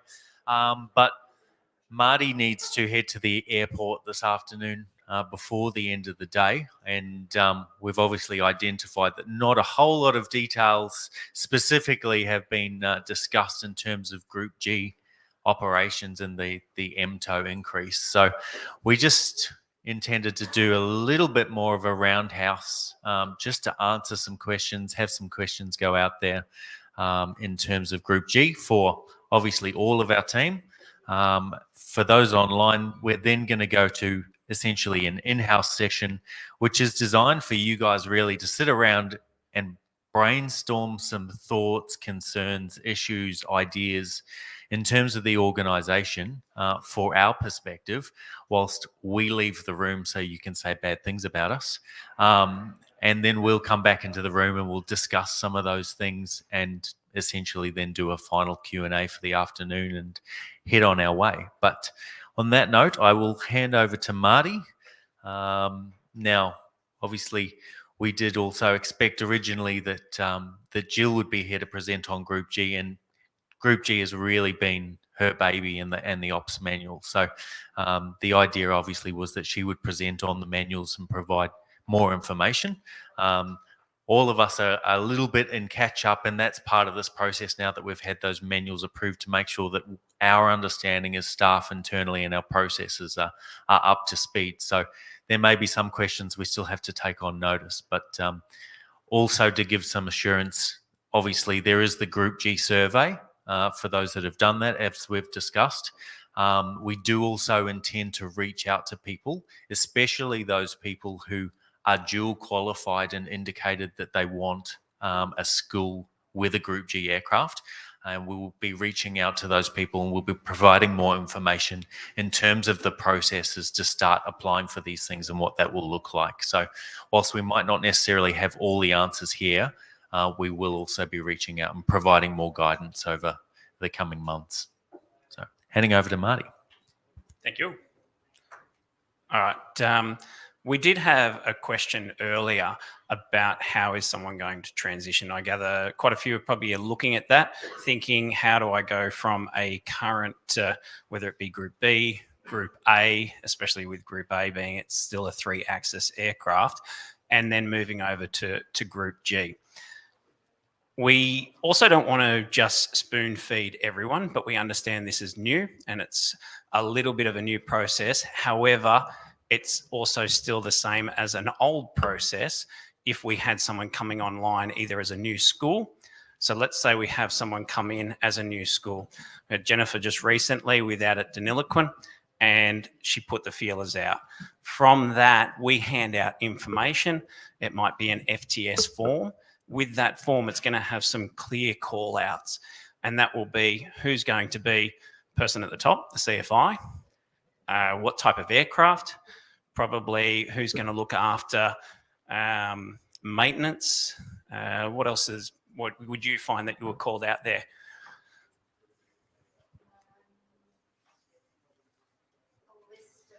A safety sensitive person.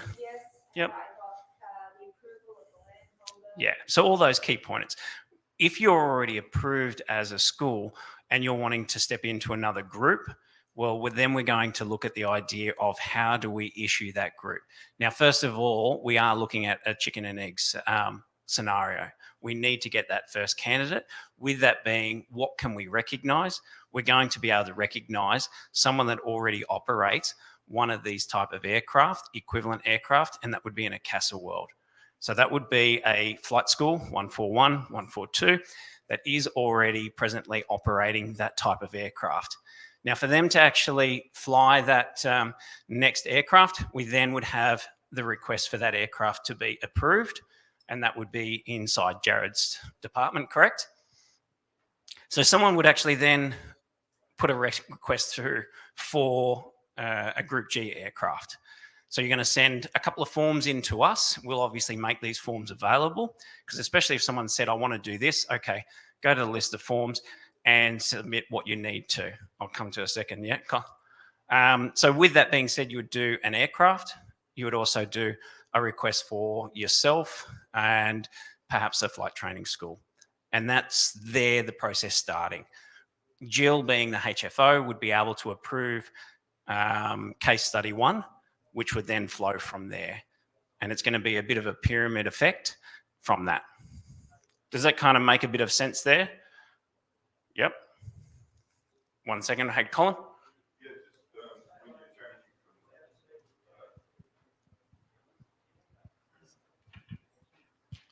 Yeah, that process to change from GA to Group G, do you have to deregister with CASA? Deregister the aircraft?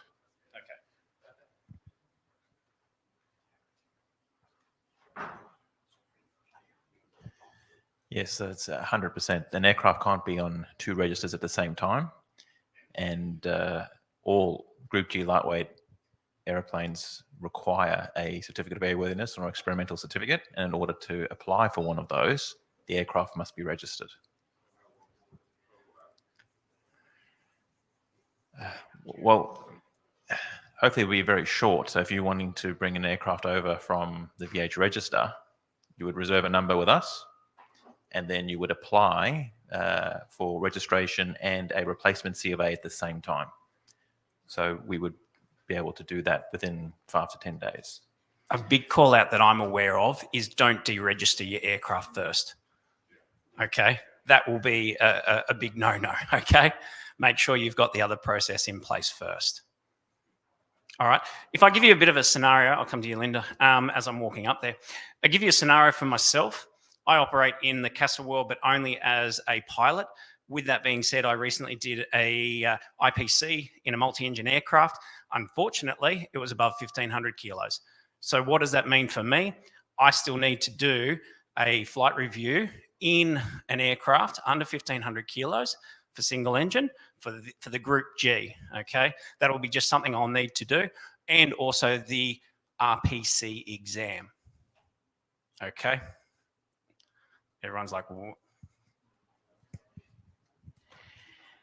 Marty, the scenario that I think the Bendigo Flying Club will be looking at is not so much purchasing an aircraft to deliver the training in, but more respond to requests from our members, RPC holders, who have bought a plane that fits the Class G category.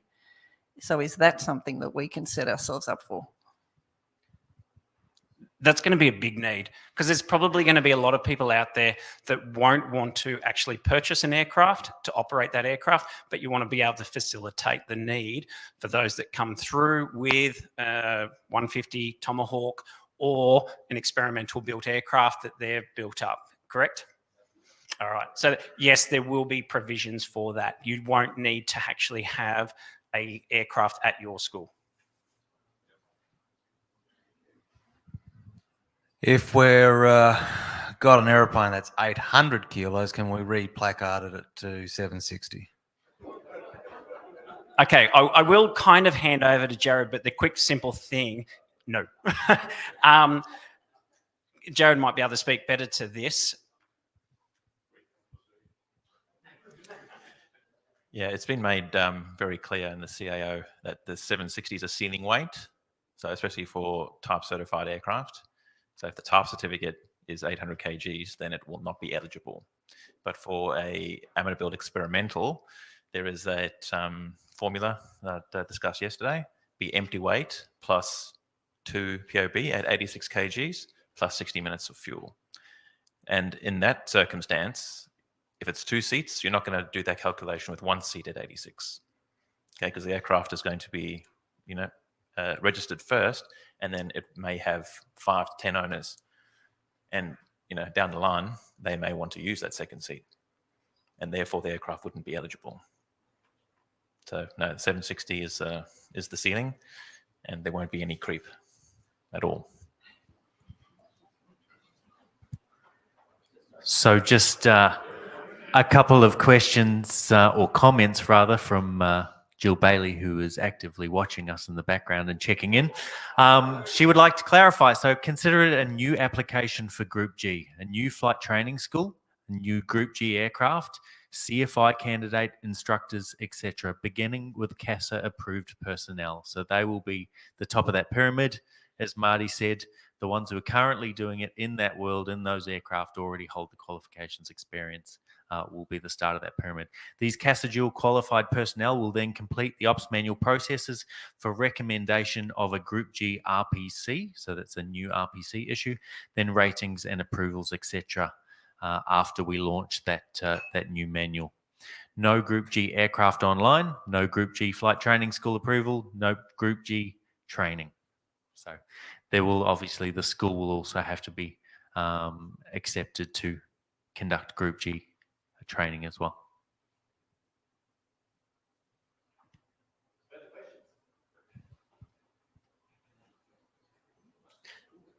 If you do have further questions going forward, obviously we are available. You can contact us via email, give us a phone call or anything from there, okay? One online question: can the RPC A pilot undertake type training or endorsement training in amateur-built Group G?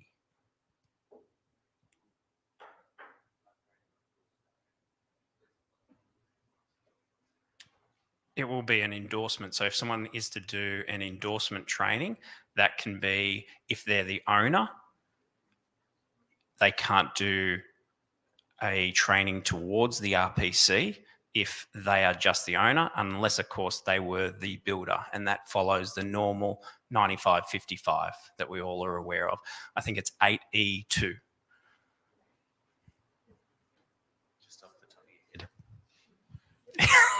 Yeah. You're starting to sound like Neil.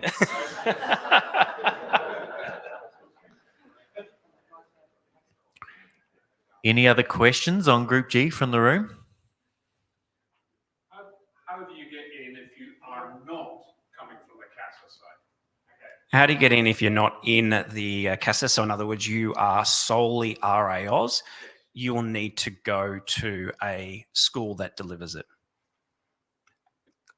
Tell me this, how does someone, I've never trained in Group B aircraft. How do I obtain a Group B? I go to a Group B school. Pretty clear?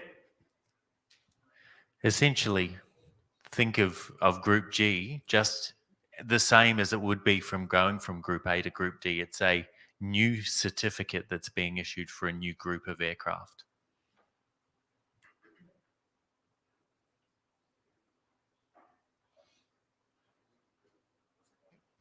So having a CASA license, they want us to do a BFR more so in the more so complex aircraft you may operate. So tick that box. Now, my interpretation from what's said, if that aircraft has a max takeoff weight in excess of 1,500 kilograms, that all of a sudden means I can't fly a 150 Cessna in the RAOS field privately. Privately, yeah, okay. Yep. That's right. Yep. Or right down to a 150 or Piper Tomahawk. Yeah. Yeah, okay. I'll have to, yeah. Roger, thank you. Yeah, so just to repeat that through is similar to my case is I have done that multi-engine IPC. In the CASA world, that does count towards the ability to fly a single engine aircraft. However, coming across to RAOs, because it exceeds the 1,500 kilos, I will be required to sit another flight test and the Group G RPC exam. That can't be changed easy just to permit private operations until you can travel to No, it won't be able to be changed because it's just what's written in there for either private or a flight school operation. I can understand the instructing side of it, to be able to instruct in that aircraft if you've got an RAOS instructor's rating. Yeah. If you've got an RAOS instructor's rating and not a CASA one, verified that, yep, you will have to have a checkout in that Class G aircraft before you can conduct any flying training, which makes perfect sense there, no problems there. It just seems like a little step backwards not to be able to operate it privately. That's all in the first instance, to go somewhere to get your BFR. That was all. Yeah, thank you. It's called out. Sorry, it's not one thing that's called out just in the instructor. It's called out in the RPC section that anything above 1,500 kilos. And look, you've actually been given additional things there where we have removed. Before it was single engine, that's been removed. So it's just to not above 1,500 kilos. Correct. Sorry, Marty, just to get my head around this, you've got if we're a GA capability for instructing, we're also RA school as well, and we move a GA plane over to Group G. If I do like a tailwheel endorsement or a CSU endorsement, does that count for both camps or not? The ops manual, it will say that if you do an endorsement in a CASA world, it will count towards an approval in the RAOS world. But not the other way around. No, and it's the same thing that's always been the case. That just wondered because they're they can be in both camps, the aircraft, whether the endorsement counted for both. Yeah, and we haven't entered that. I don't believe Jill may have had some talks with CASA, but I don't believe so at this stage. At this stage, they don't recognise ours. Is that going to be a limitation, do you think? It already is a limitation, so it's going to continue to be a limitation. It's a future challenge. Little steps.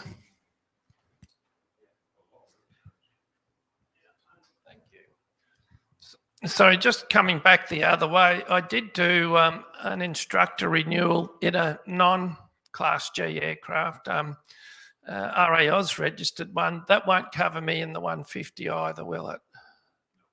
No, not privately, no.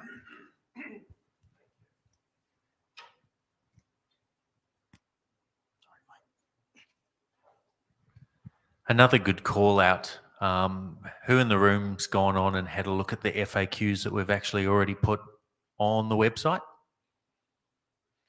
Really good place to start. So we have tried to break down a number of the questions that we anticipated would be asked in terms of Group G, but also from the Group G survey, and obviously we've had quite a high number of responses to that. Some of the common questions that we've been seeing pop up there, we've actually gone in and updated those FAQs as well. So on the website, there's a dedicated page that has Group G FAQs. It's come out in a number of the recent e-news communications that have gone out with the survey as well, just to make sure that people have some of that basic understanding. So would recommend all of our schools go and have a look at that information, and obviously we'll come out with more information, but if there's further questions, you can always reach out to. Sorry, I don't know if might be one of those, but so once we can do Class G training in the school, a guy comes with a whatever, he's got a Tomahawk and he wants to put it on the RAOS register. He's a CASA pilot. So is it technically then, as far as I understand it, as long as he's capable, we can sign him off as a Class G. We're basically just doing a BFR for him in RAOS to give him an RAOS pilot certificate. So yeah, are you calling that this is a converting part, does not exercise any privileges yet in Correct. RAOS? They'll just follow through the converting pilot system, and as long as they meet that criteria that's in there, so in other words, membership, medical, sit the RPC exam, and a flight test, and be ready. So 1 hour, Yep. if they've met that the time before in that aircraft registerable as such. Yep. Yes, and then the flight test. Okay, thanks.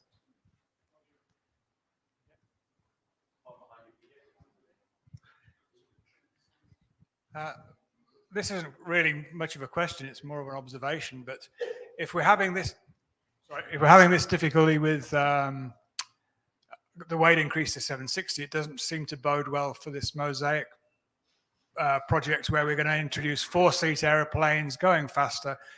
How are we going to do that with dual registers? I know they don't have that in the US, and it doesn't seem to be going to work very well if we seem to be working in different directions. It's been a bit of a process, I must say, and I've only come on in the last 1.5 years, and Jill and the rest of the team have been working at this pretty hard. In saying that, they haven't been dedicated full time to this, but it is little steps, and it will then step to the next size as we go through. I would essentially say as well that Mosaic would essentially be a rinse and repeat of what we're doing for Group G now. So it shouldn't necessarily be a whole lot more complex, but there's a whole lot more detail to come from that. I think something to add to that is the fact that we're very aware that people before us started in about 2006 or something on this weight increase, maybe even earlier. We resurrected it at around about 2017. It's taken us 6 or 7 years. We know how long it takes. We're already working on Mosaic now, already engaging with CASA, and they're already supportive. I don't know what that means. You probably know better than what that means. But in terms of having them on-side support from the top down, that's already there. How they act on that, it's anyone's guess. Mick, it's also worthwhile mentioning that the manuals as they've currently been constructed are really building blocks. Okay, you've got an extremely robust foundation to move forward, and whatever CASA wants to throw us in the future, I'm absolutely confident that we can very quickly modify what we now have as foundation documents. So going forward, what I can recommend, those that are interested, go through the Group G survey, send the information through to us and start filling out the forms. We can then start processing what's needed to be processed. You will also, don't throw your hand up and say you've already got a copy of my current license. Resend it back in. We can group it all together and then work towards having those applications ready to roll out. Just a general question for everyone's behalf in this room, and we sort of touched on it, but just rough timeframes of when all this is going to be released. How long are you going to give schools to sort of get on board? And when you have a sort of, I know you haven't probably got an exact date, but a general date and a time frame for everyone to be aligned with what we're talking about over the last 2 days.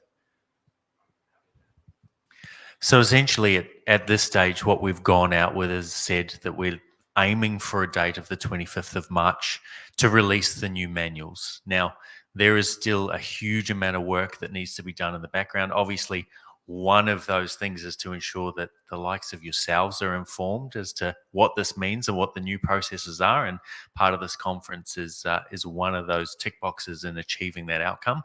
But we've still got a whole lot more comms to do to our members. With our members, we've also got our internal processes to ensure that all of our staff know what the requirements are for these applications, that we have the application forms prepared, the processes in our manuals as to how we're going to accept all of these authorizations, the aircraft. A couple of our staff are also seeking CASA delegation, CASA approval to reissue Cs of As. So there's a whole lot of other stuff that's going on in the background. But in terms of the date, the aim point at the moment is still the 25th of March. Now, that might be the date in which the new manuals come in, and we still need a little bit more time to roll out Group G. So potentially it could roll on from there. The team have also been extremely busy in the last little while, and we're aware that March 25th is coming around really quick. So if we're not entirely ready to roll this out, then there may be a delay. But 25th of March is the best that we've got to work with at the moment. You mentioned that the whole application process for Class G, similar to what you might have done with an application for a flying school to start with. No one's mentioned whether there's any additional cost to what you've already got in establishing a flying school, because there's already costs up front there. Is there going to be any continuing costs or new application costs? Yep. Okay. Apologies there. We're going to waiver the flight school application. Okay. And that's been directed for a flight training school. Okay. For that existing school, yeah. For existing schools, we're going to waiver that fee. But if you're a startup and you're going to run in that, you will then apply to the normal fees structure. obviously, just on that as well, Group G doesn't work for us if we don't have the buy-in for the schools. So it's really important to us that we have you guys on board and that we aid you guys in getting approved to roll this out, because there's no point in us going out there with Group G and having no ability for our pilots to achieve those certificates. So we want to work with you and we want to support the schools in making sure that can happen as best we can. Also, in addition to what Cody's mentioned, you will see that particularly the airworthiness forms have been completely re-engineered, and the guidance material you need to step you through the process is actually on the form. So it's just follow the bouncing ball. You're not going to have to go searching for stuff. It's all there to help you navigate the exercise. Just a quick one. Just wondered if you'd done any checks with the insurers, whether there's any difference between moving from GA training to Class G training from insuring the aircraft? At this stage, we don't anticipate any differences than what is available under all other groups of aircraft. Someone else put a hand up down here. Yep. Yeah, it's on. Yep. If you've got only an RAIOS instructor's rating, but you've got a flying school or intend to conduct flying training in Class G aircraft, and you've got multiple different types of Class G aircraft on your line, say a Cessna 150, a Piper Tomahawk, and perhaps a Beech Skipper, will you have to have a checkout on each of those different models, or just one of them will cover the lot? No, it will fall as the same, similar to what we've got at the moment, being that if it's a Foxbat, a Technam, a Legend 600, whatever that may be. Does that clear that? Yeah, perfect.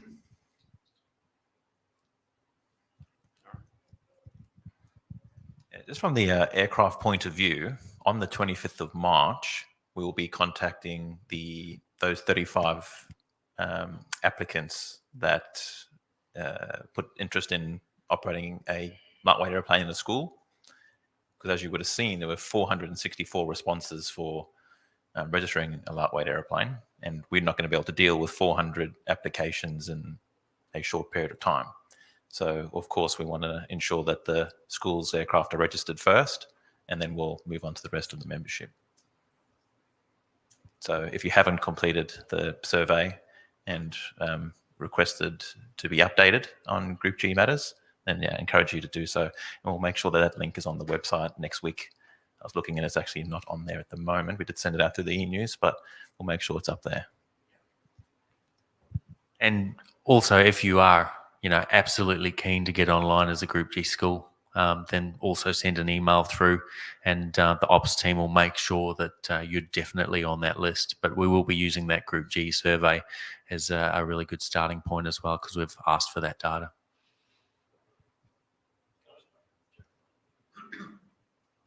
Can I just ask, how many of you have transferred a Group G aircraft onto the RAIOS register? Yeah, exactly. None. No, you haven't. You're lying. Yeah, no, it hasn't been done. It was a bit of a facetious question. None of you have done it. We haven't done it. We've got a list of people. So I'd ask for just a little bit of patience and understanding as we work through, because this is brand new to you and us, and there's going to be wrinkles. We've been fighting for 6 years to do this, but I can guarantee there's something we've got wrong somewhere, and there's going to be errors made along the way, whether it's in the forms or process or something that we forget to ask you or something. So if you just bear with us, the first ones might be a little bit bumpy. Hopefully they're perfect, but they might be a little bit bumpy. But a little bit of patience is just going to help us all out. If you see something wrong, let us know. If you can see a bit of a speed hump, let us know, and that'll help us to make this process a bit smoother.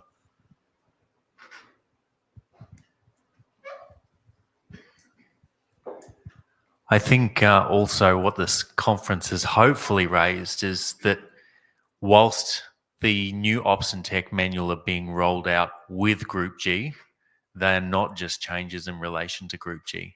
And it's really important for all of our schools, probably in the first instance, to make sure that you're on top of what a number of those changes are that apply to all of our existing operations. And again, we'll have more correspondence coming out and we'll try and break that down, especially with all the key points as to how it impacts you guys. But it's really important to understand that these changes are not just about Group G. They're whole new, especially the ops manual, which is a whole new structure. There's a range of things that have been put in there to fix issues that we've had for a number of years. And it's really important that we all have our head around how that new manual works. It's been restructured so that we have that clear understanding. And then we start working on getting those Group G applications and merging that into our operations as well. Any other questions? Just for an example to support what Cody's saying, before he wraps up, how many ops bulletins are out there now that you've got to refer to when you want to go and find something? There's over a dozen. Every one of them are now captured in the new ops manual. Don't have to look at, go searching to make sure you haven't missed anything anymore.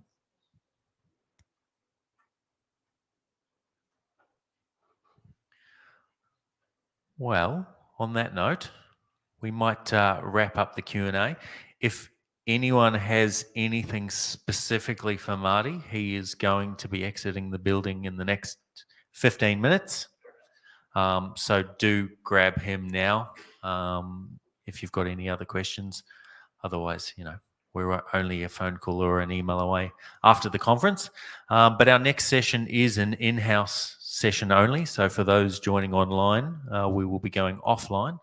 And at the moment, we've dedicated half an hour to that. I think that probably will be enough.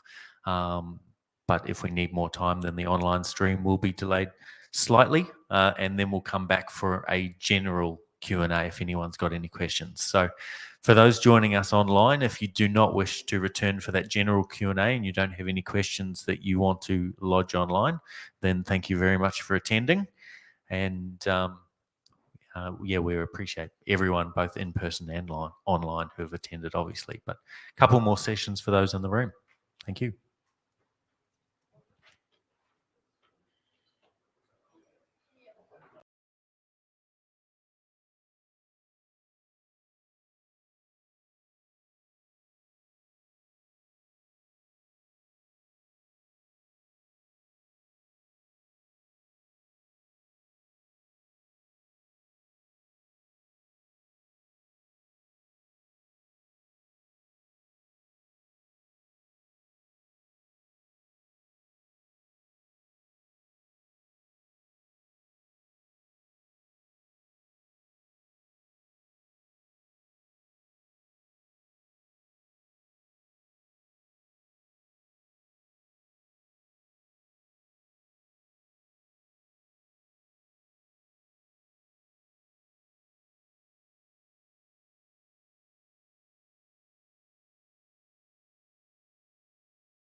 Alrighty, thank you all very much.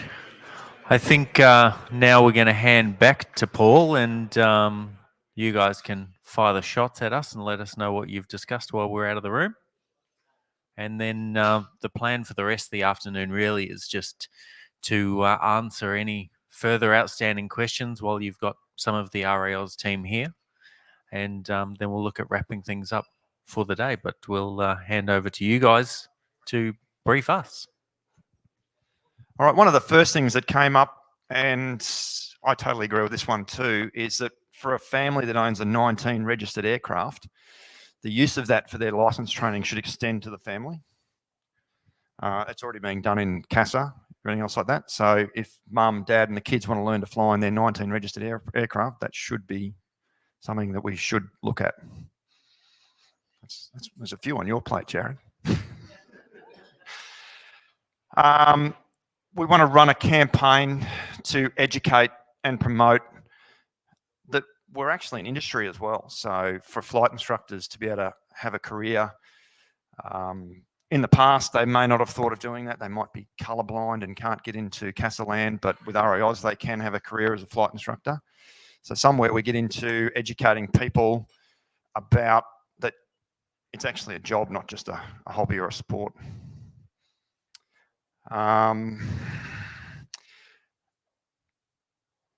What else do we have? Oh, yeah, promote more instructors into the organisation somehow through that. And if we can even get some instructor scholarships or something, because everyone in the room with flying schools is starting to bleed because the staff are all moving on, airlines are sapping them up. So we need to be able to, we can't feed the machine without having the people to do it at the bottom.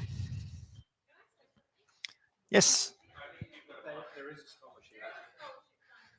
There is one. Yep.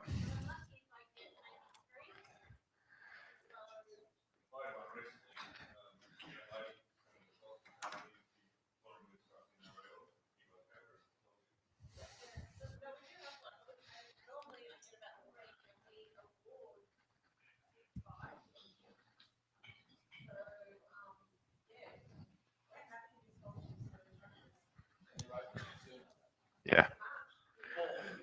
So for everyone online, that was just to clarify that there is actually an instructor scholarship as part of the RAL scholarship system, and the applications to those open on the 1st of March.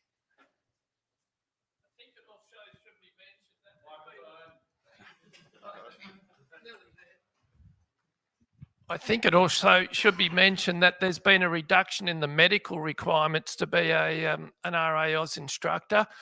There's a lot of age folk out there that might have had an airline career or something like that, but might not be, thought they could pass a class 2 medical. Well, you don't quite need that at the moment there to be an instructor. So that should be advertised as well. It's not well known, yeah. Spinning and aerobatics. There he is, Neil. There was quite a consensus that would like to be able to see it within RAOs. Oh, sorry. Yeah. I'm hogging it. Absolutely. And I guess this is where Group G, and we're talking about lightweight aeroplanes and Mosaic, starts to come into the picture in the future. So clearly at the moment, to do aerobatics, we have to step outside of the sandpit because RAI's aircraft, we can't do it in. But with a lightweight aeroplane that is approved for aerobatics in the category A utility IE aerobatics, that will be possible. But we have to crawl before we can walk. Aerobatics is a complex thing, and it will certainly, I would totally encourage it. Colin and I have been talking about it since Technam bought out Snap and even before then. So it is definitely planned that as we grow and as we get mature, but we need to get Group G implemented, look at lightweight airplanes, look at Part 103, which then incorporates it into the regulatory structure, and we'll get improved privileges and be able to do it within our own sandpit, which is ultimately where I'd like to see us end up. While you've still got the mic, there's another one for you. So it was having a system where other schools could find, where they could send their students when they're finished, they could find the schools that do all the way through to CASA commercial and that sort of thing. I believe you had a program that you were thinking about implementing where we could have sort of singling out the schools that take students all the way through from beginning to end, but allowing the RAOs only schools access to where they are and who they are. Two parts to that. We've talked about, and we still continue to talk about, a Centre of Excellence program where RAOs builds a flight school that we actually are heavily involved in, but working with the flight schools, and a premium status for flight schools where we offer that level of training, and also where we can actually get scholarship recipients to come to. So it's in the thought board. We've talked about it now for about 3 or 4 years. There's general support for it, but again, we have to prioritise these projects. In terms of listing the current schools, I don't want to talk for how we promote that and how put our listing, but I think it'd be entirely possible in our current school listings to actually indicate and profile it so people could actually search and look at what capabilities a school has, because we've got Group B, Group A, and I think we possibly could do that. So I might let Cody talk to that a little bit more. I think actually there's a current task out just to list some of those things in terms of types of aircraft in the current search online as well. So everyone should be aware we recently went to a new website. Hopefully the map on that website is also a little bit better. So it used to be the case that if you had 2 schools at the same location, one pin would potentially sit over the top of the other pin, and therefore one school would get priority as to which one was clicked when someone was looking. So now that map breaks down, it'll actually show a number so that you click and get both dots on the map as well. But we have lost the table at the moment that was underneath, but we hope to make that a little bit smarter with the breakdown of the actual types of aircraft too. Okay, the next one was the GFA has a experienced instructor or air experienced instructor thing that they operate. This sort of divided the room a little bit with this one, but they were interested in having something where someone hadn't gone through the whole instructor rating, that some sort of basic course could take a student up and give them like an air experience. I do believe that is something that had been previously discussed and floated too. I'm not sure exactly where it got to. Yeah, Jill was actively looking at that one. And that RAIs do some more marketing on the pathways of a student, that how they can get from RAIs all the way through to their commercial, and make it more known that it's a pathway that they can go through and obtain. Yeah, it's valid. Absolutely. Temporary memberships dropped to 3 months. So again, there's quite a few people, you're looking at me because I know I've been trying to fight this one for a while.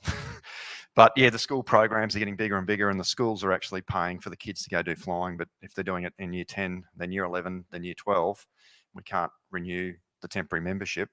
It becomes a bit difficult for them to do a 1 hour flight and pay for a junior membership.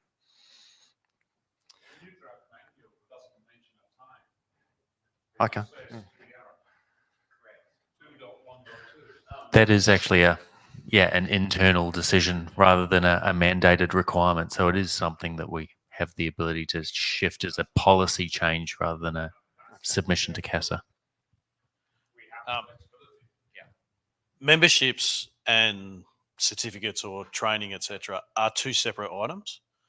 So we have what we call classes of memberships, which are covered by our constitution. That's like outside of the aviation side.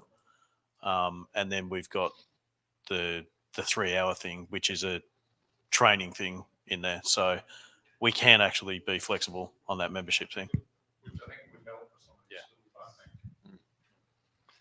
Another one that came up was support from RAIs to help schools retain their CFIs and senior instructors by offering them some sort of pathway that they could work on to get where they want to go. But that's definitely one that obviously, we do still have an aging demographic, although the average age I think is slowly coming down. But it's certainly something that we're aware of. We don't want our schools disappearing in some locations where we can't provide support. In-school education of job opportunities and RALs in general, so people know. Looking at scholarships or deals with the Australian Women's Pilots Association, trying to get a bit of a link between them and getting more of the females involved into RALs through their scholarships. Access to RTO money funding. There's obviously a few people working on it in the room. So it is a hard process, and again, like we all feel that we've been excluded from it, and we're just trying to get into that space because there's a lot of families that can't afford it, but we're sort of that pilot in every home thing would help with that sort of funding. And the last one, which everyone was very passionate about, was the instructor recognition for CASA qualifications. So that goes back to the pathways. If someone thinks that, I can do the RAL's instructor rating and that's going to count, I can be able to move into CASA land and go from there. So that was. I get it all right?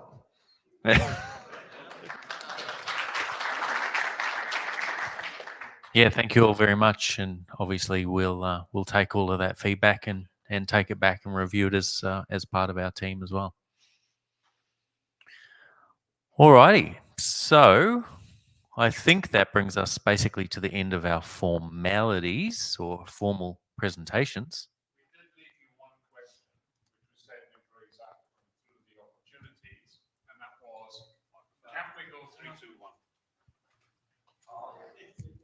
Can't we go 3, 2, 1? We'd said we'd leave it as not an opportunity to expand areas, but as a number of us would prefer not to say not competent. We'd prefer to see something more positive. 3, 2, 1. And just because it's different to CASA or CASA is different, why can't we just be 3, 2, 1? Or can we use 3, 2, 1 as an alternative to not competent? Let us definitely take that one back. But it's really valuable feedback. Obviously, that is part of the manuals that have gone to CASA and been approved. So to change that has to go through our change management processes back to CASA. But that certainly doesn't mean it's not achievable. It'd be a non-significant change. So yeah, let us have a look at that one. Yeah, no, that's understood.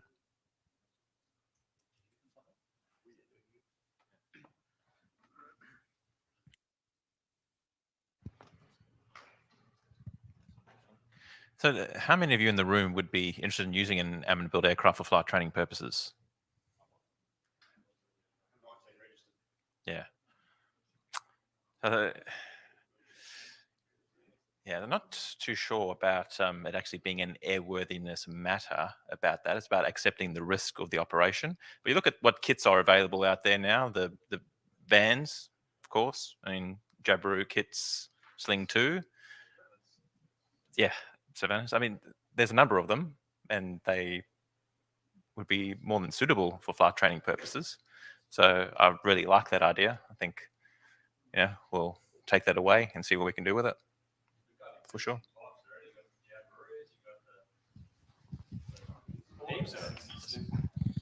There's some, like our mate said, Savannahs, you got Jabiroos, you got Light Wings, you got those other Ninjas.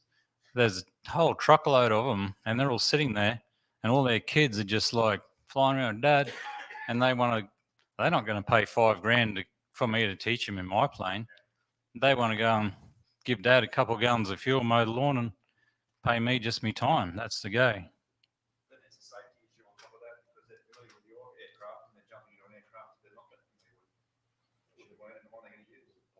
Exactly right. Yeah. By the way, that was a great idea. We'll take that on board and work with it.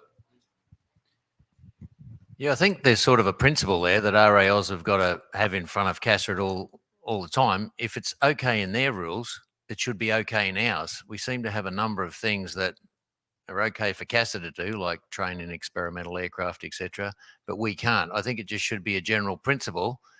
If they can have that flexibility in their rules, then we can. No, you can learn to fly in it if you built the aircraft. I'm not aware that the rest of the family can learn to fly in a VH registered aircraft. You can.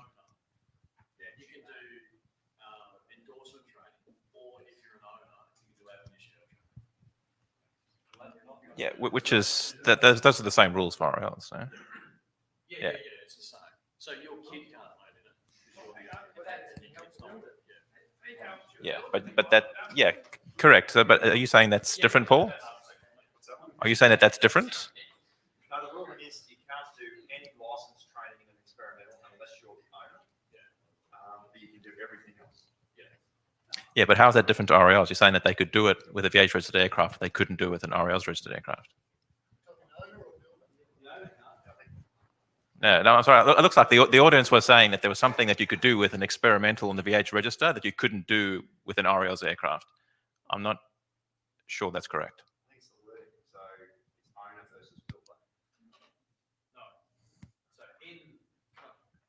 Just to clarify, in RAOs, if you build the aircraft, go nuts. If you own the aircraft, you can do any training. If you don't own the aircraft, you can do endorsement training. So you can do a CSU or a retract or something. Yeah. Yeah. Is it? Right. Let's go back to the foundations of this question. Right. You go and you purchase yourself a Jabiru kit. You build it. You can go to the school and learn to fly in it. Okay, that's correct. However, your brother cannot learn to fly in it because he didn't help build it. Okay, that's something that you're wanting to try and see if we can address. Okay. Yeah, but now the aircraft gets sold, right, to your cousin, right? The cousin cannot learn to fly in it. He needs to go and get a pilot certificate at a school in a different aircraft, but then he would be able to complete the endorsement training in that aircraft, but to do his cross country. So I think we've cleared that up. So I don't believe that there's something you could do in a VH registered aircraft that you can't do in a VH experimental that you can't do in an RALs experimental.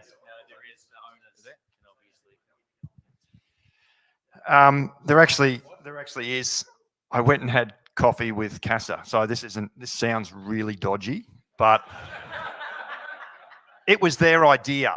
So as an experimental aircraft owner, I can sell one share of that aircraft to a student at market value. So the RV14, like I did with Stephen, one share is $8,000, right?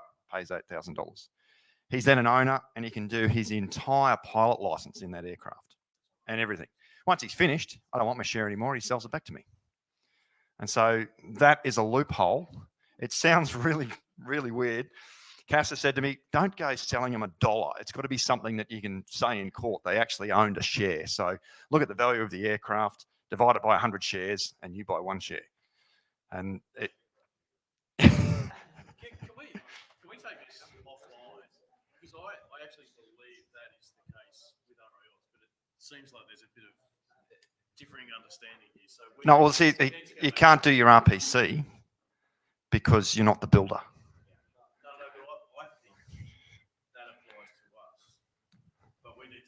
That's what I was trying to say before. I think that will apply to RALs too. But just to be clear, for the time being, go with Jared. Yeah. We'll take that on notice, but I think what's really important is, did you shout CASA coffee? Because then it's bribery. Get the receipt. Do you want to confuse anything else? Oh, just to say that, but flying in flying in a experimental aircraft, it's not an airworthiness matter. It's a flight operations side of thing. But of course, if we could especially now with lightweight aeroplanes, and well, there's some difficulties there with vans at the moment, but hopefully they recover from that. Yeah, using those type of airplanes in recreational flying, I think, is a great benefit moving forward. So we'll take that idea on board and see how we can expand it. Definitely. So yeah, any other ideas, of course, that you have, send them to us. Let's continue to grow our organisation.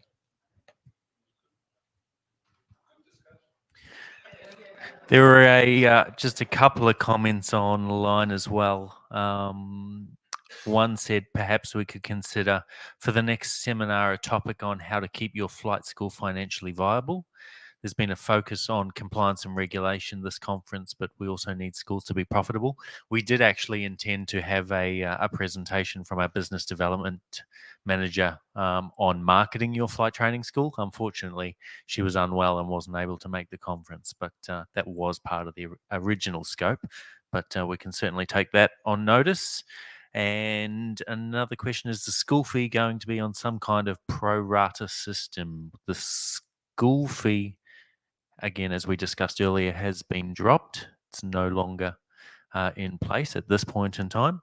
I'm assuming the question is in relation to the annual school fees. Obviously, still the initial application fees still apply. All righty. Well, I guess we'll just open up the room now to any general questions. If they haven't already been asked, if anyone has anything else that they want to put to anyone of the team while we're here before we wrap up for the day. There was a couple of questions about, in fact, the last question about promoting your school, and there was a couple of things on the list to help promote. Can I just find out how many people in the room go to any event, be it an air show or any other event like a trade show or whatever? So I'm going to say, what's that, about 2/3. Do you find it valuable to do those things? So just in the past couple of days, we've had a board meeting and we looked at, I couldn't tell you the exact figure, but we spent a couple of $100,000 on promotional activities. Not sure how much of that is actually broken down into event attendance. But we started to have a conversation about, is it worth us, as in the team of people you see in front of you today, is it worth us going to these events and then walking away because we're not in those local communities, and we go in and we say, reach out to our local school who may or may not be there, and then people go away and that's it, we lose them. We were discussing an idea, and I don't want to commit to anything just yet because it's very embryonic, but I'd like to get a little bit of a sense of, a little bit of feedback. Do you think it'd be worth us financially assisting you to attend the events and providing you with either a couple of $100 to buy a 3x3 meter stall at one of these events, providing you with a bit of marketing material, perhaps some flags, banners, whatever? Is that something we should explore? Resounding yes. Okay. Tony, well, hang on. Has someone got where's the other microphone? Oh, he's gone to sleep. Yeah, I was thinking the RAOs might be able to have a volunteered team that would be dedicated to travelling around our secondary schools just to promote flying training. I think this, happens from time to time in schools. They'll let someone in the doors to tell the kids a career path sort of thing and the way they can approach it. And then if we had a dedicated volunteer team that would be happy to do that, they could work in the different regions and perhaps do that. They would be more organised, and they would have to confirm with the local flying RAL schools that, yes, they'd be happy to receive calls from these candidates and do the right thing by them there. Yeah. Yeah. So just on that note, we've also had discussions about that just in the past few days, and I was just talking to Shafe saying I'm going to bring him up to speed on a couple of things I've been talking to Max about.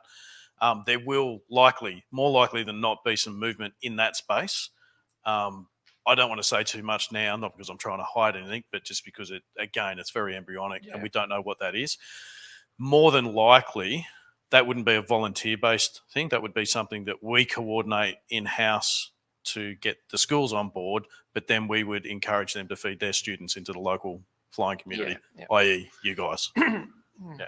Yep, no, that's the sort of thing. I just didn't want to put the costs on the RALs unnecessarily if there was people, you know, our members that would happily go and do the job sort of thing. That was all. Yeah. I think for that, it's important that we get very consistent messaging out there, because when we start dealing with schools, we're dealing with state governments, and it's probably simpler for us to coordinate that from a central basis and roll it out, say, statewide, state by state, rather than looking for you to go to your local school and, you know, get Joe and Mark and Mary and whatnot to go to their local schools, because then we get disparate programs. We don't know what we're doing, what we're supporting. It's probably easier for us to push it out. Yep, fine, that's good. Yeah. The Air Force cadets is another one you can tap into, but it's like banging your head against a brick wall, some of me. The Director of Aviation Safety for the military categorically refused to accept that RALs was capable of delivering flight training for the cadets. Unfortunately, and I can't say this because it is being broadcast online, so I won't, but there's a few political issues with the military and they think that we're not safe. Yet they're getting diamonds with volunteers. And gliders.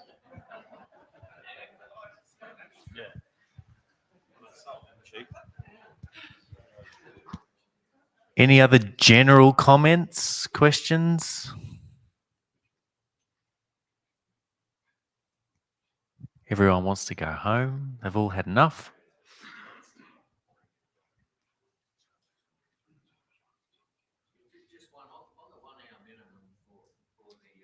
Is that on? Sorry. No. I think it's dead. Oh, no, better. On the 1 hour minimum, it changed from 5 down to 1. I've had to counsel some people when you've got thermals and things, it's sometimes a big reach to get it in 5. So I would just cancel it, people that don't expect that.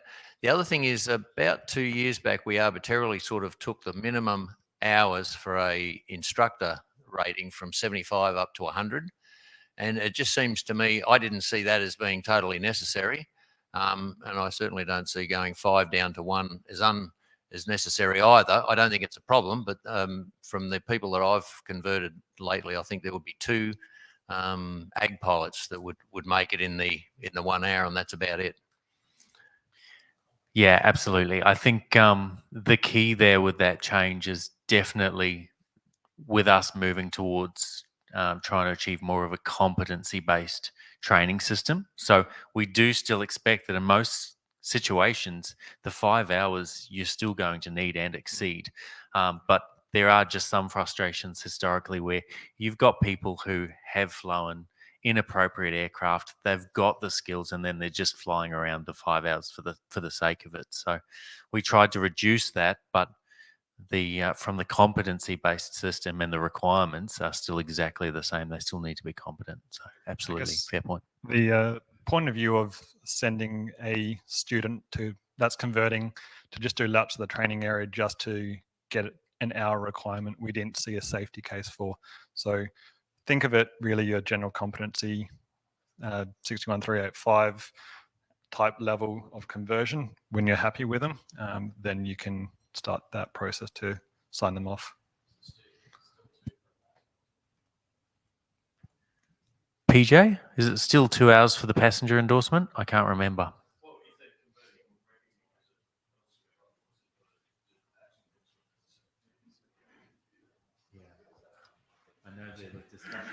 I can't remember off the top of my head. There's been discussion about not having that, but I can't remember off the top of my head either. I think it's been dropped, but we'll get that out.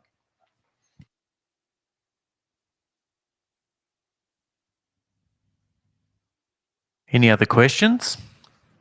Otherwise, Cody will have to tell us a joke. Mick's got all the best jokes. There was a couple of questions yesterday, which I said I'd address.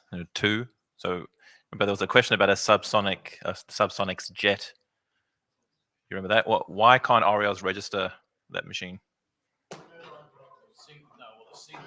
Hang on, I wasn't asking you.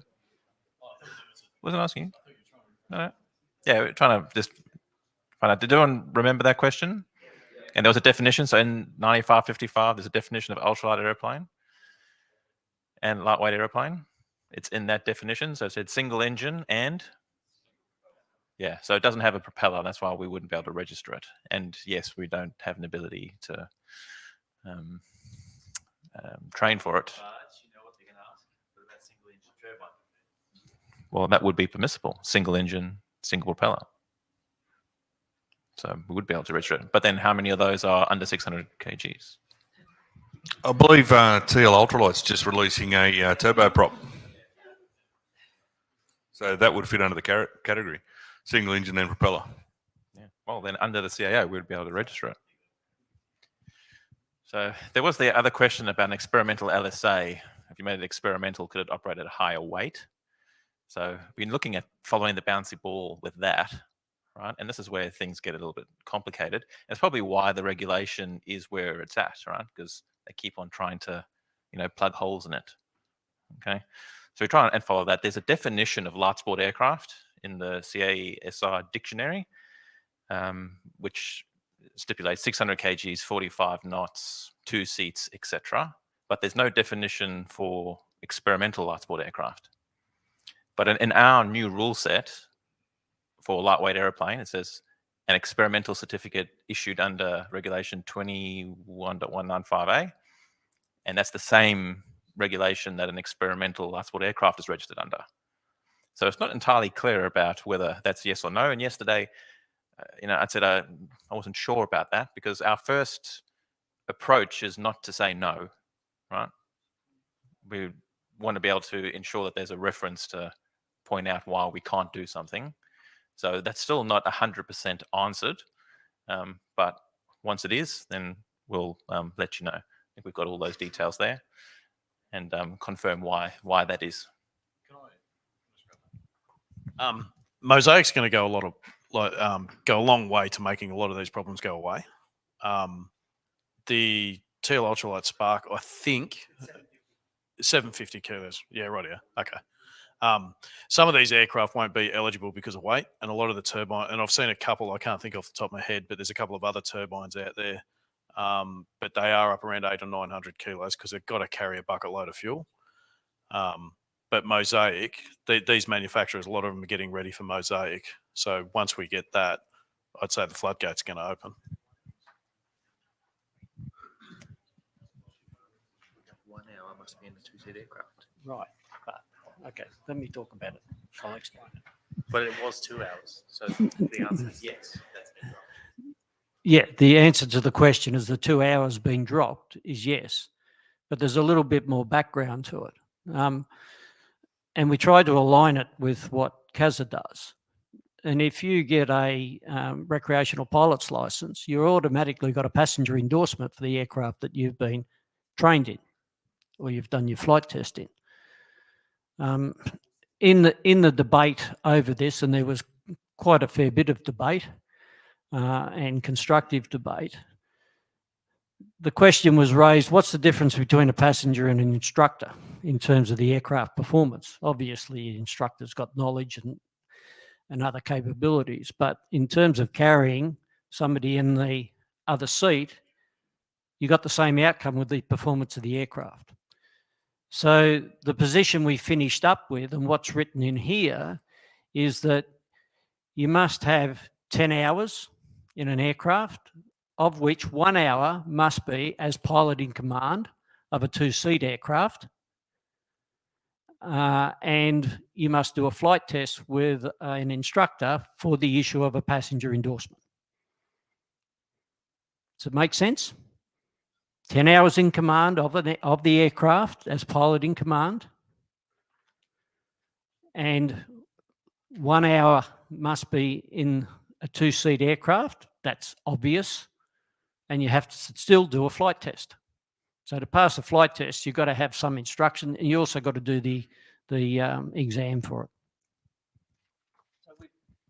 it. We've made it easier, but it's a continuum of your flight training.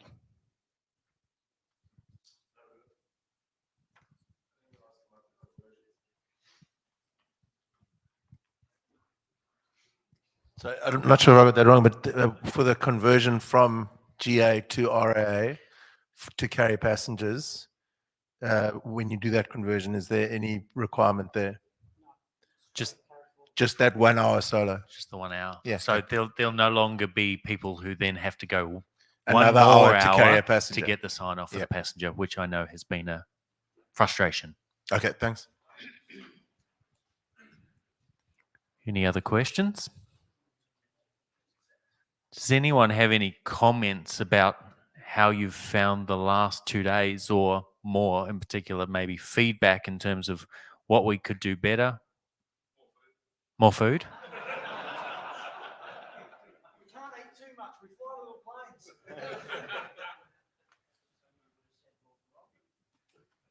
Next time, we will also try and ensure we don't book the same days as Pink, which I know has been a little bit of a challenge, but Yeah, I'd like to give you the feedback. I'd like to thank RA Oz and the board for the great work they've done. I know that it seemed like forever getting this Class G up, and I think some of us are looking at it and saying, and it's not going to give us exactly what we thought, but I think Peter's comments are really fair. The hard work for this new G is all been done, and it's only been done because of the numbers of people that have pushed it, hail, rain or shine, and I can see all the corners you've had to do. So good on you, well done. And I think once you've got Class G in, Mosaic and all that comes in, it fits into the same framework. This is creating a whole framework for all that new stuff to bolt on. So I reckon you're probably 90% there with future changes. So yeah, thanks to the staff, thanks to the board for doing just a great job. And I've really thought this last 2 days was well and truly worthwhile, and being able to get together and meet everyone well, it used to be every couple of years. It's now been about 5. So it's been really good. So thanks everybody for coming, and thanks to the staff and board for what you've done. It's been amazing.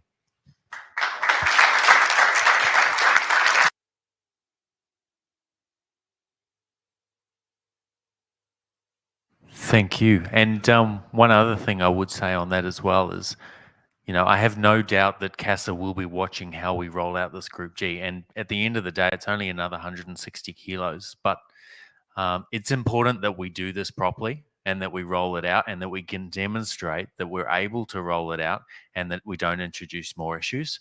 And that falls not only just on us, but our flight training schools around the country and our general members as well. So if we can do this change and we can demonstrate that that wasn't a problem, then it'll also give CASA more confidence in terms of us moving forward with other changes in the future. I just wanted to say goodbye. I have to go. Thank you very much for the participation. It's been great catching up with old friends and old faces, and meeting some new people and the people behind the scenes. I've really enjoyed it. I hope you've got everything out of it that you want to. So thanks very much.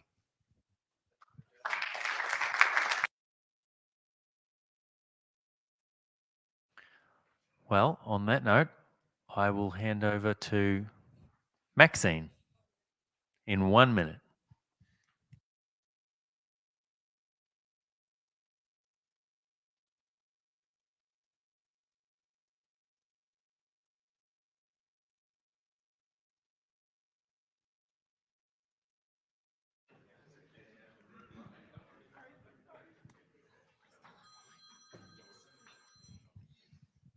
Hello, and we've come to the end. And I want to thank everyone for coming in person and online, because we're still online.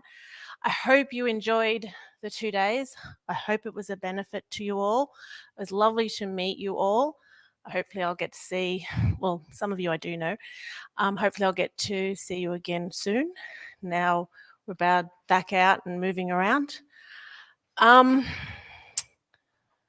think that's it. Yeah. Thank you for coming.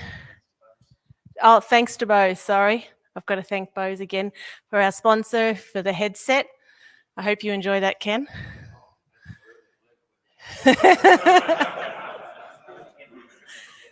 So again, thank you for coming. I hope you enjoyed it, and we will talk to you all soon. And again, if you need us, we're only on the other end of the phone.